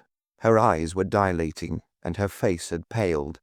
"The remainder I'm sure you can imagine also," went on French. "How at this crisis Miss Lestrange turned up unexpectedly, how she was sympathetically concerned about Miss Dark's woebegone appearance, and how she recommended recourse to her cousin, who, she said, had helped her out of a similar difficulty. Then how this man played on Miss Dark's fears in order to entrap her in his evil schemes. Ah, I see I needn't go into it further. You evidently know as much as I do about it." In truth, the girl's appearance left no doubt on the point. French, pausing for a moment, continued, "Now I must tell you something that had happened before. A very great friend of Miss Dark's, a young lady also employed in the box office of a cinema, had recently died. She was a jolly, gay young thing, but for several weeks she had appeared to be in trouble. Then one day she disappeared, and later her body was found in a pool in a quarry. There was a verdict of suicide, but Miss Dark never believed she had committed suicide. She said she was not that kind of girl, and she was convinced that she had been murdered. Now Miss Dark had tried to get out of her friend the cause of her trouble, but beyond the fact that it was due to some man who had got her into his power, the girl would not say. But she had described the man, and what had terrified Miss Dark was that the man to whom Miss Lestrange had sent her exactly answered the description. This was his description: middling tall, thinnish, fair-haired, rather terrifying eyes, and, French paused for a moment, then added, a purple scar shaped like a sickle on the inside of his left wrist. Miss Moran gave a little gasping cry. She had gone dead white and swayed as if faint. "Steady on, Miss Moran," French said sharply, but in low tones. "You don't want to attract attention. You're all right and perfectly safe. Pull yourself together." With an evident effort, the girl did so. She did not belie the evidence of her firm little chin. Again French told himself she was a young woman of character. "You mustn't be alarmed," he went on. "I'm here to help you out of your difficulties. We'll discuss that in a moment. Meanwhile, I must finish my story. As I say, Miss Dark recognized the man, and very wisely she temporized. If he would give her a couple of days to think it over, she would come to a decision. He agreed. By friends about whom I needn't explain, she was persuaded to report the circumstances at the yard. Miss Moran, French's voice became very grave. She was evidently watched. That night she disappeared, and 2 days later her body was found in the sea near Portsmouth. In this case, there was no question of suicide. The poor girl had been murdered before being thrown into the sea. Once again, his listener's pallor grew deathlike, and once again, with an evident effort, she pulled herself together. I have one other thing to tell you. Inquiries revealed the fact that some 5 months before Miss Dark's friend's murder, another young lady was found drowned under suspicious circumstances. She also was in the box office of a cinema. Absolute proof was not obtainable, but there is no reasonable doubt that she also was murdered by the same gang. French paused, carefully lit a cigarette, glanced keenly around and resumed. From all this, Miss Moran, you will see that when I said I thought you might be in personal danger, I was basing my opinion on something very real. I do not wish to frighten you unduly, but you must see that unless some steps are taken, it may be your turn next. Now the question is, are you going to be wise and confide in me? She did not answer, and French also smoked in silence to let the question sink into her mind. Presently he went on, there is also another side of the affair which you must not overlook, and about which it is only fair that I should warn you. We now know so much about what is going on, that it is only a question of time before we learn it all. If you are then found to be doing something illegal, you will undoubtedly be charged with conspiracy in the crime. If, on the other hand, you do all you can to help the authorities, I will do all I can to help you. Even if the matter should be too serious for me to keep you out of court, your having turned King's evidence would get you off. It was evident that this view had not occurred to the young lady. She looked even more frightened and unhappy, though still she did not speak. French grew impatient. Very well, he said in sharper tones. I warn you again that your own safety requires that you should tell what you know. But if you won't take my warning, I can't help it. I am of opinion that here and now you are carrying with you the object or objects which you will shortly place in the secret panel of Mr. Welland's car. I shall have to take you into custody on a charge of conspiracy and have you searched so as to find out what that article is. His conscience pricked him slightly as he spoke. Was this strictly in accordance with the rules for the interrogation of a possible witness? Then he thought he was justified. This girl would not incriminate herself. He could swear she was innocent, and anything was good enough for the murderers of Thurza Dark. The girl gave a little cry. Take me into custody, she whispered hoarsely. Surely you wouldn't do a thing like that. I certainly would. I am going to find out about this business at whatever cost. Come now, he went on more coaxingly. Be wise, and come in on the side that must win. As you are running a terrible risk. Though he spoke gravely, with secret delight, he noticed signs of breaking down. Miss Moran shivered and slow, long sobs shook her frame. He remained silent, and then at last he heard what he had been hoping for. Oh, she cried piteously, but this is terrible altogether. I never thought anything like this would happen to me. I didn't mean any harm, and now look at the trouble I'm in. You'll make it as easy as you can for me if I tell you. I have already promised, Miss Moran. Not only that, but you'll feel a weight off your mind. You can't have been happy with this going on. Happy? I've been miserable. God only knows how miserable I've been. And if I have been making money, sure I've paid for it by the terror I've been in. I'll tell you everything. She was now sobbing freely, and French once more urged her to control herself, lest attention should be drawn to her. Presently, in rather tremulous tones, she began. The whole thing happened just as you say, Mr. French. Every day I go to business by the tube, and it was there I met the girl you spoke of. We got to be the best of friends, but all the time I was wondering where she got her money. One day I asked her, and then she told me about the gambling at Monte Carlo. She said if I would like a go at it, she would arrange it for me, all just as you said. She said the bookmaker would meet us here. He did, and he was the very man you described. Oh, but he was the terrible man, Mr. French.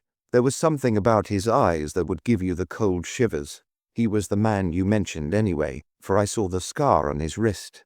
Ah, said French with satisfaction. Did he tell you his name? He did, it was Style. Good, that's the man. And did you stake? I did, and I won first and then I lost. At that time Gwen Lestrange had got a job out of London, and had gone away, but I met her by chance, and she asked me how I was getting on. When I told her, she said she thought her cousin could help me, and she introduced me to him. That was Mr. Welland. French was highly pleased. At last he was making progress. Welland and Style had been concerned in the death of Thurza Dark, and already he had Welland under observation. A little more of that observation would undoubtedly lead him to Style. He wondered why the two scoundrels had changed their respective roles. In Thurza Dark's case, Welland or Westinghouse had been the bookmaker and Style the cousin.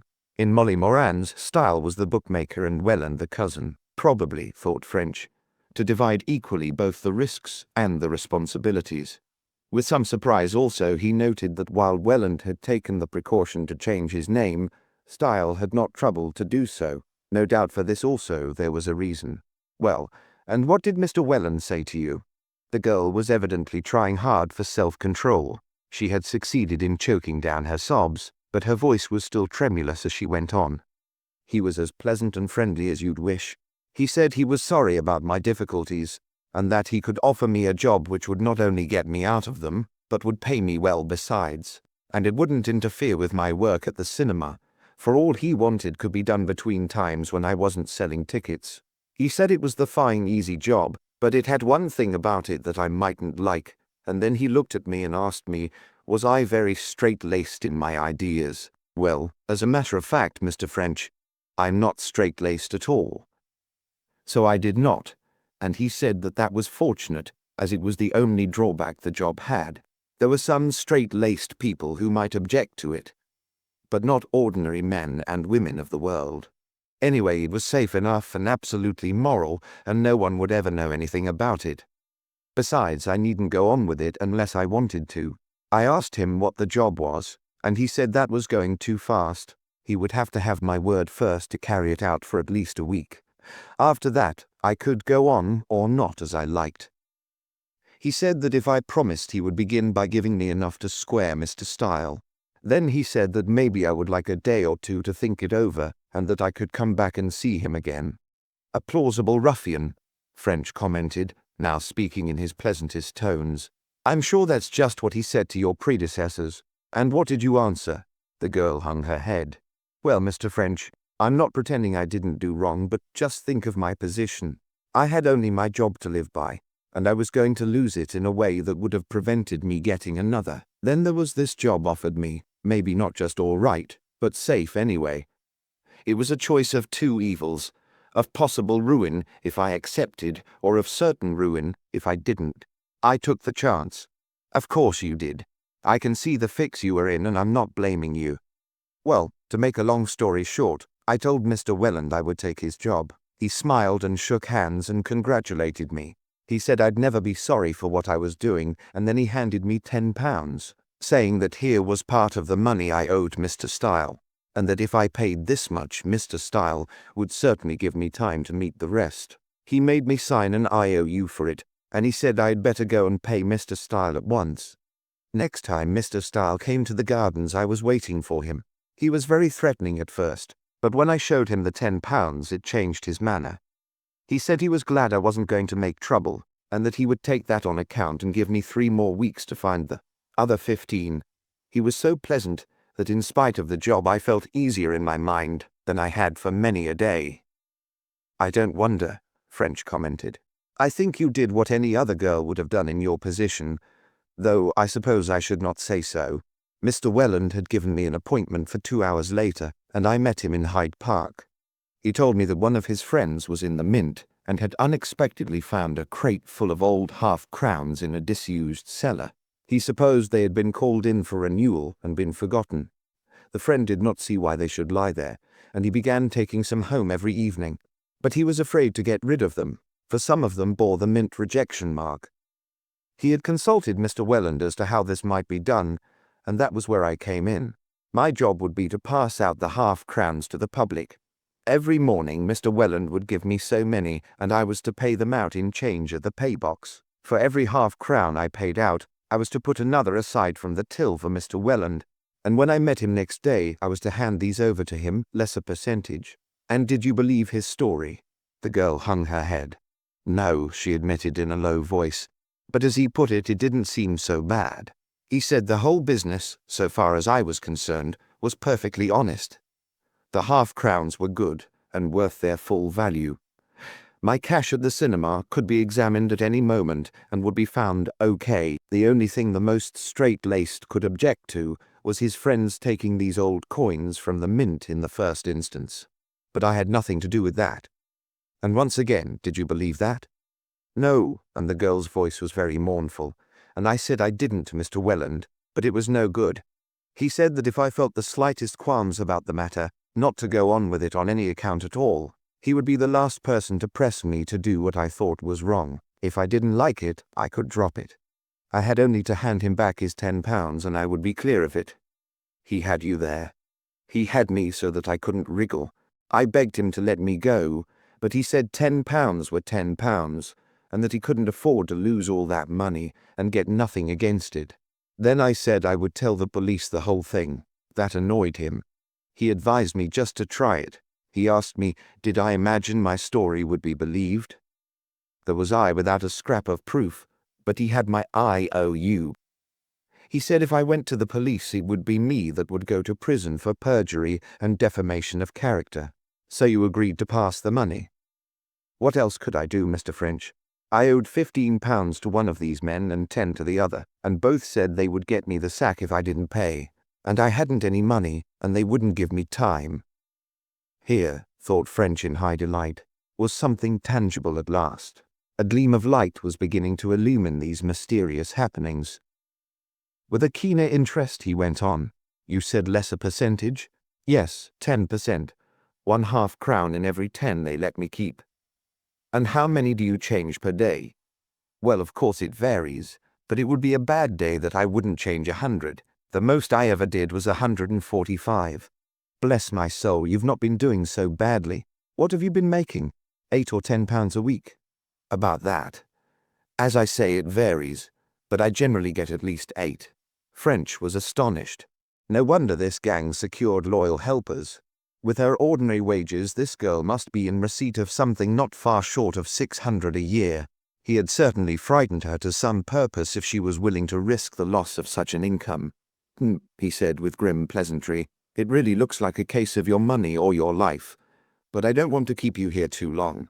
From what you tell me, it would be better that we shouldn't be seen together. Just explain how you carry the half-crowns to and from the cinema. In my vanity bag. She was about to open it, but French checked her. Don't show me, he said. Explain. There are 3 compartments in this bag. The center one is like an ordinary bag, and I keep my own things in it, handkerchief and so on. The 2 side ones shut with a spring, and unless you examined the bag very carefully, you wouldn't know they were there. One of these spring compartments is colored red inside, and the other green. In the red one are the half-crowns from Mr. Welland. As I take them out, I put other half-crowns from the till into the green one. Sometimes I don't get all Mr. Welland's changed, and the colors keep them separate. Why do you only put in half-crowns? Wouldn't 2 shillings and a 6pence from the till do as well? I don't know. Mr. Welland told me to put in half-crowns only. Evidently to keep the percentage of coins of various values normal in the till, French imagined. If so, it showed an attention to detail which deserved success. He thought rapidly whether he had got all the information he could expect from this particular source, and decided that he had. Now, Miss Moran, he said earnestly, you must be careful of yourself for a few days. Go straight home after your show and keep to populous streets. Even in the daytime, avoid lonely places. Don't accept a message from anyone you don't know. Most important of all, don't get into any kind of a private car or taxi. This is not to frighten you, but to keep you safe. A few days and we'll have the gang, and then you will be all right. One other thing. If you notice anything in the least degree suspicious, ring me up, Victoria 7000. You will find plenty of help if you're in trouble. You understand all that? Oh, yes, Mr. French. And I can't say how glad I am to have told you. I was making money all right, but no money would be worth the terror I've endured. Mr. Welland was always telling me that if the thing leaked out I was done for. It would be the sack for certain, and maybe prison as well. I've been perfectly wretched, and the relief is just beyond words.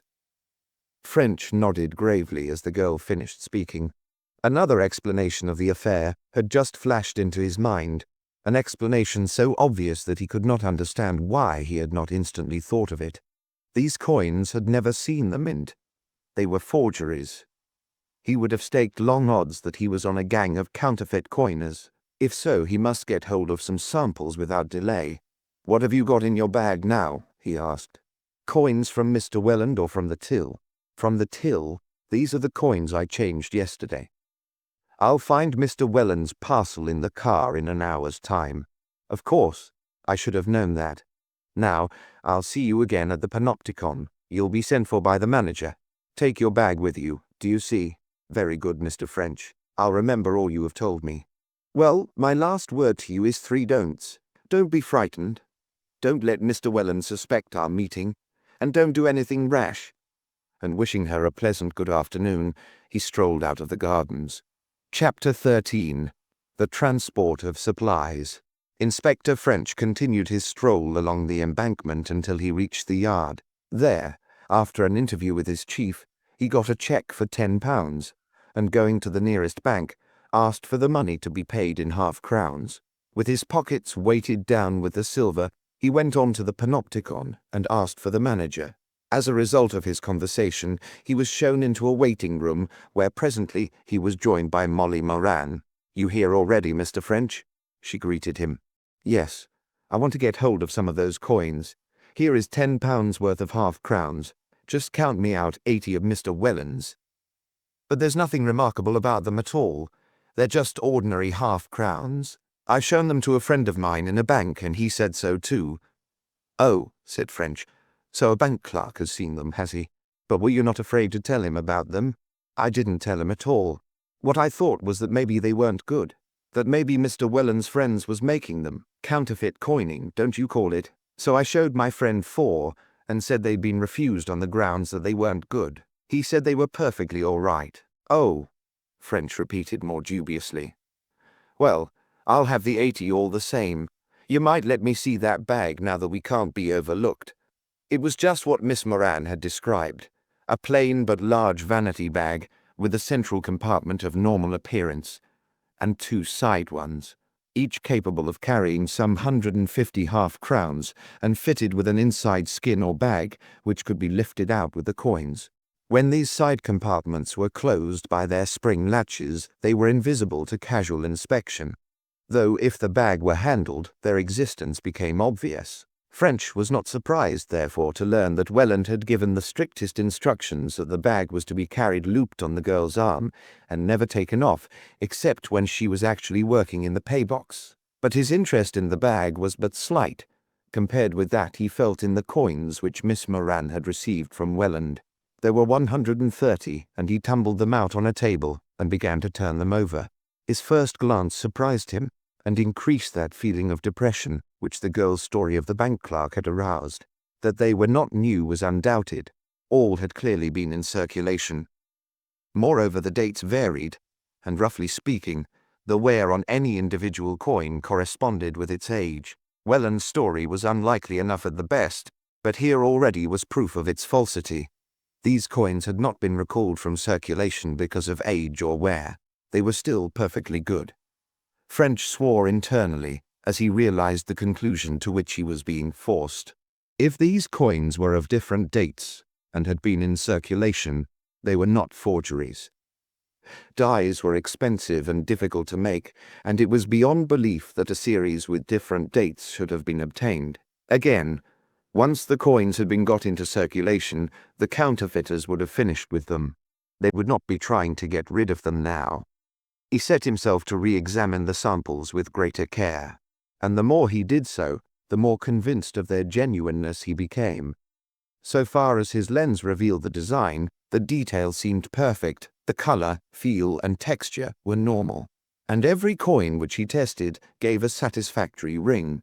He would of course have them examined by the experts at the mint, but he had little doubt his own conclusion would be confirmed. If so, it seemed to follow that the coins had been stolen. But he could not think of any source from which they might have been obtained. It was absurd to suppose they had been taken from the mint. Coins of such an age and in such a condition would not be there, nor did it seem likely that a bank had been robbed. Such an operation would be extremely difficult, and further, if it had been found possible, it was difficult to see why half-crowns alone had been taken. The only explanation which French could devise was that some eccentrically minded miser had spent his life hoarding them, but if so, and Welland had stolen them, why should he hesitate to pay them out himself? On this latter point, however, a little further thought supplied an explanation. The one feature of the affair which was clear beyond doubt was that it was being carried out on a very large scale. If Miss Moran changed 800 half-crowns a week, it was to be presumed that each of the other girls did the same. Say, 3,000 half-crowns a week, 150,000 a year, nearly £19,000 worth. No one man could do it. Without some such organization as had been devised, the thing would be out of the question.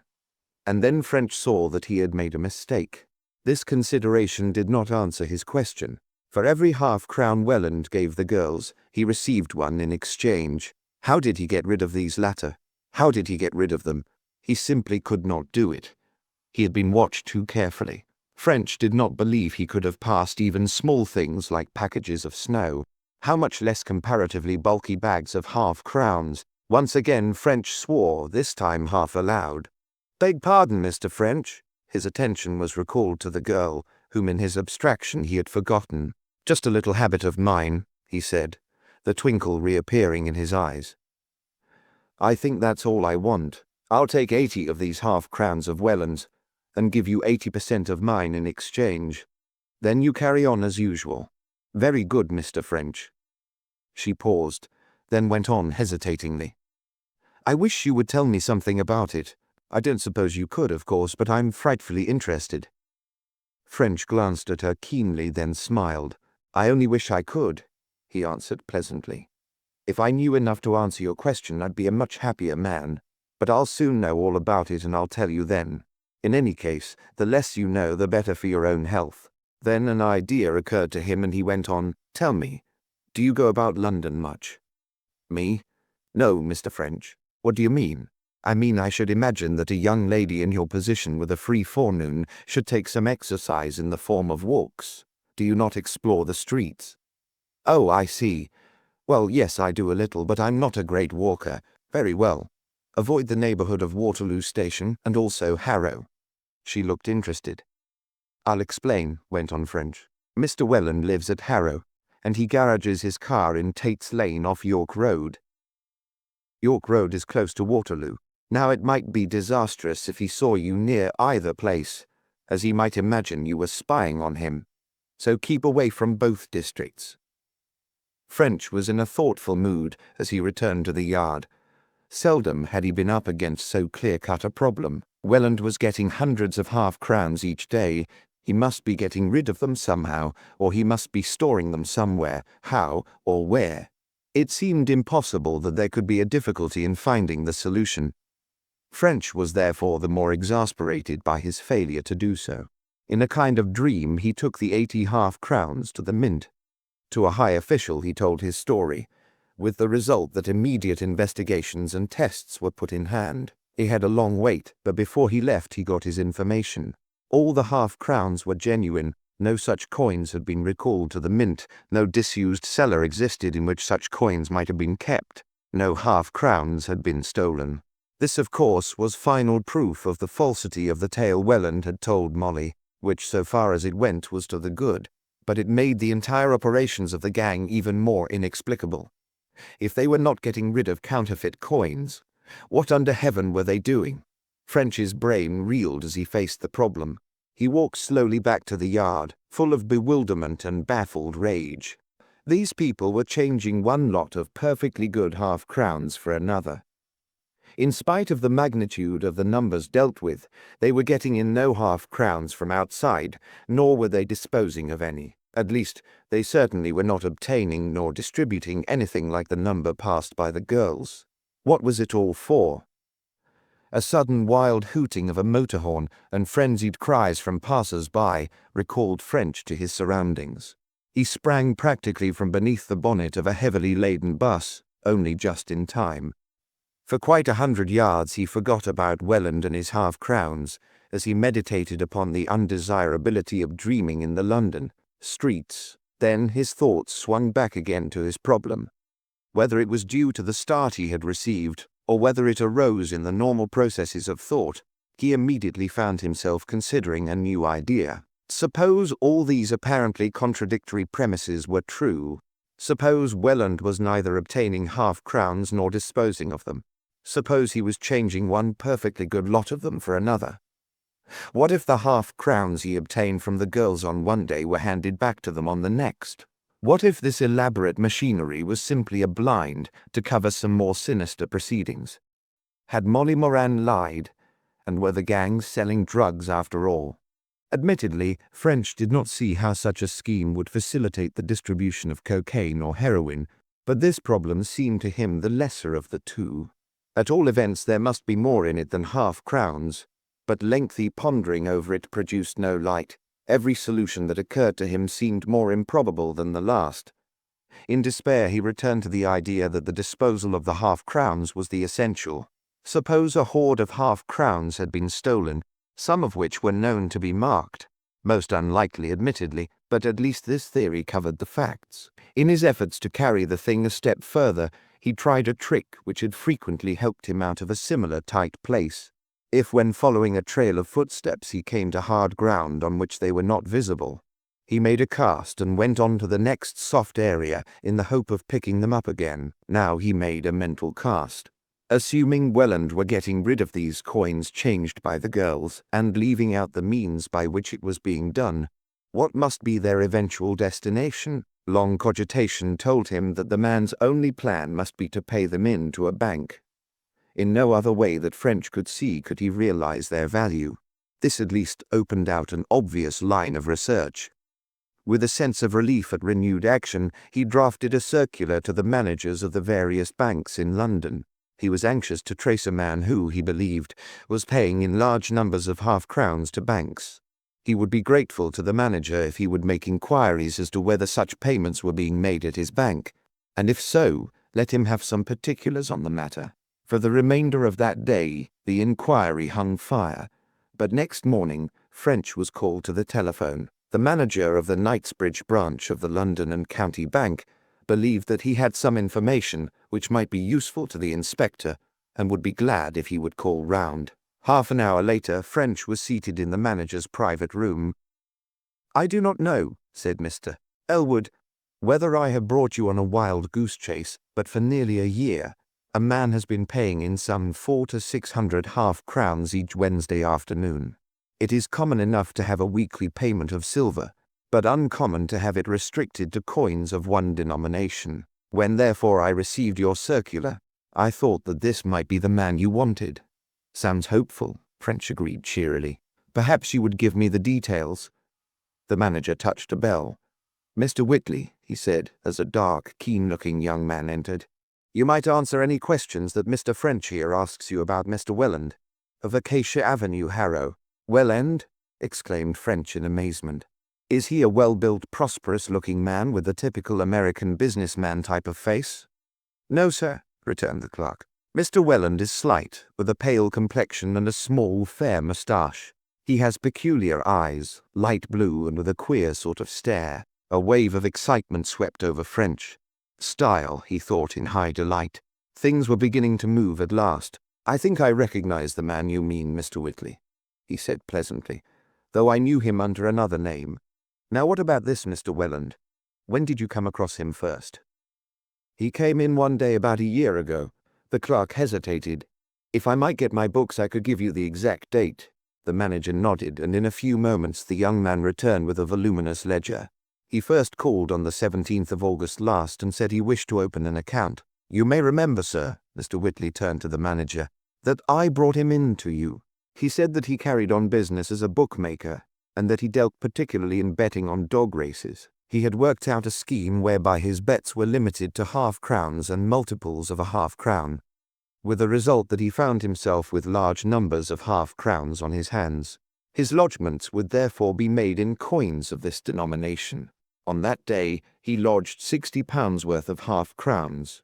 It was a Wednesday, and every Wednesday since then he has come in with amounts varying from 50 to £100, all in half-crowns. I follow you, said French. I take it then that his account has been steadily growing. No, the young man returned, for he draws cheques for comparatively large amounts at intervals. I do not think that his account has ever stood at more than £500. When it amounts to from £400 to £500, he draws all out, except a few pounds. By cheque? Yes, by cheque. In whose favour? In his own. I suppose I need scarcely ask you, Mr. Widley, if you were satisfied that this business was perfectly in order. Did it not strike you as strange that a man should lodge nothing but half-crowns? Well, you see, the young man returned. He explained that. Otherwise I probably would have thought it odd. Then it is not an uncommon thing for silver to be lodged in that way.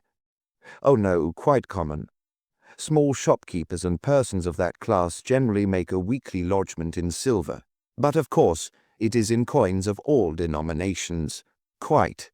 Does Mr. Welland call about the same time each Wednesday? Yes, always about 2 o'clock. Very good, said French. With your permission, sir, he turned to the manager. I shall be here at 2 o'clock next Wednesday, that is tomorrow, to meet Mr. Welland.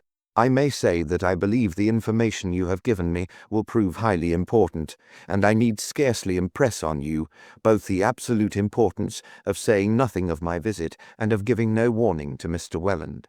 French's mind was in a whirl as he left the bank. Then it was half-crowns, but what was the object of it all? He swore impotently as he came up once more against the problem. But one thing at least was altogether splendid.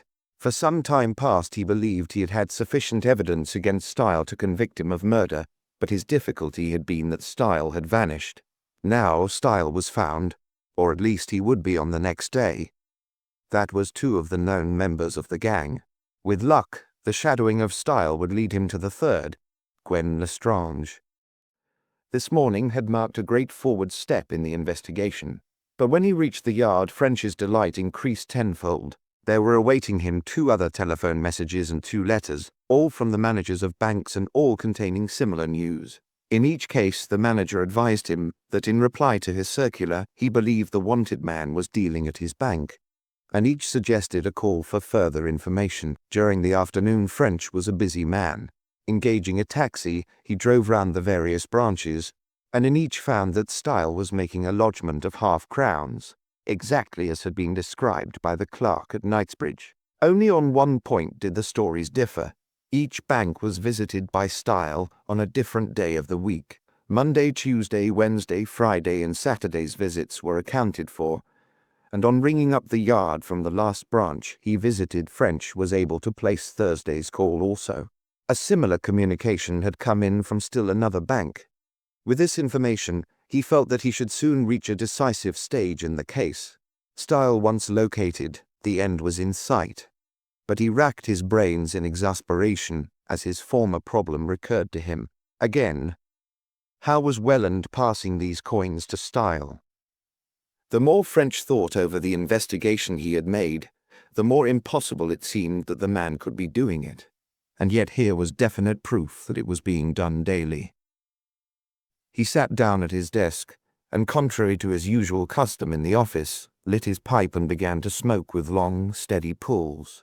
As he gave himself up to thought, for the nth time he visualized the whole proceedings, the placing of the coins in the secret panel of the car by the girls, the driving of the car to the garage, Welland's walk to his office, his journey to Harrow, his game of golf, his return next day to his office, his walk to the garage and the taking out of the car. Every one of these had been checked and rechecked so often that it was impossible that the coins could have been got rid of. And yet they had been. French wondered if he could not narrow the issue. The coins definitely reached the garage because observation showed that they were not taken out of the car in the streets. Though it was by no means demonstrated, he inclined to the opinion that when Welland left the garage, he did not take the coins with him. The man seldom carried anything in his hand, and so bulky a package could scarcely have been placed in the pocket without causing a bulge. But no bulge had been observed. It certainly looked, therefore, as if the coins were being left in the garage. Though his examination had been exhaustive, French again racked his brains as to whether he could not have overlooked some means of access to the garage. Then suddenly an idea occurred to him which filled him once again with the eager enthusiasm which every forward step in an investigation produced. The drain. Could the drain be a fake? Could it represent the communication he wanted? He determined that that very night he would examine it again. Accordingly, 2 o'clock next morning saw him repeat with Sergeant Ormsby the proceedings of 3 weeks earlier. Waiting until the policeman had turned out of Tate's Lane, they swarmed over the coach builder's wall, and creeping to the garage, let themselves in with Ormsby's key. "I'm not satisfied about this drain, Ormsby," French explained. "I want to make sure that there is nothing more here than meets the eye. Let's have this cover up again." They raised the manhole cover, and Ormsby got into the inspection chamber and prepared to examine the 3 pipes in turn. French, lying down in the pit, was able to put his eye to that connecting the pit to the chamber.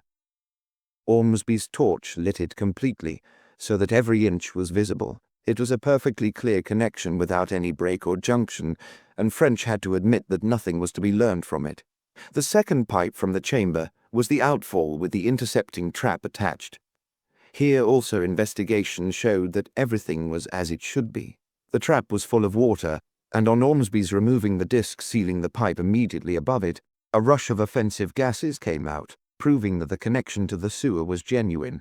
There remained therefore only the ventilating pipe, and this, it was obvious, passed under the floor to the vertical shaft, and so to the roof. "That is all right, Mr. French. You needn't worry about it." "It is just an ordinary vent pipe," Ormsby declared, but French still was not satisfied. "I must make sure of the connection," he said. "Couldn't you get up on the roof, Ormsby, and pour some water down and see if it comes out here?" The pipe passed out through the roof at the back of the garage, opposite the door. With some difficulty, Ormsby climbed on the wall between the yard and the adjoining property, then shuffling up the roof, poured down the pipe the canful of water which French handed up. A gurgling sound, followed by a rush of water into the inspection chamber, showed immediately that the connection was good.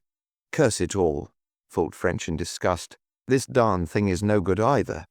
I suppose it must be that confounded office after all." "Did it come all right?" said Ormsby, re-entering the garage and looking into the inspection chamber. "I thought you wouldn't get anything there, Mr. French. The thing is perfectly normal." He climbed down once more into the inspection chamber and began pushing his rule up the ventilating pipe. French watched him idly while he stood racking his brains over the problem. Then a sudden exclamation from Ormsby attracted his attention. "What's the matter?" he asked sharply. "Got anything?" "I'm not so sure, Mr. French. Here's a queer thing and no mistake." "What is it?" said French, bending over the chamber. "Why, here." Ormsby measured the distance along the floor from the chamber to the vertical pipe. It was just 3 feet 4. "Now see here," he said. Again he got into the chamber and pushed the rule into the horizontal pipe. French watched breathlessly as the 3-foot rule disappeared, and after it the man's entire arm. "There you are, Mr. French," Ormsby declared. "That pipe goes through. The vent pipe is only fixed onto a T, not a bend. Let's find how far it goes." Eagerly Ormsby went out, and looking round the yard, brought in some thin laths.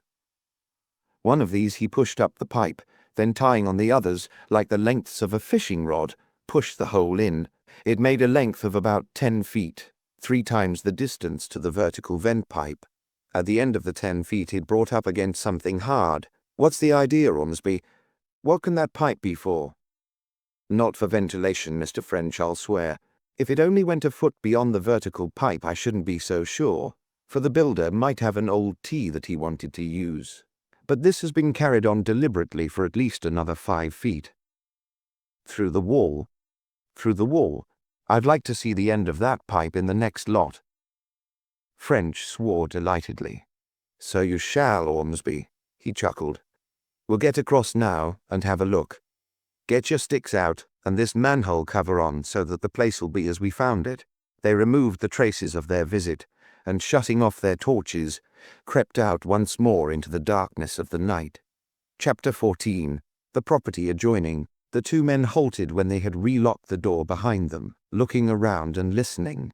The night was intensely dark. There was no moon, and a thick pall of cloud cut off even the meagre light of the stars. Above the wall bounding Tate's Lane, they could see the upper stories of the houses opposite lit up faintly by the street lamps. Elsewhere not a gleam of light showed. It was silent also. Save for the complaining call of a marauding cat and the distant whistle of a train, no sound broke the stillness. Satisfied that they were unobserved, Ormsby made a back, and French swung himself up onto the wall dividing the two properties. Ormsby followed, and both men dropped softly to the ground at the other side.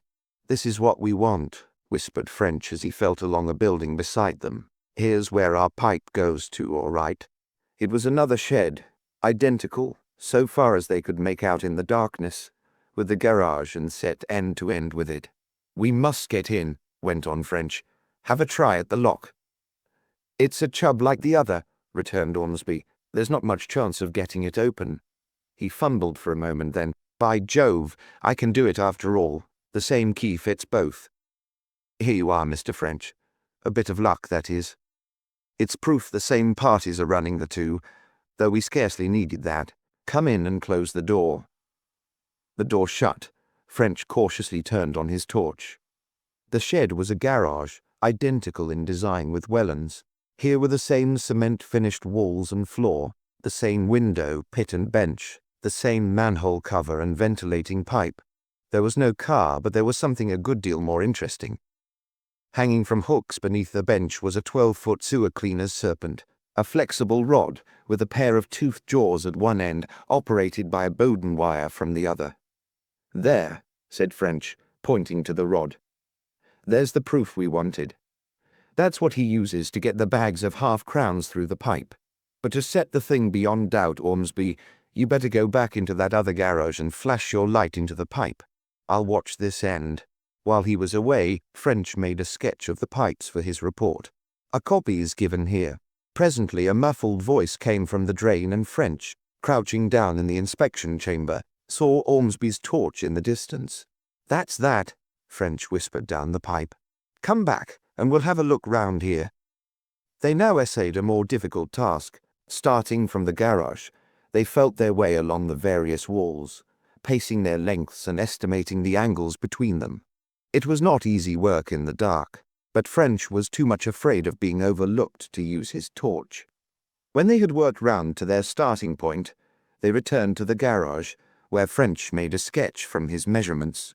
The area appeared to be a yard, irregular in shape and surrounded by buildings. From the nature of the debris which filled one corner, old crates mostly, the place seemed more like a shop or works than a private house. Opposite the garage, an arched roadway passed under one of the buildings, ending in a pair of close-sheeted gates. A gleam of light beneath the gates indicated that they opened onto a street. "I want to mark that entrance gate," French said as he put away his sketch. "We must locate it in the street outside." He paused in thought. "I have it," he went on. "Here is a penny. We'll push it out underneath, and then go round and see if we can find it." They carried out this program. Having made sure that they had left no traces of their visit, they locked the garage, pushed the penny beneath the large gate, and climbed back, first into the builder's yard, and then into Tate's Lane. Then walking round the block to the parallel street, Killowen Street, they began searching for a likely gateway. There were a number of such, but at the third, they found their penny and knew that they had reached their goal. The entrance stood beside a shop, and when French read its signboard, he felt amazed and puzzled. It bore the legend, "Theobald and Grudgeon, working silversmiths." "Jehoshaphat! Can it be coining after all?" he whispered in bewilderment. "If so, what about the report from the mint?" That report amounted to practical proof that counterfeit coins were not being passed, and now here was at least extremely suggestive evidence that they were. He swore his comprehensive oath, but it scarcely brought its customary relief. "Looks to me as if those mint people had been diddled like ourselves," he muttered. "Well, Ormsby, that's all we can do now. We'll get off home." He wondered if it would be wise after all to return to the silversmiths next morning, or rather that morning, for it was after 4 o'clock. What he wanted was to get his hands on Style. The activities at the silversmiths could wait. If he went to Theobald and Grudgeon's, he might be seen by some member of the gang. The alarm would then be given, and the members might disperse, greatly increasing the difficulties of rounding them up. No, on second thoughts, he would lie low for the morning. He would visit the bank at 2 o'clock, and there either arrest Style or shadow him to his home, the latter probably, as it might lead him to Gwen Lestrange, and perhaps still other members of the gang. But next morning a fresh development took place which banished all thoughts of finesse and sent him hotfoot to the silversmiths and any other place from which news of the trio might be obtained. He had been busy at routine work in connection with the case. He had begun by ringing up the inspector of the York Road district to ask for such information as might be available about Messrs. Theobald and Grudgin and their establishment. Then he had gone down to the Mint to report his discovery and to ask as tactfully as he could whether a mistake might not have been made in their half-crown diagnosis. The very senior officer who received him had been emphatic in his reply. No mistake could possibly have been made. The tests gave absolutely conclusive results. Silversmiths or no silversmiths, the coins he had sent them were genuine. Scarcely had French returned to the yard when the blow fell. As he sat down at his desk, his telephone rang. "Is that Mr. French, the inspector?" asked a woman's voice which French vaguely remembered, but could not place. "I'm Mrs. Cruse, of 27 Nelson Street." Nelson Street. Of course, the proprietor of Molly Moran's boarding house. "Yes, Mrs. Cruse. Inspector French speaking. Anything I can do for you?" "It's about Miss Moran," the voice went on. "She did not come back after the performance last night, and I'm anxious about her. I shouldn't have thought anything about it only for your inquiries here. A girl sometimes goes home with friends and is not always careful to ring up her boarding house, but she was always careful that way." French's heart almost stood still for a moment. Was it possible? Could these infernal scoundrels have got hold of her, as they got hold of Thurza Dark and her two unhappy predecessors? "Did you not ring up the cinema?" he asked quickly. "Yes, but by the time I began to get anxious it was too late. You see, it's often nearly 12 before Miss Moran gets home, and it was only by chance that I was up myself about 1 and discovered she had not arrived. I rang up the cinema first thing this morning, but I've only just got through. They say she never turned up to business yesterday. I hope she's all right." French stiffened, sure that this confirmed his worst fears. Why had not the Panopticon people rung him up? Grimly he promised himself a straight talk with the manager. But that could wait. Now the urgent matter was to organize a search. In times of emergency French always rose to the occasion. Pausing only to ring up the Panopticon for confirmation of the landlady's statement, he set to work. For some 30 seconds he sat motionless, staring with unseeing eyes at the polished wood of his desk, while he rapidly considered the measures he would take. Then deliberately, but without the loss of a moment, he proceeded to put his plans into operation. His first step was to hurry to Chief Inspector Mitchell's room, tell him the news, and outline his proposals for dealing with the situation. French already held warrants for the arrest of all 3 known members of the gang, but he now wanted search warrants for Welland's house and office as well as for the premises of the silversmiths, Messrs. Theobald and Grudgin. With all his proposals, Mitchell expressed his agreement. French next summoned a number of men to his room. "I think you all know something of the case I'm on," he began, speaking in quiet but impressive tones. "Starting with the Portsmouth murder, I have found that a gang of crooks have murdered 3 cinema paybox girls who they feared were about to give away their secrets to the police. Now, I've just had a phone that a 4th girl has disappeared, a Miss Molly Moran, employed in the box office of the Panopticon Cinema in Leicester Square. You have seen her, Carter, and you also, Harvey. She got into the clutches of the gang, same as the other 3 girls, and has been working for them. Only the day before yesterday she told me her story, and it looks as if they may have got wise to it and done her in." He paused and the men nodded in silence. "She left her boarding house in Nelson Street, so I am advised, at her usual time yesterday morning, and has not been heard of since. If these people have got her, you will see that we can't lose any time." Again the men nodded, and French went on with his directions. "You, Carter, will take 2 men and bring in Curtis Welland. Here is a warrant which I have had ready for some time. Here is his description, and the places, so far as we know, where he is likely to be found. I leave all the details to you, but no bungling. Bring him in, and quickly." Sergeant Carter promptly disappeared, and French turned to the next in the line. "I want you, Harvey, to go into the affair at the Panopticon Cinema.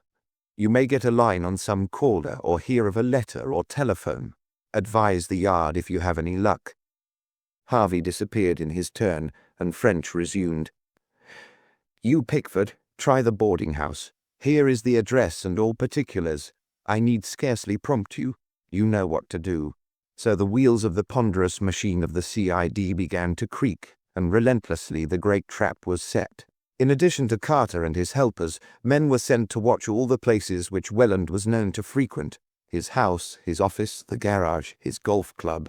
Inquiries were to be made from his housekeeper, the other occupiers of the office buildings, the staff in the coach builder's yard, and the secretary and other members of the golf club.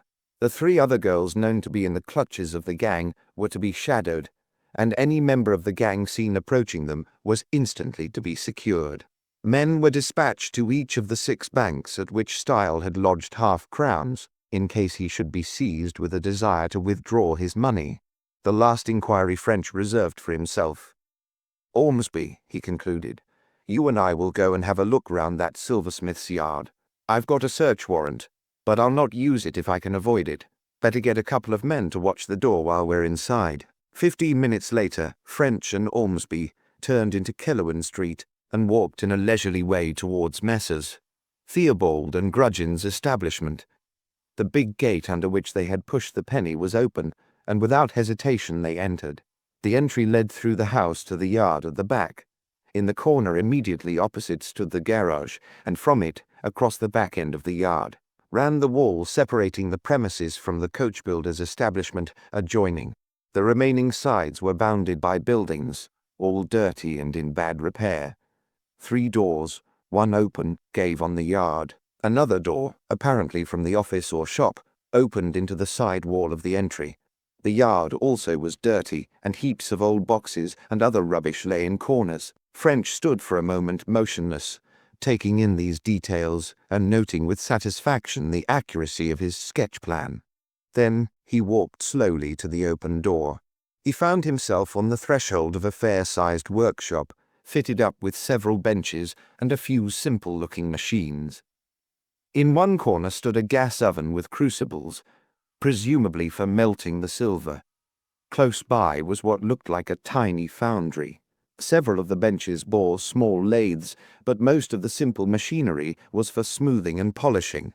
The place looked as if at one time it might have been busy and successful, but now it had been allowed to go to seed.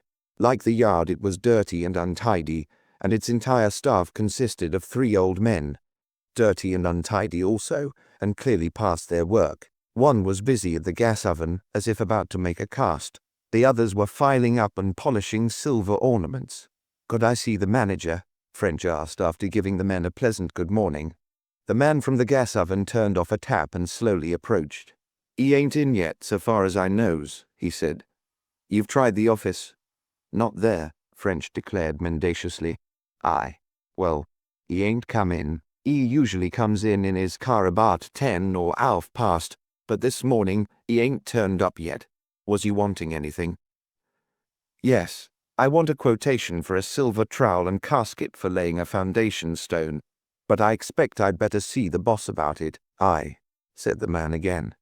"There ain't no one here as could tell you about that. Take a seat in the office, mister. The boss won't be long." "I can wait. I'm not in a hurry." French took out his cigarette case and held it out. "I think I know your boss," he resumed conversationally, "but I'm hanged if I haven't forgotten his name. He's a rather slight man of middle height with a pale complexion and a small fair moustache, isn't he? Rather staring eyes." "That's him, mister. You've hit him off a bat proper. Welland, they calls him, Mr. Curtis Welland." "Welland, of course. I remember now. Lives out at Harrow. Blowed if I could tell. He ain't never asked me home to dinner." "That's his loss," said French with a smile. He glanced casually round the workshop. "Fine place you have here. Too big for 3 men, surely." The old man shook his head despondingly. It were a good shop once, but times is not what they were. I've seen the day when there were 20 men working in this 'ere shop, and doing good work and plenty of it, and now there's only 3 of us left, and there ain't much for us to do neither. It were a bad day for us when the old master sold out. Then the works have changed hands. Aye, about a year ago, old Mr. Grudgin, added Mr. Theobald, he were dead this 5 year. I suppose Mr. Grudgin were feeling it too much for him. He were 70 if he were a day, so he sold it to this here Mr. Welland, and the old man paused, finally adding, somehow the work fell off, and most of the men were sacked, but Lord knows I ain't got no cause to complain. I'm still, though younger men than me got the boot. It's been a terrible time for trade right enough, French declared sympathetically. And yours is what you might call a luxury trade, so you would feel bad times worse than most. That's right, mister. What kind of work do you do mostly? Went on French, with the forced interest of a man who has time to put away.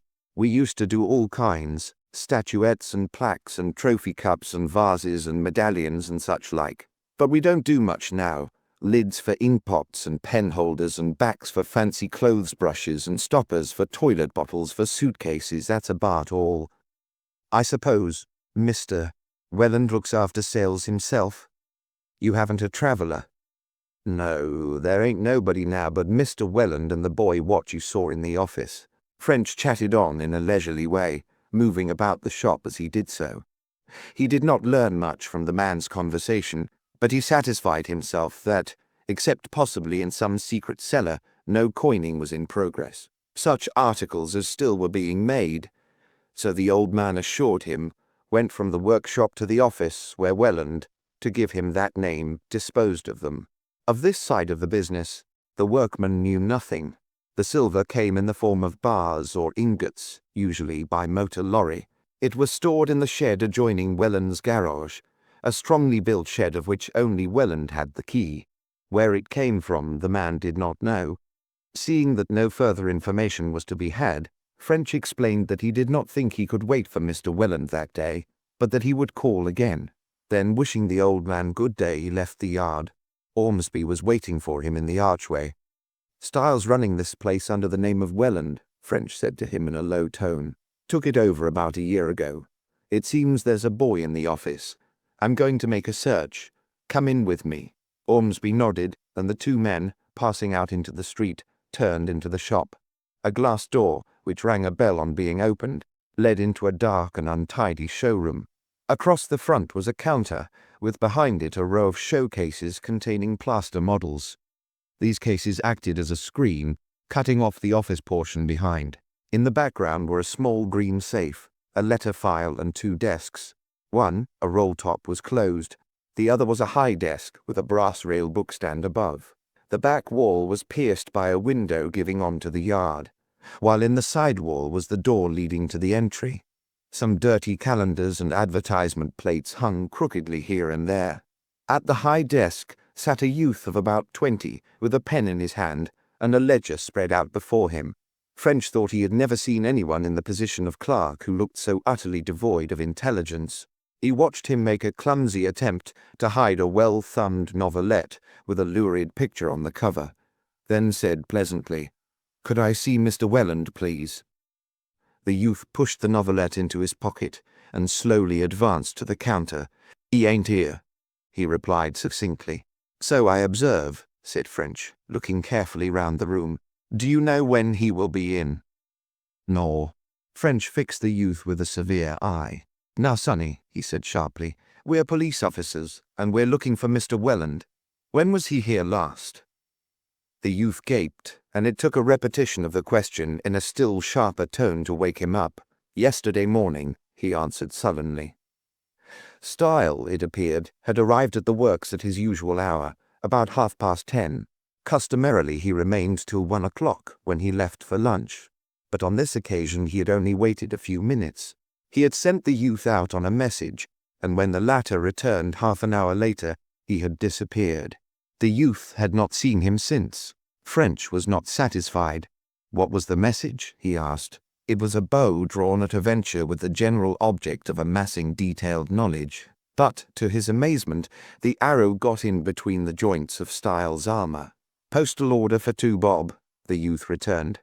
"That shouldn't have taken you half an hour." "He didn't want no order," the youth declared, and his eyes looked sly and furtive. "He only wanted me out of the way." "What makes you think that?"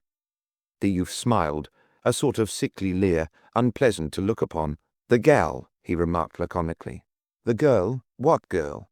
"The gal as came in with him. A tall, strong, well-built girl with fair hair and complexion and blue eyes," French suggested eagerly, believing he was on the track of Gwen Lestrange. "No, small and dark." French leaped to his feet. "What?" he roared, scaring the youth almost into fits. "Molly Moran?" He paused, thrilled at the thought, then sat down again. "That's all right," he declared. "I was surprised for the moment. Now tell me all about this girl. When did she come?" Getting information from the youth was like getting treacle out of a test tube, but by the exercise of all his patience, French managed it. It seemed that when Style arrived, he had driven his car into the yard in accordance with his usual custom. It was a dark green Armstrong Siddeley saloon, but instead of garaging it, he had turned it and run it back into the entry, stopping opposite the office door. Then he had hurried back to the street. Evidently Molly, further questions had left French in no doubt as to the gal's identity, had been waiting for him, for both came at once into the office. Style had asked her to sit down, and had then excused himself on urgent business in the workshops. A few moments later, the speaking tube from the workshops had whistled. It was Style, and he had instructed the youth to go out immediately and buy a 2-shilling postal order. Such a thing had never been asked for before, and the youth did not believe it was required. He had therefore assumed that the errand was to get him out of the way, in order to allow the tender passages between Style and his caller which he imagined were desired. In this belief he had improved the opportunity to visit a friend, the message boy in a neighbouring shop, and he was not back for half an hour. Style and the young lady had then gone. French made a despairing gesture. After my warning, he lamented in a low voice to Ormsby. How under the sun did that scoundrel get her into his power? He turned again to the youth.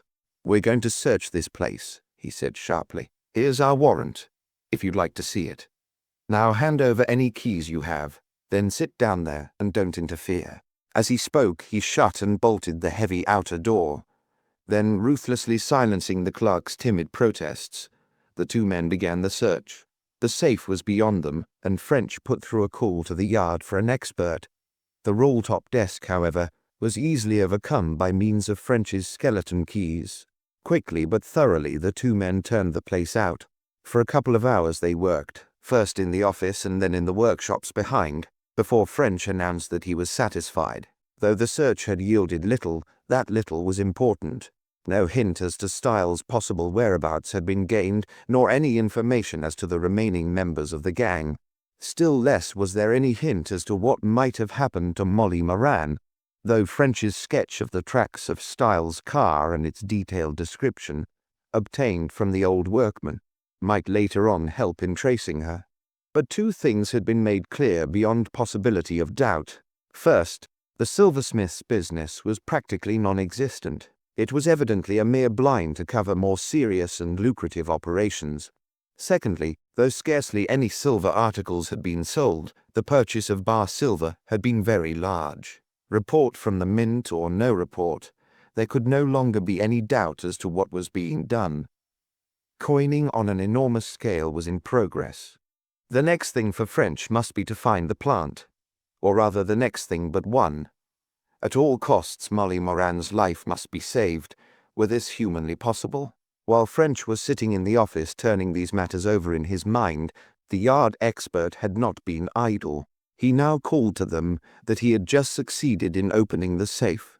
French began eagerly to go through its contents, but he found only one thing of interest. 4 little leathern bags shaped to fit the divisions in the vanity bags, each containing from 100 to 150 half-crowns. Sure that at last he held the key to the affair, he poured the coins out onto the desk and examined them minutely. Immediately he was once again disappointed. All of them, he was prepared to swear, were genuine. Every test he applied proved them so, and then suddenly he wondered. All of them were dated 1921. Whether this meant anything or not he did not know, but it was at least certain that they must at once be sent to the Mint for an authoritative opinion. More anxious than ever as to Molly's fate, French returned to the Yard, hoping against hope that some useful information might have come in. Chapter 15. Mr. Cullimore expounds. French was profoundly worried by the disappearance of Molly Moran. He could not get out of his mind the thought that if anything happened to her, he was by no means free from responsibility. There could be no doubt that it was through him that she had incurred the suspicion of the gang, and he had led her to believe that she could confide in him with perfect safety. Bitterly he regretted his oversight in not having her shadowed, so that her kidnapping would have been impossible. Again and again he cursed his mistake, and again he swore to leave no stone unturned to save her. And if unhappily he failed in that, to bring her murderers to justice, there was little that he could do personally but remain in his room and collate and sift the information which soon began to come in. A good deal was obtained as a result of the inquiries which he had set on foot, but unfortunately it was all negative. The first news he had was from the men whom he had sent to the banks at which Style got rid of his half-crowns. At none of them had the man been seen. This was Thursday, and since Tuesday he had neither paid in half-crowns nor drawn cheques. The total sum standing to his credit in all six was close on £500. It was evident, therefore, that he was badly frightened, if, as seemed likely, he had abandoned the money. Telephone reports from the other men engaged were equally disappointing. Sergeant Harvey rang up to say that he had been unable to learn anything of the panopticon. Miss Moran had left at her usual time on the Tuesday evening, and an assistant with whom she had walked to the Tube said that her remarks showed that she intended to be at work on the following day. Nor was any news available from her boarding-house. On the Wednesday evening she had not turned up after the performance. That was the desolating fact. She had not sent any message to explain her absence, nor had she previously given a hint to anyone there that she might not be home. Even more disquieting was the report from Carter. He had been unable to arrest Curtis Welland because Welland also had disappeared. The man had not returned home on Wednesday evening, nor had he been seen since. His housekeeper, however, was not alarmed about him, as he had sent her a telegram on Wednesday afternoon to say that he was unexpectedly called away on business and would be absent for a few days. His usual haunts had been shadowed and exhaustive inquiries made, but all to no purpose. The three other box-office girls who had been changing coins were interrogated, also without result. At first all three had denied that they had ever met Welland, or were engaged in questionable practices with half-crowns, but the police examination had soon broken them down, and they had admitted their complicity. But all stated that Wednesday was the last day on which they had seen Welland. None of them had seen Style for many weeks. One vitally important piece of information, however, came in, a piece indeed fundamental to the whole inquiry.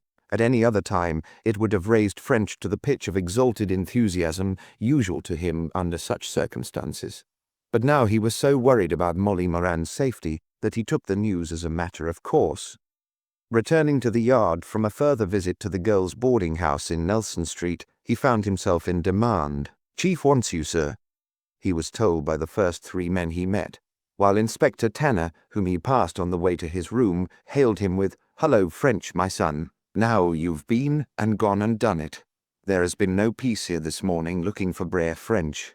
Before French could reply, a sergeant approached.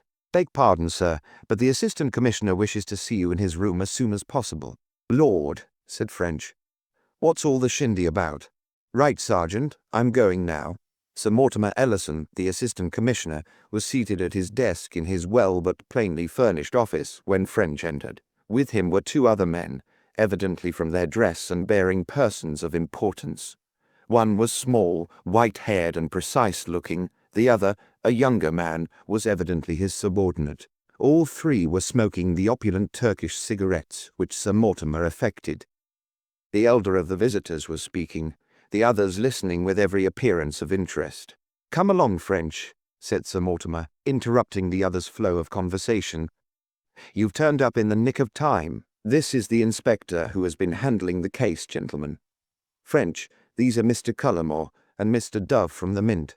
They've called about that silver bombshell you sent down." "What, sir?" French exclaimed. "Then the coins were counterfeit, all right." "All right?" Sir Mortimer waved his hand towards French and looked quizzically at the others. "Hear Scotland Yard speak. French, you've got a distorted mind, reveling in iniquity. Why should you be pleased because the revered institution which our friends represent has been the victim of a fraud?" French knew his superior. "Pleased to tell them, sir, that thanks to Scotland Yard the fraud is at an end," he said without a smile. "There's Scotland Yard again. When you have no answer, beg the question. I do it myself, so I know. Now, French, sit down in that chair and tell us all about it." But French remained standing with a puzzled expression on his face. "But what about?" he began, then stopped. "What is it, French?" "Sorry, sir, but this can only refer to the second lot of coins. The first lot were good." "That is so," broke in Mr. Cullimore in thin, precise tones. "The first batch was good. It is this second batch alone that is in question." "A bit puzzling that, sir," French went on to the Assistant Commissioner. "I should have expected it the other way round. The first batch was given to the girl Moran to pass out to the public. The second was in Styles' safe. Why should they pass out good coins?" "You've got them the wrong way round. That lot you got from the girl must have been received from the public, not from the gang." French shook his head. "No, sir. I'm quite sure of my ground there. Miss Moran put the coins she got from the public in the car. What she gave me were taken from the car for distribution."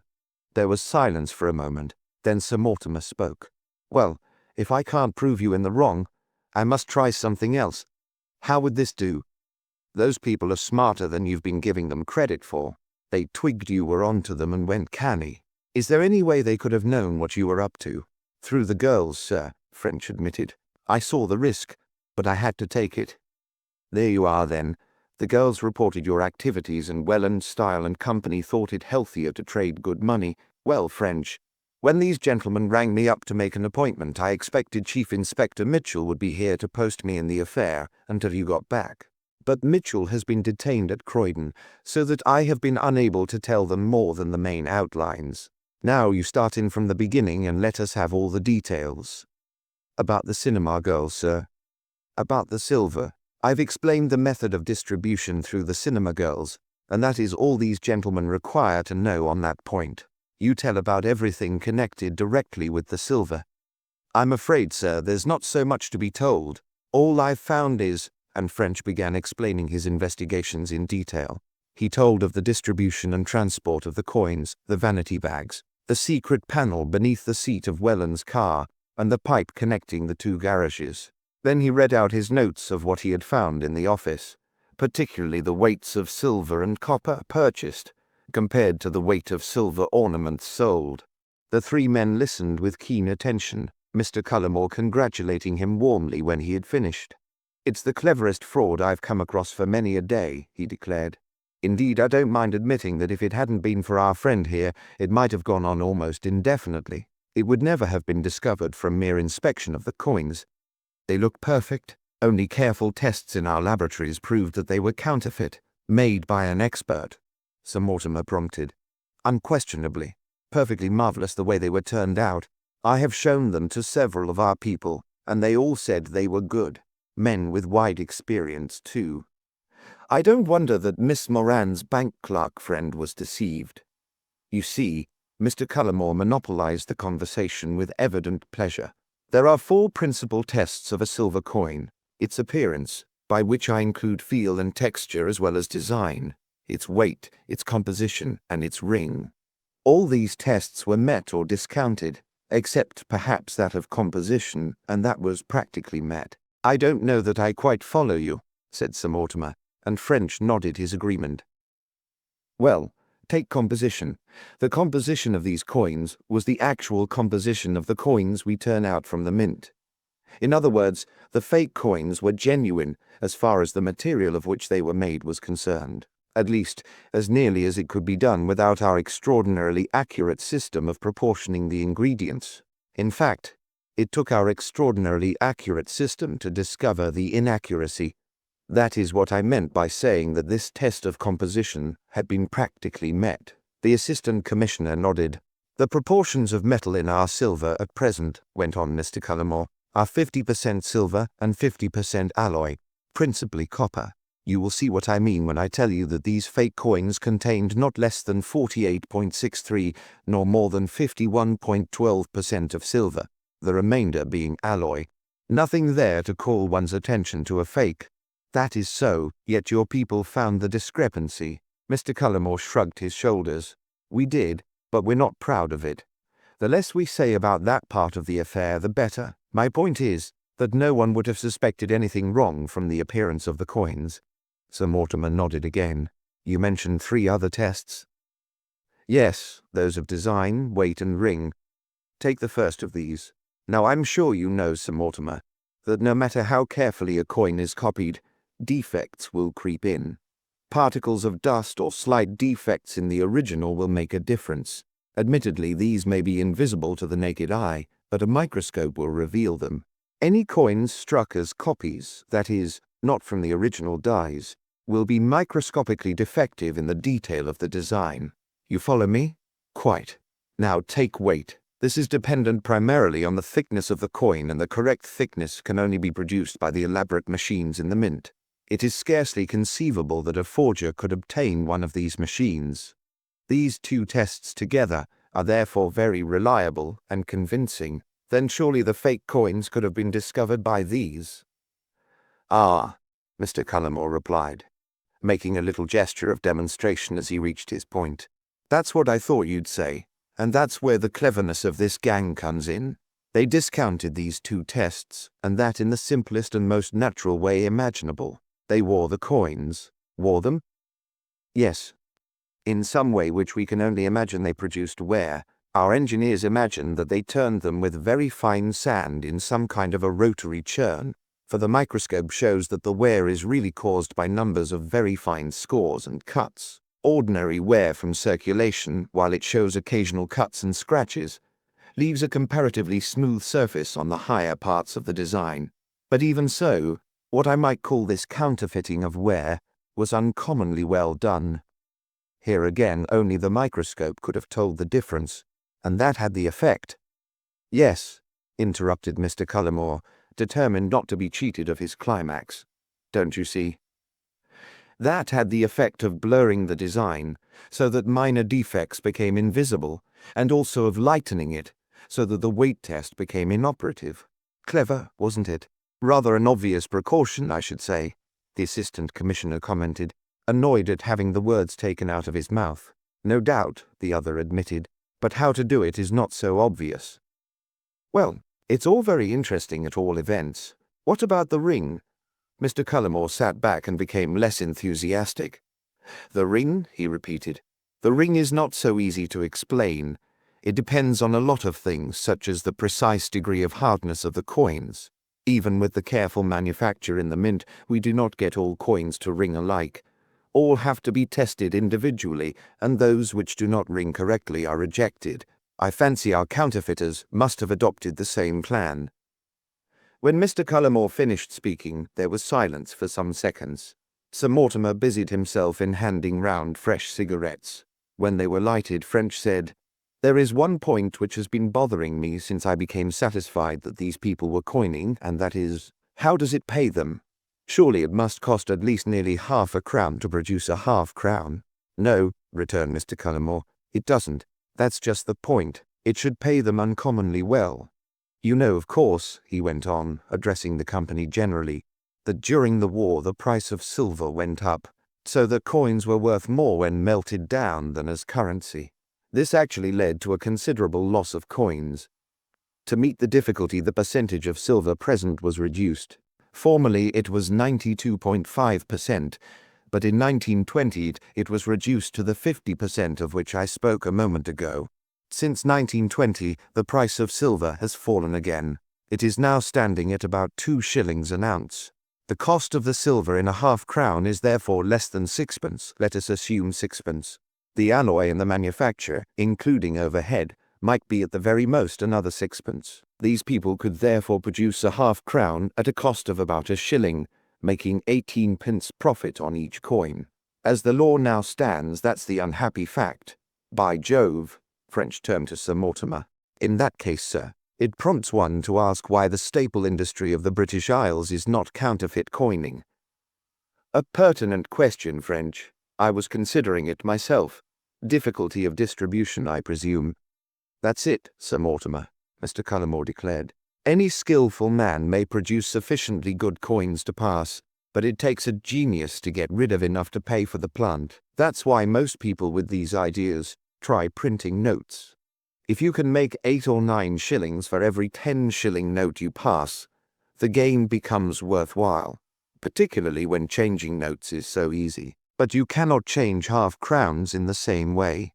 Some system of changing like that of Mr. French's friends becomes necessary, and that's where the trouble arises. That's where it arose in this case anyway, said French. The distribution was the weak link of the whole scheme, so it has proved, Mr. Cullimore admitted. But I consider it an extremely clever scheme all the same. The more you consider the problem involved, the more you will realize, I think, its enormous difficulty. Just think, Mr. French, how would you have done it? Oh, come now, Mr. Cullimore, Sir Mortimer said gravely. Don't make him incriminate himself. If you ask him questions like that, you will have him telling you that things of the kind are not done at the Yard. French grinned. That, sir, is the answer to the question. All the same, if I had to find a scheme, I should try to avoid one which left me in the hands of 4 box-office girls. That's what gave the thing away. If the girls had been members of the conspiracy, it might never have come out. But the fear that the girls would give the show away led to their doing so. I begin to appreciate the force of your remark, Sir Mortimer, about the Yard's habit of begging the question, Mr. Cullimore declared dryly. But I don't quite appreciate Mr. French's point. You say, Mr. French, that the girls gave the scheme away, but I understood they hadn't. Not directly, sir. But the gang were afraid they might and adopted murder to safeguard themselves. The murder gave them away. Oh, quite. I see what you mean. Mr. Cullimore dismissed the point airily and turned to a new one. I suppose there is no way of estimating how many of these faked half-crowns are in existence. You gave me some figures on that, French. Just turn them up, will you? All I can suggest is this, sir. Miss Moran told me that she passed out from 100 to 150 a day. I took a minimum of between 700 and 800 a week. If all 4 girls were doing the same, that would be, say, 3,000 a week, or in round numbers 150,000 a year. We understand that the conspiracy has been running for about that time. Nearly £19,000 worth of spurious money in circulation. Mr. Cullimore shook his head. It's bad, but it might be worse. And nearly £12,000 a year netted, Sir Mortimer added. Quite a profitable little enterprise, particularly if the profits had only to be divided among 3. What will your department do about it, Mr. Cullimore? Mr. Cullimore glanced at him keenly. That really is rather a problem, Sir Mortimer, he admitted. To all intents and purposes, the money is good. Moreover, to recall it would be a virtual impossibility. At present, I may as well admit that I do not see that we can do anything but accept it as genuine and let it continue to circulate. Of course, I am speaking offhand and without proper consideration, but that is my present view. For some time they continued discussing the matter, and then Mr. Cullimore remarked, The thing I cannot get over is the extraordinary skill with which the coins were turned out. This gang must surely have some technical training, and it's not a trade that many men follow. You know nothing, of course, as to their identity. Sir Mortimer shook his head. We have their descriptions, though up to the present it hasn't helped us much. But I appreciate your point about technical training, and we shall certainly make inquiries on these lines. Just the sort of thing that one would expect from Jim Sibley. What do you say, Mr. Cullimore? Said a new voice, and French looked with a sort of surprised interest at Dove, who had not yet spoken. 'Pon my soul, I shouldn't be at all surprised to hear he had something to do with it. Mr. Cullimore returned. He's the only man I know who could do such work. You haven't come across a stout, red-haired man in your inquiries, I suppose, Sir Mortimer? Not so far. Who might Jim Sibley be, if it is not indiscreet to ask? Up till 3 years ago he was an engineer employed at the Mint. He was with us for about 7 years, and I don't mind saying that, present company excepted, he was the most brilliantly clever man it has ever been my good fortune to meet. There was nothing about coining he didn't know, and nothing he couldn't do with his hands. Extraordinarily resourceful, too. It was a pleasure to see him tackle a difficulty, especially one which required some ingenious adaptation of some tool or machine for its solution. As Mr. Dove says, this coining business certainly suggests his hand. Why did he leave you, Mr. Cullimore? The little man shrugged his shoulders. Rejected coins were disappearing. We were satisfied that he was stealing them, but we couldn't prove it. We asked him to leave. And did the thefts go on? No, when he left there was no further trouble. There was not the slightest doubt of his guilt, but he was clever enough to prevent us getting proof. Sir Mortimer not commenting, French asked if Mr. Cullimore would kindly explain what rejected coins were, and what was the object of stealing them. By rejected coins I mean those which are complete, but which fail to pass some of the tests imposed. For instance, a half-crown, otherwise perfect, might not ring quite true. It would therefore be rejected, and would go back to the furnace to be remelted. Its value to the thief, who would presumably put it into circulation, would be just 2 and 6pence. That seems a useful hint about this Sibley, sir, French said to the Assistant Commissioner. With your permission, I should like to ask these gentlemen for further particulars about him. By all means, French. Get what you can out of them while you have the chance. But neither of the visitors could give information which seemed likely to lead to Sibley's apprehension. It was arranged, therefore, that French should send a man to the Mint to look up records and learn what he could from other members of the staff. I would go myself, sir, French went on, but I don't want to leave the Yard for the present. I want to be here if any news of that girl should come in. Quite. Sir Mortimer turned to the others. Inspector French is much upset as to the possible fate of one of the 4 girls who were changing coins for these ruffians. After shall I say, obtaining her confidence, French. She has disappeared, and there is evidence that she has been kidnapped. 3 of her predecessors were kidnapped and, I regret to say, murdered, almost certainly under similar circumstances. When I asked her for her confidence, I promised her protection, French explained in a low tone. You mustn't blame yourself, Sir Mortimer declared. I appreciate your feelings, but you mustn't let sentiment run away with you. You acted for the best, and no one is omniscient. Thank you, sir. But you see why I want to stay at the Yard? Yes, I approve of that. Well, gentlemen, he went on to the others who had risen, we are much obliged for your call and information. You may rest assured that we shall keep you posted in the developments of the case, and I trust you will advise us if further information comes to your knowledge. You may depend on us. Our friends are annoyed that we should have found out about this fraud before they did, Sir Mortimer remarked when the visitors had gone. It evidently hurts their pride. Now, French, tell me exactly what you're doing. You can have all the resources you want. I quite agree that we must save that girl's life if it is humanly possible. French detailed his plans. Is there anything else, sir, that you think I should do? He asked. No, I think you have pretty well covered the ground. Carry on as you're doing, and let me know directly anything comes in. But nothing did come in. Every hour that passed made the affair seem more and more hopeless, while French grew more and more worried and despondent. That night he scarcely closed an eye, lying with the telephone beside him and hoping against hope to hear its bell summoning him to the Yard to follow up some clue which had just been reported. But though he had been disturbed on many a night when he was tired, and would have given a good deal to remain in bed, on this occasion there was no call. Next day at the Yard there was the same blank silence. He fretted and fumed through its insufferable hours, until at last he told himself that he must give up hope, and began to fear that the only news he could expect would be that of the finding of the unhappy girl's body. And then late in the evening his weariness and lassitude changed to fierce energy and excitement. News had come in. Chapter 16. In the Net. French's conversation with Molly Moran had given that young lady very seriously to think. From the beginning she had realized that the undertaking in which she was assisting was unlawful, if not actually criminal. She was not making a bid for French's sympathy when she told him that since she had become involved, she had been miserable and in terror. This was the literal truth.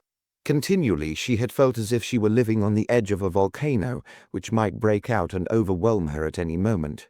Visions of dismissal, of imprisonment, of ruin were constantly before her, and in spite of the money she was earning, she would have been thankful if she could have given up the whole thing and removed its evil shadow from her life. But never in her wildest imaginings had she conceived that the affair could be weighted with murder, or she herself in actual physical danger. The story of Thurza Dark and her two predecessors had therefore come to her as an appalling shock. Indeed, she realized that had it come alone, she might easily have been driven by panic to take some step which might have precipitated the very crisis she feared. Fortunately, it had not come alone. The same conversation had brought her a feeling of overwhelming relief. She had confided her position to Scotland Yard.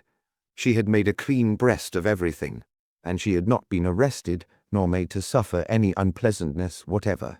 On the contrary, she had been met with a sympathetic understanding such as she could not have expected from a police officer. She had been promised escape from the toils in which she had been caught, as well as protection against her captors. In spite of the dark suggestion of murder, as she returned from the manager's room to her box office, she felt happier than she had done for months. During the remainder of that day, it must be confessed that her thoughts were far from her job. Mechanically, she counted change and shot out disc tickets, while she speculated as to the developments which would take place as a result of her statement to French. Would Westinghouse, Style, and Gwen Lestrange be arrested? If so, would she be a witness at their trial? She had always heard that giving evidence was a distressing ordeal, especially if one were cross-examined, as she would be by the lawyers for the defense. However, she was sure that French would see her through. Excitement kept her awake for a good part of that night, and next morning she came down with her mind keyed up to a high pitch of expectancy. What would the day bring forth? Surely, with the knowledge the police now had, some decisive step would be taken before night. After breakfast, she found herself with 3 hours on her hands before she must present herself at the cinema. Too restless to settle down at her boarding house, she determined to go for a walk in the parks, in the hope that the exercise might calm her mind. She was bursting to confide her story to all and sundry, but French's warning as well as her own fears deprived her of this relief.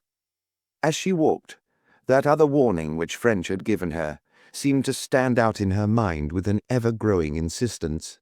Those addresses, the two places to which she must not go. The further she walked, the more powerfully they drew her thoughts. That at Harrow did not so greatly interest her. It was far away. But Waterloo was near. She had been there scores of times, not indeed in York Road, but close by. She would have liked. But of course she couldn't dream of going there after what Mr. French had said. She turned resolutely into the Green Park, but ever her thoughts reverted to the coach-builder's yard. Presently, without conscious volition on her part, she found herself leaving the park and walking in the direction of the river. This will never do, she thought. Then she saw that it could not possibly be any harm for her just to walk past the end of the street and look down. She had an uneasy twinge of conscience as she crossed Westminster Bridge, but the place drew her with extraordinary insistence. 10 minutes later she found herself actually turning into Tate's Lane, but here she drew the line. French had said she was not to go, and she would not. Therefore, contenting herself with a long, eager look down the unattractive thoroughfare, she put temptation behind her and passed on, but still the place drew her. Aimlessly strolling on with time to kill, she thought she would go down the next parallel street and have a look at Tate's Lane from the other end. Perhaps from there she would see the builder's yard. Thus it came to pass that at just 25 past 10, she was slowly sauntering along Killowen Street. She had walked 100 yards or more when she saw coming towards her a green saloon car with a figure which looked familiar at the wheel. No, she was not mistaken. It was indeed Mr. Style. He was alone, and though he evidently did not see her, he was stopping, for he was slowing down and signalling to following drivers. As she stared at him, he turned the car into an entry almost beside where she was standing. Her heart beat fast. Here was news for Mr. French.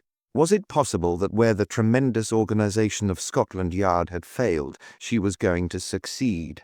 Mr. French would revise his estimate of her. She would prove herself less of a fool than he had supposed. At this moment, as he was crossing the footpath, Styles saw her. For the fraction of a second an ugly gleam shone in his eyes. Then he smiled pleasantly. "Good morning, Miss Moran," he called. "This is an unexpected pleasure. What are you doing in this part of the world?" His tone was genial, and he looked as if delighted by the meeting. Molly felt a sudden urge to take to her heels. Then she saw that she could not do so. Style must not be allowed to think that she suspected him. She must satisfy him that the meeting was accidental and that she did not connect him with the half-crown affair, then pass on and ring up French from the first shop she came to. If she played her part well, Style would suspect nothing and might stay where he was until French arrived. She therefore smiled back at him and walked up to the car. "Good morning, Mr. Style. I didn't expect to see you either, though I have often wanted to do so since our last meeting." This piece of mendacity was due to a sudden idea. If she could engage Style in conversation, she would probably be able to dispel any suspicion he might have formed. She would tell him that, having come into some money, she wished to resume betting on the Monte Carlo tables. "In that case, I'm very pleased that you have found me. Will you excuse me for 1 second till I get the car out of the way of the traffic, and then I shall be at your service." He drove the car through the entry, turned it in the yard, and driving back, stopped inside the entry. Then he came out to Molly. "Will you come into the office?" he invited. "Though I carry on bookmaking as a spare-time job, I really work in this shop. I think only one clerk is in at the moment, so that we can talk without being disturbed." In spite of herself, Molly hesitated. French's warning recurred to her with increased urgency. Was not this the very thing he had cautioned her against? Then she told herself she must not be a coward. She could see through the glass door into the office. There was nothing terrifying about its appearance. She could also see the clerk. With him there, and in broad daylight, and practically in a crowded street, nothing could possibly happen to her. Nevertheless, it was with some trepidation that she followed Style in. He led her through the opening in the counter, drew a chair forward near the roll-top desk, and asked her to sit down. "I'm frightfully sorry," he declared, "but there is a bit of business I must attend to before we have our chat. Do you mind if I leave you for a moment? The inscription on a football cup which we are making has been changed, and I want to stop them before they cut the lettering." He went out through the door into the entry, and she presently saw him pass the window at the back. After a short stare, the clerk had resumed his occupation of transcribing entries into a book. His appearance comforted her strangely. It was impossible, she felt instinctively, that anyone as stupid-looking as he could be a party to a plot. The sight through the window of the stream of passers-by, and the sound of their feet on the pavement, still further eased her mind. Reassured, she set herself with a growing and wholly delicious excitement to await Styles' return. She was not impressed by the appearance of the office. It was positively filthy. The floor looked as if it hadn't been swept for weeks, and dust lay thick on the furniture and the calendars and pictures on the walls. Compared with the spick and span establishment at the cinema, with its typewriters, calculating machines, filing cabinets, and busy air, this place seemed like a reversion to the conditions of a century earlier. Molly smiled as she contrasted this uncouth, almost imbecile-looking youth, with his untidy clothes and his ink-stained fingers, with the neatly dressed, efficient staff to which she was accustomed. Presently there came the whistle of a speaking tube. The youth put down his pen and slowly shuffled across the room to just behind where Molly was sitting. "Yeah," he said. "Yeah. 2 bob? Right." He plugged the speaking tube, and taking his cap, lounged slowly out into the street. Then Style re-entered. He, in his turn, went to the speaking tube. "Just a moment, Miss Moran, and I shall be at your service," he apologized as he picked it up. Then he began to speak. "Jenkins. Is that Jenkins? Oh, Jenkins, I want you to get out that presentation shield that we did last month for Mr. Hargreaves. I've sold it to Otway's people, and all we have to do is to change the inscription. You might." The voice suddenly trailed away into silence, as a sickening blow crashed down on Molly's head. She gasped, while momentary stars flashed before her eyes. Then great waves of darkness seemed to rise up round her, and she felt herself sinking down, down, down, into the blackness of unconsciousness. Aeons of time passed, and then slowly sensation began to return to Molly Moran. First she realized only pain, indefinite but terrible pain. Then this seemed to localize in her head, and to pass from there down through her whole body. Still she was in darkness, still a roaring sounded in her ears, but gradually she became conscious of movement. The place that she was in was shaking.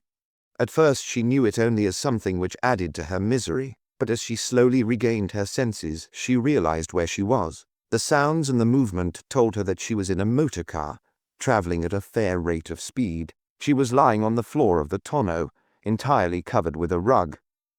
This intelligence having sunk into her brain, experiment told the rest.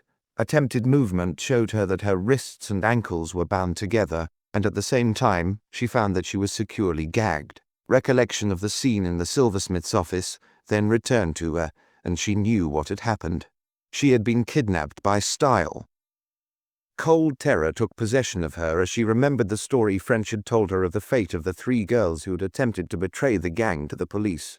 Had Thurza Dark, she wondered, lain bound in the tonneau of this terrible car as it jolted her on towards her doom?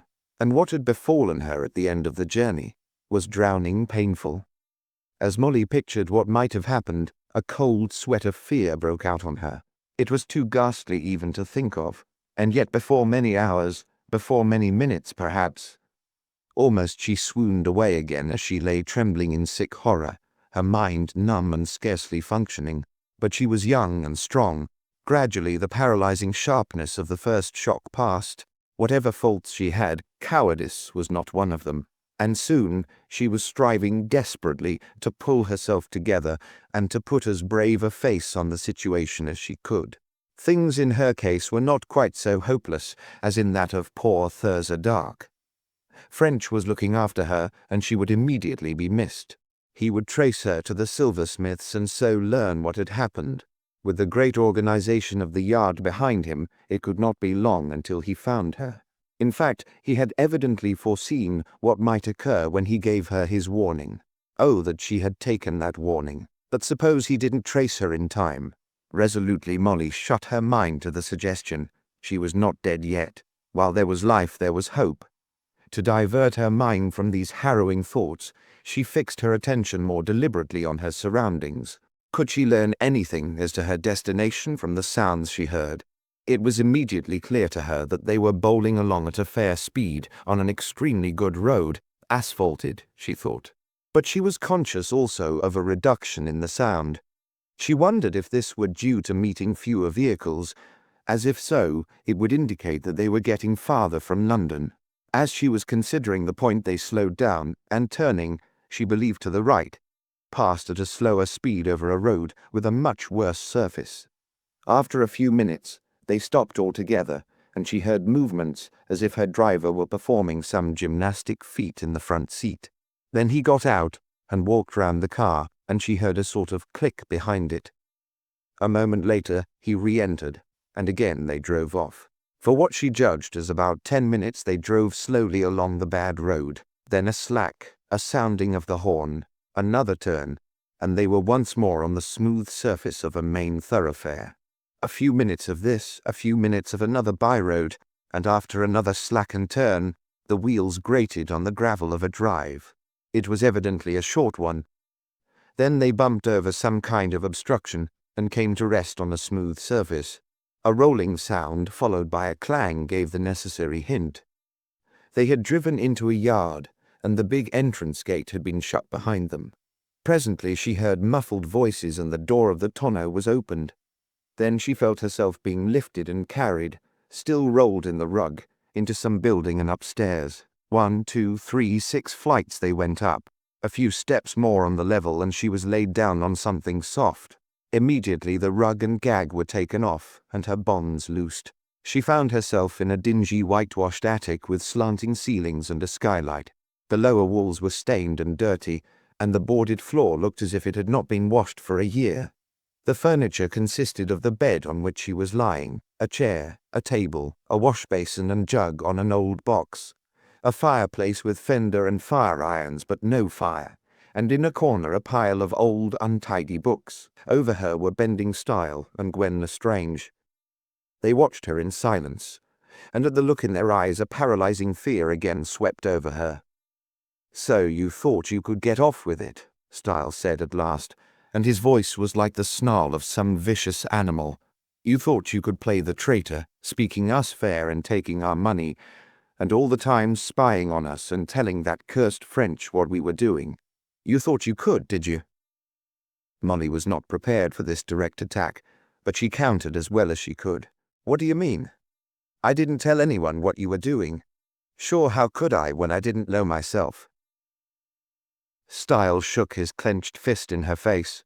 "None of that, you traitor," he answered harshly. "You've made the mistake of your life. You thought you had us, but we have you. You've betrayed us to French, but French can't help you now.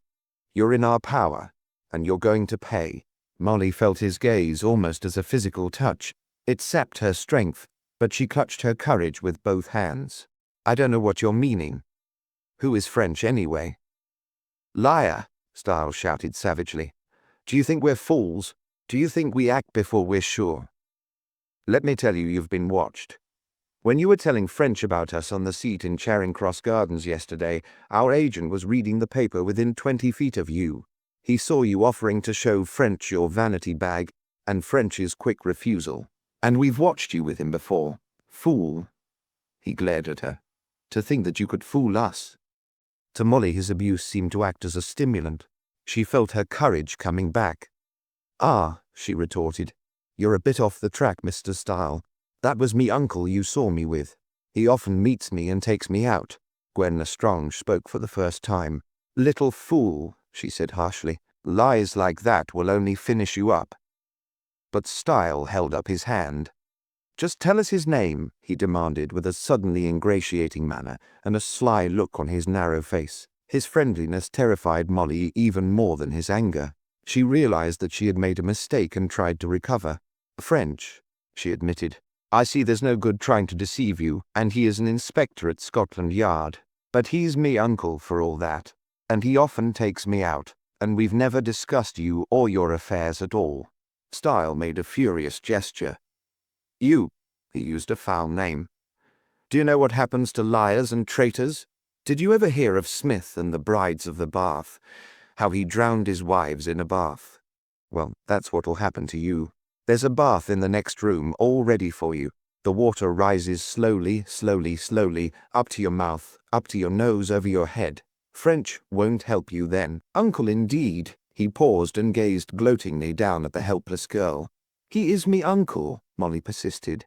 But in spite of herself, her voice faltered. Again Style raved at her. "Look here," he shouted. "You'll get one chance and one only. Tell us everything that passed between you and French and we'll let you go." He lowered his voice and spoke almost in persuasive tones. "Make a clean breast of the whole thing and we'll put you in the car and drive you to some deserted place from which you can make your way home. You'd like to be back in London, wouldn't you?" He paused expectantly, but Molly did not answer. "I'm sure you'd like to be free and home again. Well, tell us everything, and you'll be there in a couple of hours. Hold back the least fact, and you'll never see London again. No power in heaven or earth can save you. Tell me." He bent forward again, and stared fixedly at her with his sinister eyes till she felt all the strength draining out of her. "Tell me, did you ever hear of a young lady named Thurza Dark? Ah, see you did. And no one but French could have told you, you fool, to give that away. Well," his look became indescribably evil, "Thurza Dark wouldn't tell either, and she went and lay in the bath, while the water slowly rose. We had to stop her screams, lest they should be heard outside the house. Then after a long time, the water rose above her mouth, and she didn't scream any more. That's what'll happen to you. It's just next door." He motioned with his hand. Molly couldn't speak. She felt too sick with horror. She lay gazing up at that narrow face with its evil staring eyes and its expression of almost maniac hate. Presently Style went on. "Perhaps you don't believe me. I tell you there were more than Thurza Dark. You never heard of Eileen Tucker, did you? Nor of Agatha Frinton? You don't know what happened to them? Well, you soon will." He pushed forward his face till Molly could scarcely refrain from screaming. "They were drowned in the bath, and afterwards their bodies were found in rivers and quarry holes, but yours won't be found. We're going to hide it so that it'll never be seen again. No one will ever know what happened to you. Not even your beloved French will ever know you. "Oh, for heaven's sake, dry up and leave the girl till we're ready for her," burst in Gwen impatiently. "You've something else to do than stand here spouting like a bum actor in a circus. What about those machines?" There was hatred in the look Style turned on Gwen, and something of fear also, but his manner changed at once. "You're right. We must get on," he said sullenly. Then he turned again to Molly. "There's a bell beside the fireplace. If you want to go back to town, ring and we'll come to hear your statement. If not, there's the bath in the next room." He walked to the door, let himself and Gwen out and locked it. Molly heard their steps descending the stairs, and then all was still. Chapter 17. The shadows loomed nearer.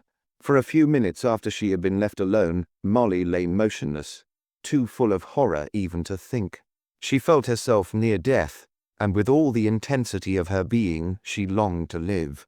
Never had life seemed so sweet.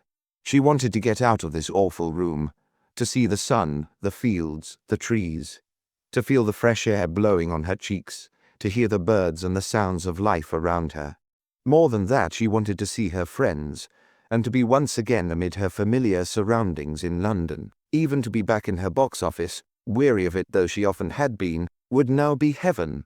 But death was before her, and at the very idea she grew once more sick and faint. However, in the course of time, her youth and health once again reasserted themselves.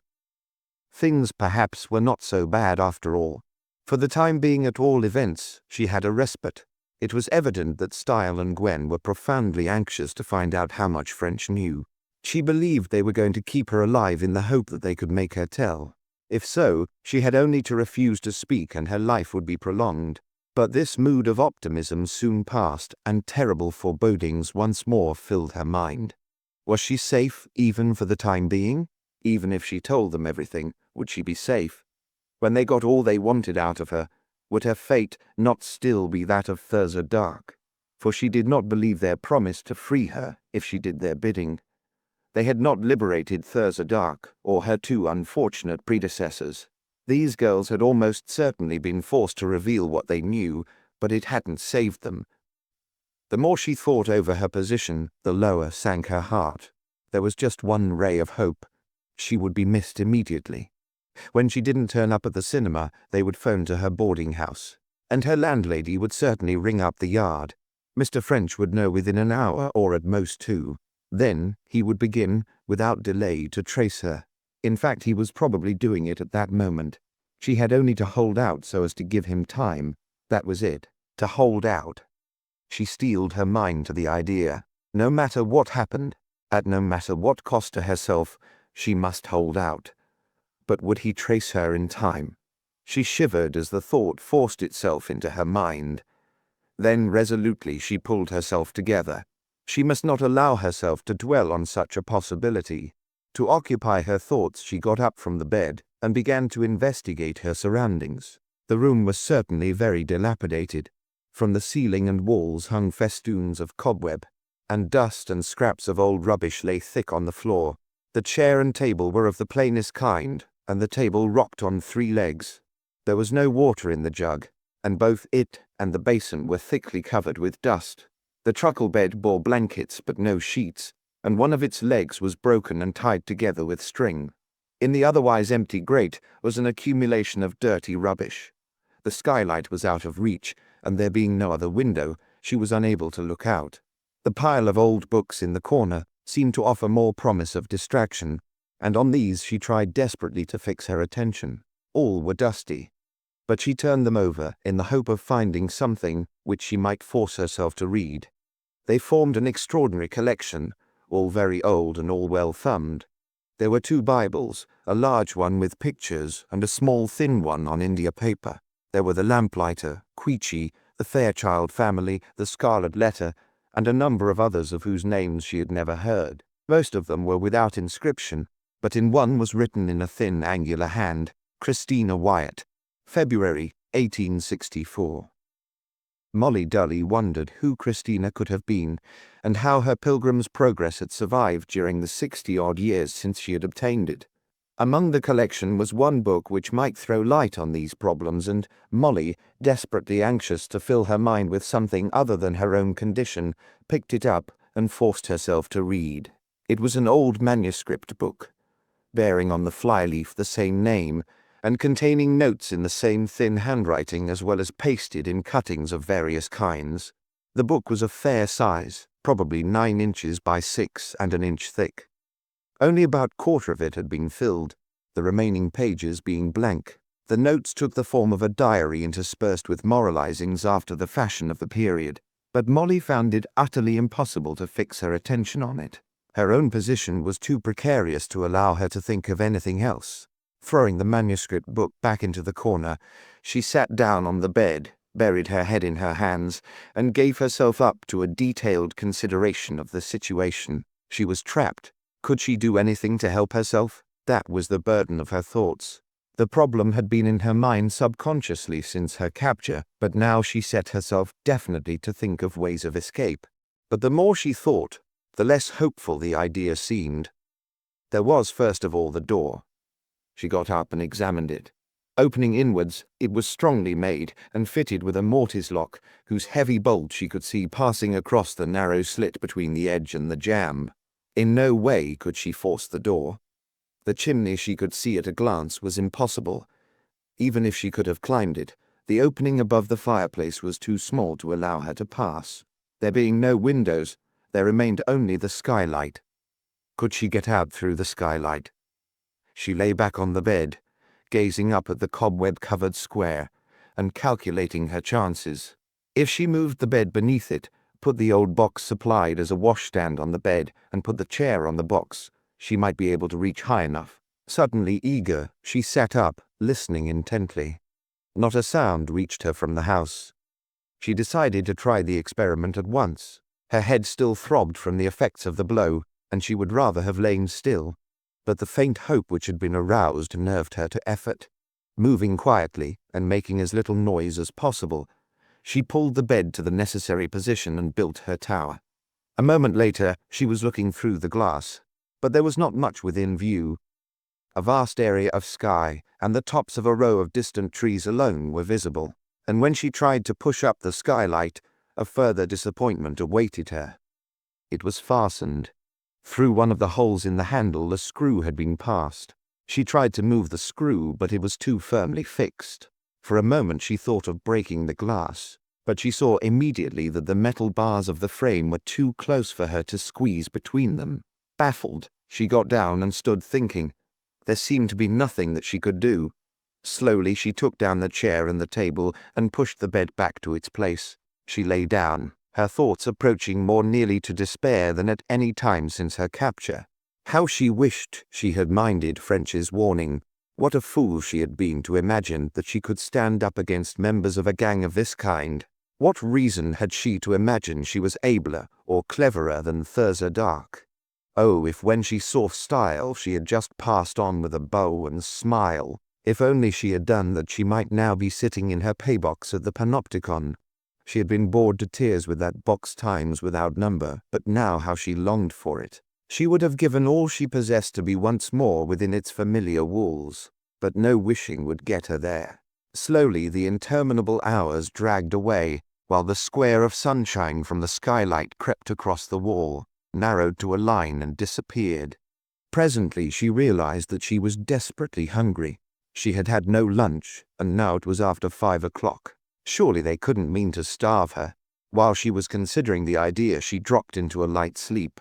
She was roused by the rattling of the key in the door, and sat up blinking as Style entered with a tray on which was set out a plain but sufficient supper. "Asleep," he said in some surprise. "It's well for you that you can take your position so easily, or is it that you have not realized its seriousness?" He paused, then, as Molly did not reply, went on, "Or perhaps you have come to your senses and decided to tell what you know." "I know nothing about what you have asked." Style shrugged. "Oh, very well," he answered. "Have it your own way. I'm sorry.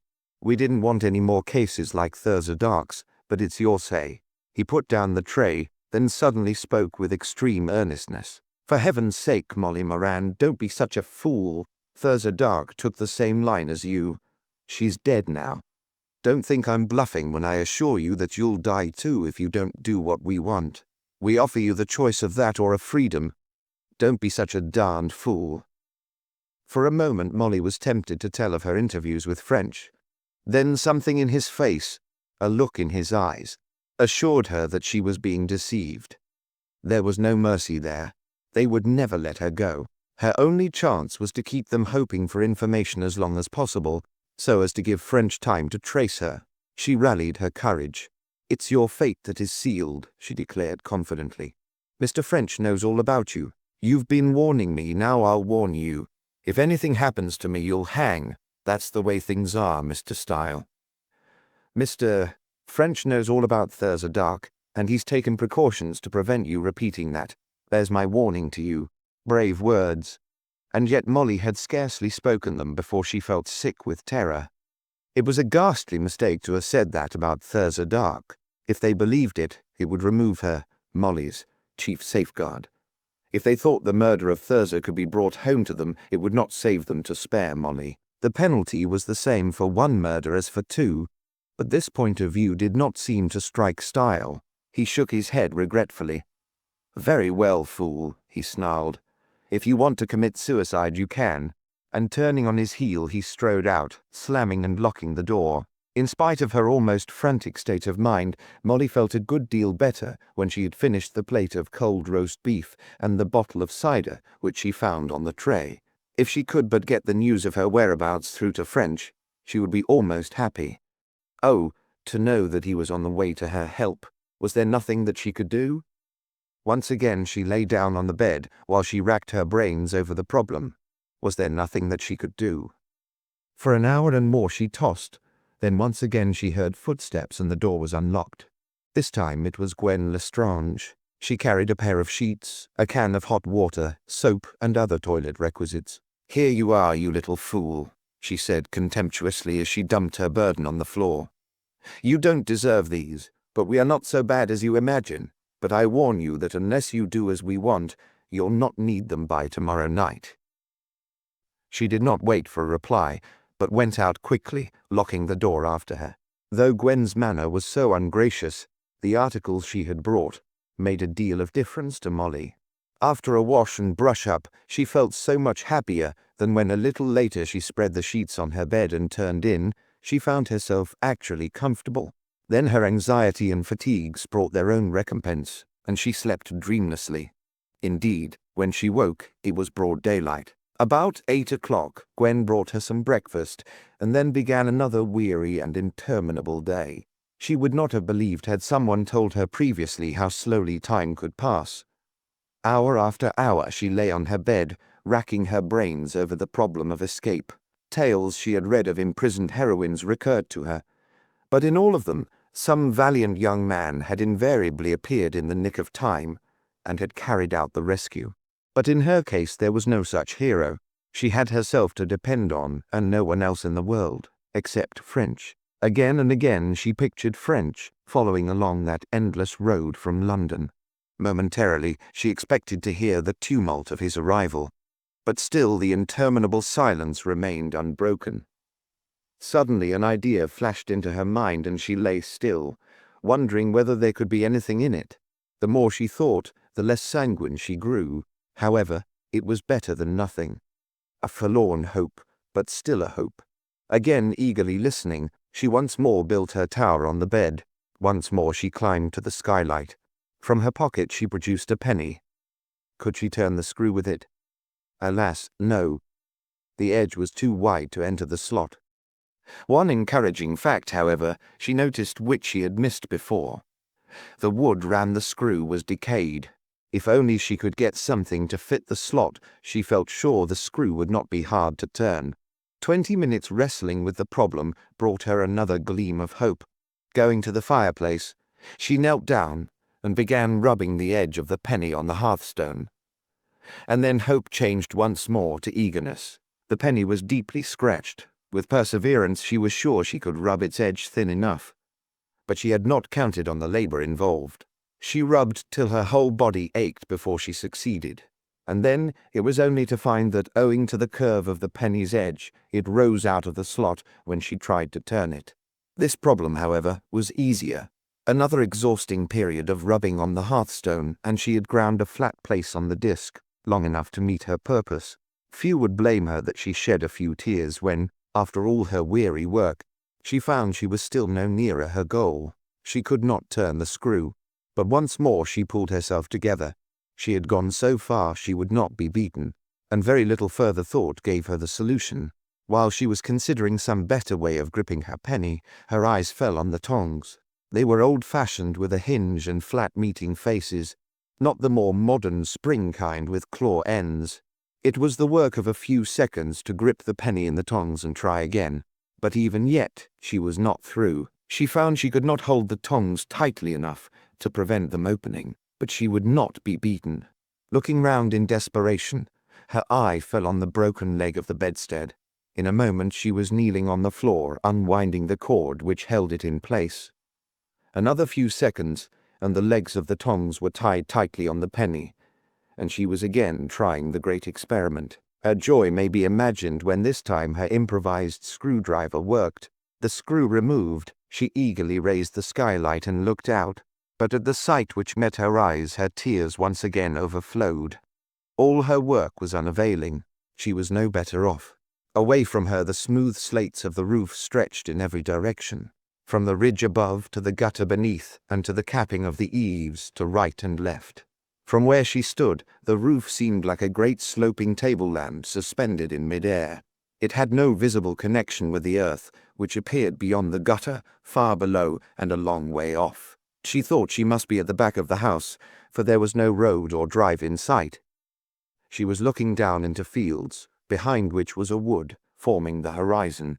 No human being was in sight, nor even a house. So far as she could see, she might be the only remaining human being in the world. No chance of escaping that way. She could not stand on that slope. With a thrill of horror she imagined herself climbing out, letting go the skylight frame, slipping down the smooth slates to the gutter, gripping it frantically, missing it. She shuddered. No, there was no hope that way. Nor was there any use in her making signals of distress. No one was there to see them. Bitterly disappointed, she stood staring out, watching lest by chance some wanderer might appear in the fields whose attention she might be able to attract. But no one came. Presently it occurred to her that the time for the evening meal must be near.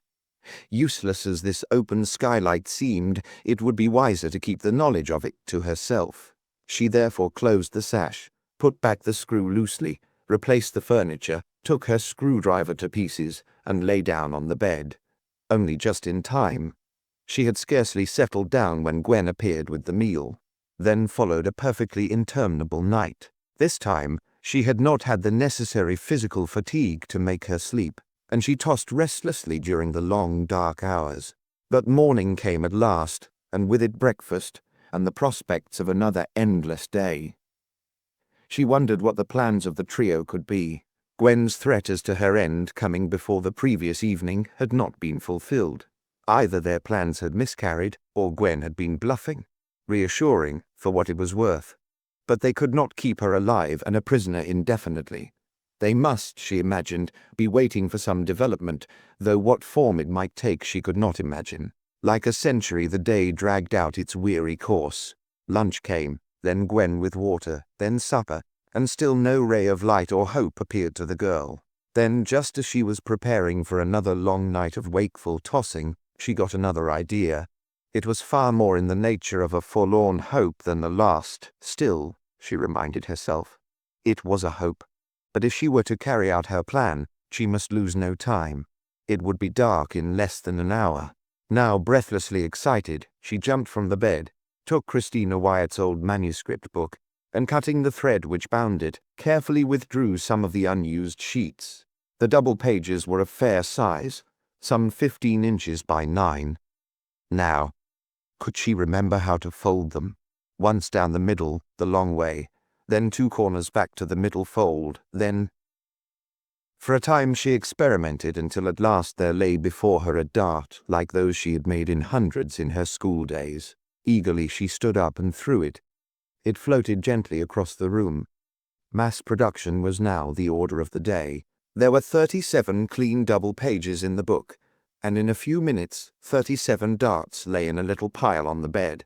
As she folded, Molly thought out the message they would bear, so that by the time they were ready she had decided on the wording. Taking her fountain pen, she wrote on the top of each, "Finder, for God's sake phone Victoria 7000 that Molly Moran is in this big house, her life at stake." By this time it was getting dusk. As quickly and silently as possible, Molly rebuilt her tower beneath the skylight, withdrew the screw, and opened the frame. Then, taking up a bunch of darts, she began to launch them one by one. There was a gentle wind blowing towards the left. This picked up the darts and carried them well away from the house, over towards the fields. They floated well, and though most of them disappeared from view below the line of the roof, she saw some actually strike the ground. The 37 disposed of, she stood looking out, hoping against hope that someone would appear and get her message. But though she waited till it was quite dark, no one appeared. At last, with a profound sigh, she closed the skylight, put the furniture in its place, and lay down once more.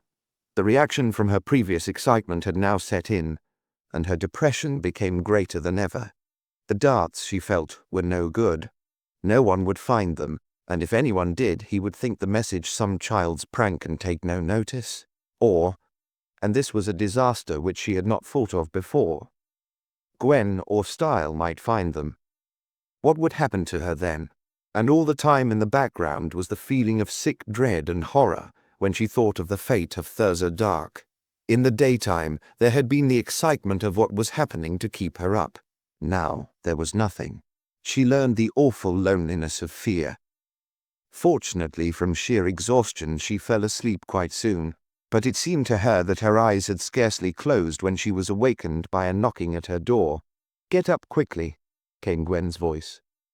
"We're moving on. You must be ready in 10 minutes. Here is a lamp."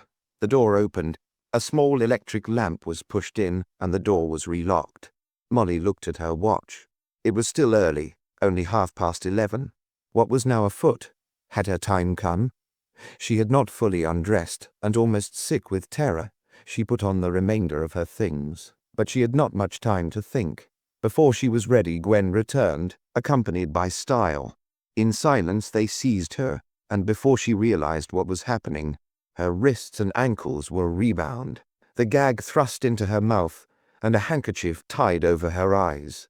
She felt herself being lifted and carried down the 6 flights of stairs and along passages to what was evidently a door, for the night air blew on her face. Then she was placed on a seat, she imagined in the same car as before. The engine was started up and they moved off. After a few yards they stopped, and she heard above the noise of the running engine the clang of a gate. Someone got in and sat down beside her, and they moved off. Chapter 18. When Greek Meets Greek. It was shortly after 11 o'clock on that same night that news came to Inspector French. Fed up with the whole business and tired out, he was actually on his way upstairs when his telephone rang. "News of Miss Moran, sir," came the voice of the sergeant on duty at the yard. "Hold the line, and I'll put you through." There was a pause, and then another voice sounded. "Is that Victoria 7000? If so, I have a message for you." "That's right. Repeat your message, please." "I'm speaking from near Guildford. Between 8 and 9, my little nipper was coming home through a field, and he found some paper darts with this message written on each. 'Finder, for God's sake phone Victoria 7000 that Molly Moran is in this big house, her life at stake.' We took it for a joke, but I am ringing up on chance." French wiped a film of sweat off his forehead. "It's no joke, I can assure you. This is Scotland Yard, and we know something of the affair. Tell me, please, who you are and where you're speaking from." An expression of amazed concern came through. Then the voice went on. "I am Mr. Edward Boland, speaking from my house, Dara Dun, Elmford. I hope it's all right." "I hope so," French returned grimly. "Tell me, where is the big house mentioned?" "It's at the other end of the village, Mr. Trevelyan's, the novelist's. Now, Mr. Boland, could you lend me a hand at your end? It may save the girl's life. How far are you from the police station? It's in the village, 5 minutes walk from here. Good. Will you take the darts there and hand them to whoever is on duty and tell him your story? Tell him that you have rung me up, Inspector French, said he, and say that I shall be going down immediately. Can you manage that? Of course, Inspector. I'll do it now. 10 seconds after Boland had rung off, French was talking to the yard. Get 6 men together at once, Dean, and 2 cars with petrol for a long run. I want to go to near Guildford. I'll be with you by the time you're ready. And look sharp, for goodness sake. It's more than urgent. By a lucky chance, French picked up a taxi almost at his own door, and soon he was giving his instructions to Dean in person. Got those cars? Right. I want you to ring up the police station at Elmford, near Guildford. Tell them to take the message seriously that Mr. Boland is bringing them. They'll understand. Tell them that I'll be with them in an hour, and that in the meantime they are to surround Mr. Trevelyan's house and allow no one to leave. Let them detain on suspicion anyone who tries to. Explain that we think these people have a girl in their power, and say that if the sergeant has any reason to suspect foul play, he's not to wait for authority, but to break in. I'll stand the racket. A minute later, 2 fast cars left the yard. In the first were French, Carter, and 2 other men. The second contained Sergeant Harvey and another 2 assistants. Contrary to custom, all were armed. French had with him the warrants he had previously obtained for the arrest of the members of the gang, and he was determined, if necessary, to strain a point and use these to cover the search of the house. Don't kill anybody, he told the driver, but don't be longer in one place than you need. And they roared on, their speed increasing continually as they left London farther behind. The night was calm but dark. The light which should have come from the quarter moon was obscured by clouds. It was now fine, but there had been a shower earlier, and the roads were heavy. 25 minutes after leaving the yard, they ran through Kingston, and in another 20, Ripley was left behind. From Ripley to Guildford, they had a clear road, and they fairly hummed along, but they had an exasperating slack through the town. Then, for the remaining 3 miles, they were able to put on another spurt, reaching the police station at Elmford, just an hour and 3 minutes after starting. A constable hurried out and saluted. "Inspector French, sir," he said. "The sergeant's at Mr. Trevelyan's. First turn to the left and first house on the left-hand side." He pointed down the street. A couple of minutes brought them to the place. As they drew up at the entrance to the drive, 2 shadows moved forward. "Inspector French, sir," said the larger of the 2. "I'm Sergeant Bigle, and this is Mr. Boland. No one has entered or left the house since we got your phone, but one of our men saw a car leave as he was on his rounds." "At what hour was that?" 11:40, sir. It was too dark to see details, but he believed it was Mr. Trevelyan's green Armstrong Siddeley. They turned in the direction of Farnham. Could he say how many people were in it? "No, it is a saloon, and it was too dark to see more than the outline." French nodded. "Now as to Mr. Trevelyan. Describe him, please." "A rather stout, undersized man with bright red hair, a pale complexion and blue eyes." French felt a sudden thrill. This could surely be none other than that Jim Sibley of whom Cullimore and Dove had spoken, the engineer who had been dismissed from the Mint for theft. Anyone else live here? "Mrs. Trevelyan. She's a tall, well-built woman with fair hair and complexion, blue eyes and a strong chin. Better and better. Gwen Lestrange for a certainty." "Right. They're the people we want. Anyone else?" "There's Mr. Marwood, Mr. Elmer Marwood. He's brother to Mrs. Trevelyan and lives with them. He goes into town every day, mostly in Mr. Trevelyan's car. A thinnish, pale-complexioned man with a small straw-colored moustache and glasses. That's all." Style. That made 4, including Welland. French would have betted long odds it was the lot. He turned to Carter. "Take charge, Carter," he directed. "Surround the house and go in and search it. If they don't open immediately, break in. You needn't mind making a noise. Only look sharp. Now, Mr. Boland, you told me your son found these darts between 8 and 9, but you didn't ring up till after 11. I'm not finding fault, sir, but could you not have done better than that?" "Awfully sorry, Inspector. But you see, I didn't know about it. My wife and I were dining out, and the servant was on leave. The boy was alone in the house. He's only 8. Against orders, he waited up for me. and though I thought it was a hoax, I rang you up at once." "I understand, sir. It was not your fault, but it was a pity all the same. Now, Sergeant," he went on to Biggle, "I want you to go back to your office and put through a general call to all surrounding stations. Describe the car and the party and give their direction as far as we know it. Where would you get to if you went through Farnham? Southampton or Salisbury, I should think, sir." "Southampton it'll be," said French. "They're making for the ships." "Well, ring up, will you? Especially to Southampton and places on the way there. Tell them all to report to you if there is news, and you stand by to repeat it to me when I ring up. That all clear?" The sergeant repeated his instructions, and French hurried after Carter. In some way the latter had obtained entrance, for a constable stood guarding the open hall door. Within a rapid search was in progress. "Got in through the pantry window, sir," said Carter, appearing suddenly in the hall. "The house is deserted, but they've been coining in the cellar, though the machines are gone. Down there, if you'd like to have a look. I'll run down for a moment. Make sure that girl's not in the house and meet me in the hall." French's look, brief though it was, left him still more impressed with the amount of thought and labor that had been put into the coining scheme. The cellar, a large whitewashed room, had been fitted up elaborately. The windows had been built up, but a system of Tobin's tubes had been installed for ventilation, and the place was brilliantly lit with electric light. On the benches lay hundreds of partially finished coins, tools, and other debris. The places where presses had stood were clearly marked, but all the machines had been removed. There had been several of these, some, the foundation suggested, of a considerable size. The sight cleared up a point which had been bothering French. Why the gang had not made off more quickly, after becoming suspicious that the police were on their track. The removal of these machines supplied the reason. These people were not going to give up coining because that particular pitch had grown too hot for them. Clearly they were going to break fresh ground and start again. In some other great city, the mortality among box office girls would soon be on the upgrade, unless he, French, stopped it. When he reached the hall, Carter was descending the stairs. No, there was no trace of anyone in the house, but there was a partially furnished attic, the only room above the ground floor which showed signs of recent occupation, in which the young lady might have been imprisoned. "And that," went on Carter, "is next the field where Mr. Boland said the darts were found. I expect she was there all right. Very well, let's get on."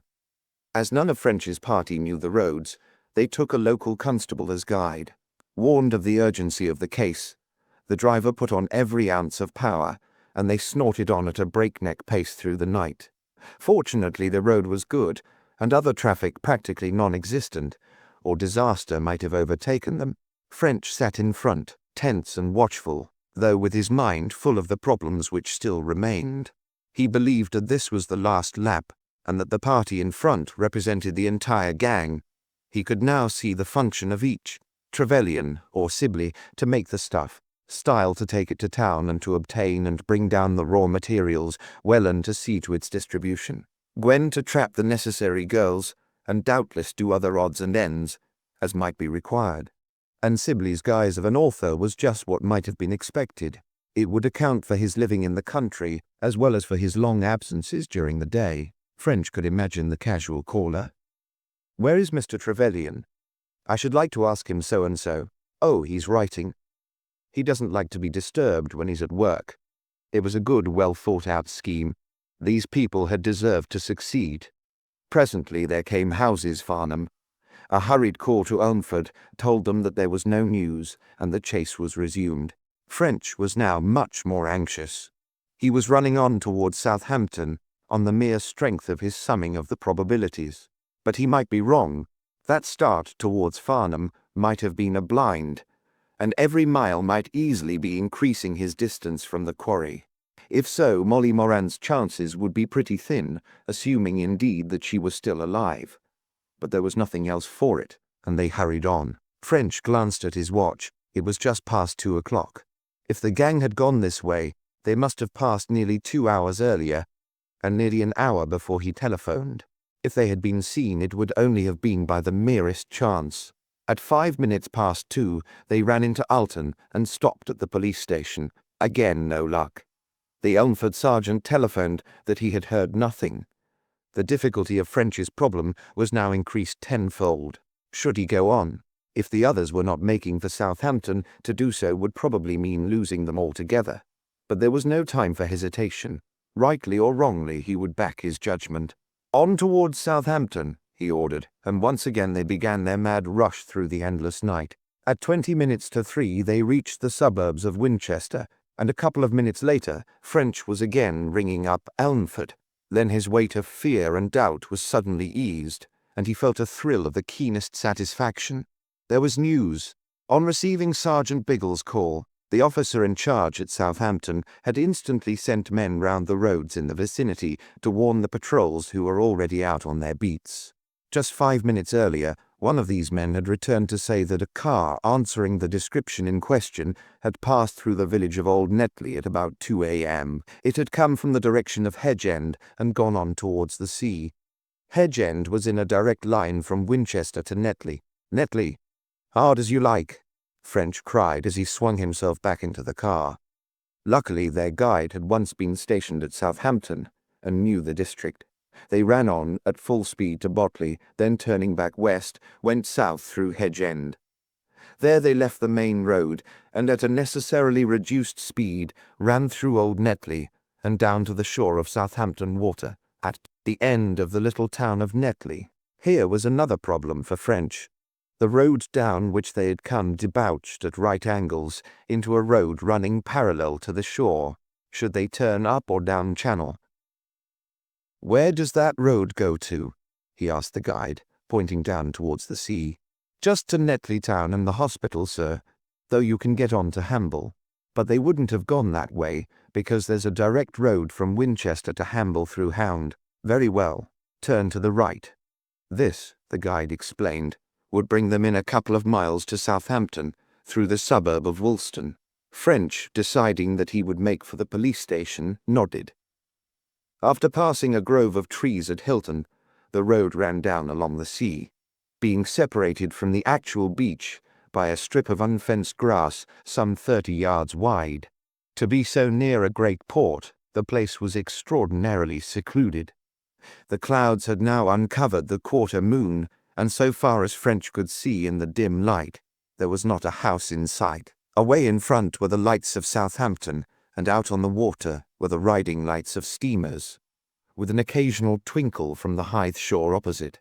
But the nearer shore was dark and deserted. Anything, thought French, might go on there, and no one would be a bit the wiser. As he looked out over the black water, his face suddenly grew grim. He thought he could now account for the route the others had taken.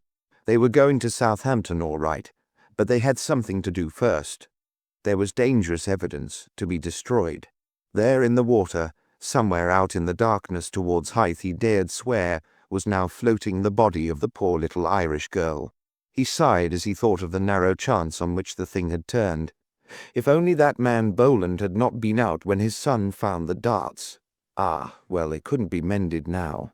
But there was still one thing to be seen to, and French set his teeth as he thought of it. They should pay these ruffians, pay in full measure, pressed down and running over, until all four were either in jail or dead. He would not rest. Poor little Molly. And then something happened which completely altered his outlook, and set him thinking furiously. The road turned sharply inland, and as they swung round the bend, they passed a man. He was walking to meet them, and owing to the curve, he momentarily got the full benefit of their headlights. But that moment was enough. In spite of the fact that his hat was pulled down over his eyes and his collar turned up about his cheeks, French recognized him. It was Style. French had never seen Style, but he had had so many descriptions of him that no doubt was possible. The man was walking quickly as if late for an appointment. For 5 seconds French thought hard. Then, as they passed round the curve out of Style's view, he stopped the cars and hurriedly assembled his men. "Style," he explained rapidly, "after him, but on your lives not a sound." For big men, as most of the officers were, their movements were surprisingly silent as they followed French at the double. When they regained the shore, the grass muffled their footsteps, and such slight sounds as they made were lost in the dreary moaning of the wind and the plash of the waves on the beach. Presently they caught sight of Style. He had left the road and was picking his way down to the water's edge. French and his followers dropped on their hands and knees and crawled on till they were directly behind him. Style, having reached the edge, stopped and stood looking out over the water. He seemed to be doing something with his hands, but French could not imagine what. Then he knew. From the sea came 3 flashes as from an electric torch, and with these as a guide French found he could detect a blacker smudge against the dark water. A vessel of some kind, close inshore and showing no lights. As they watched, a second smaller smudge detached itself from the other. Someone was coming ashore. Almost instinctively a plan flashed into French's mind. After a whispered word to his men, he began slowly to creep up behind Style. Style seemed uneasy, but it was not till French was beside him that he turned. At the same instant, French sprang, and with a muffled cry the man came down. He fought like a maniac, but Carter and Harvey had come up, and he had no chance. In a few seconds he was helpless, bound and gagged. Once again, whispered French. He had snatched off Styles' hat, and putting this on and turning up his collar, he stood waiting as the other had done. The boat was now close inshore, and revealed itself as a collapsible punt with a capacity for 2. A short, stout man was rowing. "Thought you'd never be back," the stout man grumbled, as the punt touched the ground. "For heaven's sake, look alive now. We don't want to be here all night." Further remark died off into a kind of gurgle. French had seized him by the throat. This man also, after the first moment of surprise, fought like a tiger. But once again the odds were too heavy. In a few seconds he lay bound beside his accomplice. "Now, Carter, it's you and me for it," French panted. "However many there may be, they're too fewer for this. You, Harvey, get the others, and have those 2 men into one of the cars. Then come down and be prepared to lend a hand." Rapidly they righted and emptied the boat, which had been upset in the struggle, and French and Carter got in. "I'll row," French decided. "I'm more the size of that second fellow. You take Styles' hat and turn up your collar, and have your gun ready." Old hand as he was, French's heart was beating more rapidly than could be accounted for by his scrap, as he pulled out towards the launch. These were desperate men, their escape almost consummated. They would not lose their freedom for the sake of the lives of a couple of policemen. French had no delusions as to the possibility that neither he nor Carter might ever see another sunrise. "We want to take them alive," he said in low tones. "But if you see them going to shoot, get in first." The boat was closer inshore than French had supposed. As they came close, they saw that she was a motor launch of some 45 feet long. She seemed a sea-boat, well decked over forward. On her deck astern stood a man and woman. "It's about time you thought of coming," called out the man when they were within earshot. "What the hell were you monkeying about ashore? We'll not be clear of the island by daylight at this rate, Welland."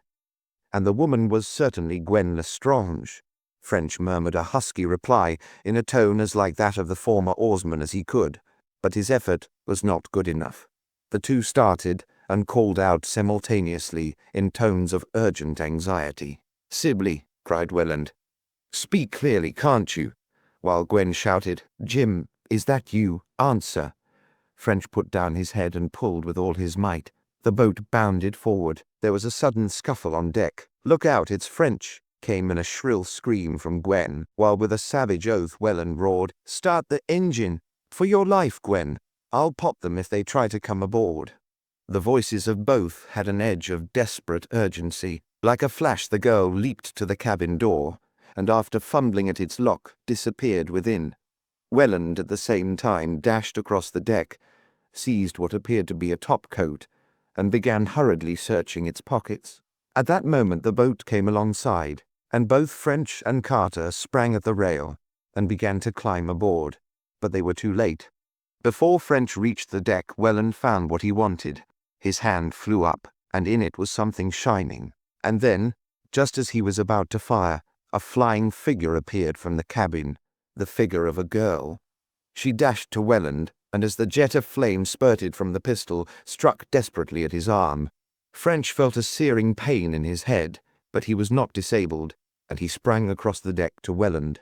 He had a vision of the girl reeling wildly back, and with her scream ringing in his ears. He closed. For a moment it seemed as if things would go badly with him. Welland was the bigger man, and he was evidently in excellent training. He got in a left-hander over French's heart, which left the latter sick and quivering. But French concentrated his whole willpower on holding his grip of the other's wrist and preventing him turning the pistol inwards. Then Carter joined in, and the thing was a matter of time. In 3 minutes Welland was bound like his confreres ashore. "Look out for Gwen," gasped French, as he dragged himself over to where Molly Moran lay in a motionless heap against the deckhouse wall. Carter locked the cabin door, then turned to help French with the unconscious girl. They stretched her out on the deck and bathed her face and hands. "Only stunned, I think," French went on hoarsely. "I suppose you realize, Carter, that if she hadn't been such a plucky one, you and I would be down in Davy Jones's locker now. You owe your life to her, man, and so do I. I didn't see just what happened. It was all over and we were scrapping round before I knew where I was. It's clear enough what happened. They had locked her in the cabin, and when Gwen went to start the engine, she didn't wait to close the door. Molly dashed out and knocked up this beauty's hand as he was firing. It was a close thing, Carter. I felt a bullet pass my head. Ah, there, thank God for that." Molly had opened her eyes and was making a pathetic attempt to smile. At sight of it, French forgot himself in the most lamentable manner. Fortunately, no one who mattered was there to see his lapse. French, alas that it must be recorded, caught the girl up in his arms and implanted not one but 2 hearty kisses on her mouth. "My word, Molly, but you're the goods," he declared in rather shaky tones. "If I was about 100 years younger and there was no Mrs. French, you'd be listening to a proposal of matrimony. You're really nothing the worse, child." And the abandoned creature, instead of indignantly protesting against his conduct and demanding a commission of inquiry into the whole circumstances, smiled up into his face and agreed that, everything considered, she was really very well indeed. Chapter 19. Conclusion. Little more remains to be told. When Gwen Lestrange, to give her the name by which she had been known to French, she was really Mrs. Jane Sibley, saw from the cabin the turn affairs had taken, she surrendered at discretion. It appeared that there were no other members of the gang, and before morning all 4 prisoners were safely lodged in the cells. With the additional knowledge he now possessed, French immediately began a more detailed inquiry into their misdeeds. And before long, the entire details of the coining scheme were revealed. It seemed that Jim Sibley had long been convinced as to the possibility of profitably counterfeiting silver coins. Even with these composed of nearly pure silver, he believed the thing could be done. But the passing of the Act of 1920, reducing the proportion of pure silver to 50%, and the subsequent fall in the price of silver, left no doubt in his mind. When therefore he found himself dismissed from the mint, it had occurred to him that an auspicious time had arrived to test the truth of his convictions. He was up, however, against one overwhelming difficulty. He had no capital, and the inception of his scheme required what was to him a big sum. For a time his plans hung fire, and then he saw his way. From some of his dubious acquaintances he had heard from time to time of a Mr. Curtis Welland, or, as he then called himself, Hervey Westinghouse. Welland, to give him the name he afterwards took, was looked upon by the fraternity of the underworld as an example of a strikingly successful career. He was reported to live by blackmail, and it was hinted that on different occasions he had paid large sums for jobs, mostly the burglary of some well-known persons' houses for letters of a profitable type. Sibley came to the conclusion that if Welland could be interested in his scheme, the necessary capital would materialize. He introduced himself, sounded the other, and to make a long story short, the firm of Sibley and Welland came into being. When they came to work out the details, they found that a 4th member would be required. Here again Welland filled the breach. In his toils was a man called Webster, afterwards Style. Owing to an irregularity in connection with the signature of a check, Style had handed over his freedom to Welland, and he was now told what he must do. Unwillingly Style came in, and the quartet started work. The necessary machines were ordered to be sent to certain ports in the names of various foreign medal-making firms, to be kept till called for. Their Style, in the guise of an emissary from the foreign firms, obtained them, ostensibly to arrange for their shipment. In reality, he ran them in his car to the house near Guildford, which in the meantime had been rented by the Sibleys. Some means of buying silver without arousing suspicion in the trade being an essential, the silversmith's works was purchased, Style becoming the manager. All the members of the staff who showed any intelligence were dispensed with, enough being retained merely to keep the place open. Style bought the silver in the name of Theobald and Grudgeon, and secretly transferred what Sibley required to his garage, bringing it home to Guildford in the car. The guise of an author enabled Sibley to withdraw himself during long periods on each day, and his wife helped him with the manufacture of the coins. It was considered unsafe for either of these two or Style to take part in their distribution, so this was undertaken by Welland in the way French had already discovered. Every morning and night, while passing along a quiet stretch of by-road, Style changed the number of his car and slightly altered his appearance by putting in a different set of false teeth, brushing his hair and moustache differently, and putting on glasses and a differently shaped hat. Because of this, and also of the fact that in his earlier circulars French had described the grey car used by Welland instead of Style's green vehicle, he succeeded in avoiding recognition. It was part of Style's duty to spend a good part of his time in shadowing the 4 box-office girls whom they had made their dupes. French's inquiries were thus early known to the gang.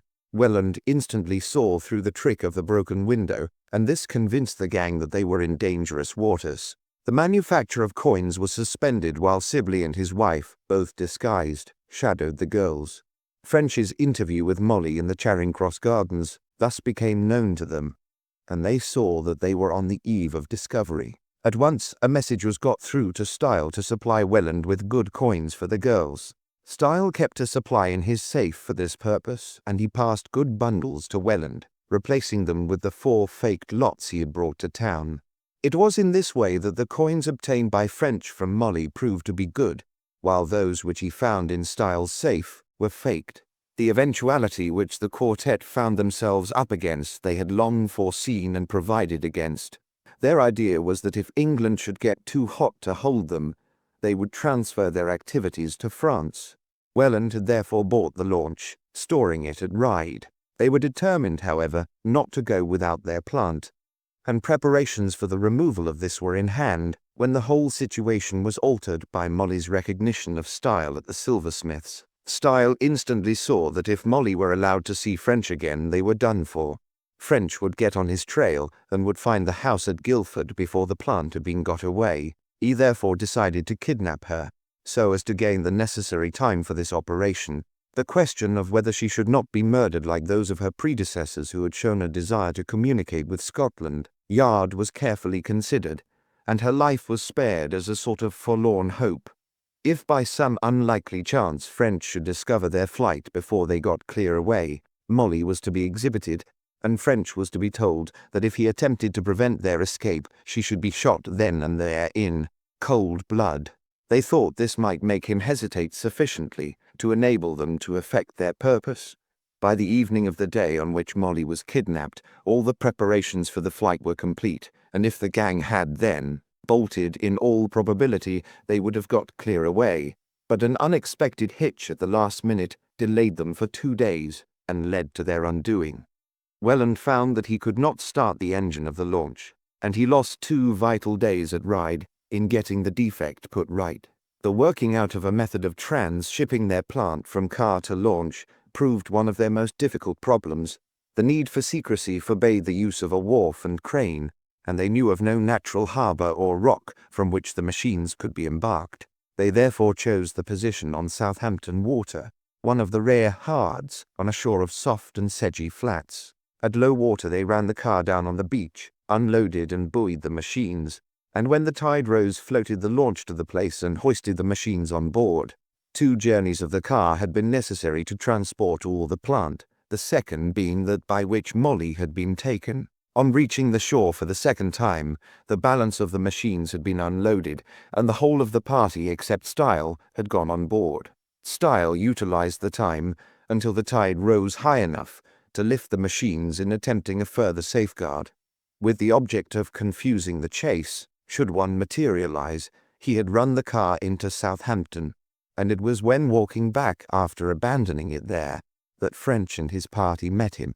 Though French found out all these details without much difficulty, he was at more of a loss to prove the responsibility of the gang for Thurza Dark's murder, but eventually he managed this also. The attendant at the Milan identified Gwen Lestrange as the young woman who had called for Thurza on the night of her disappearance, and Dr. Lapin, of Lee on the Solent, swore that style exactly met the description of the man who was attending to the engine of the grey car on the road near Hill Head. This evidence, added to the rest that French had collected, secured a verdict of guilty, and eventually all four paid for their crimes, Welland and Sibley on the scaffold, and the other two with life sentences. Before his death, Welland made a full confession. In it he admitted that he and Sibley had murdered all three girls in the horrible and revolting way with which Style had threatened Molly. Following the example of Smith, the brides in the Bath murderer, they had drowned their unfortunate victims in the bath in the house at Guildford before disposing of their bodies in the quarry hole, the river, and the sea respectively. Of all the parties to the transaction, Molly came off the best. Not only was she not prosecuted, but on the grounds that the amount was unknown, the question of her ill-gotten gains was not raised. Most immorally, therefore, she found herself in possession of the nice little sum of nearly £400 as her share of the affair. As for French, the consciousness of work well if slowly done was his reward. The case had been an unusually troublesome and disappointing one, but he had at least the satisfaction of knowing that he had not only in all probability saved Molly Moran's life and the lives of other girls who might have fallen into the hands of the gang, but had cleared out a nest of evildoers whose removal was essential to the welfare of the entire country. Thank you for joining us on this thrilling journey through the Purple Sickle murders. Freeman Wills Crofts masterfully constructs a mystery where logic and persistence prevail over deception. Every clue, every movement, and every deduction led us toward the inevitable truth, proving once again that no crime is perfect.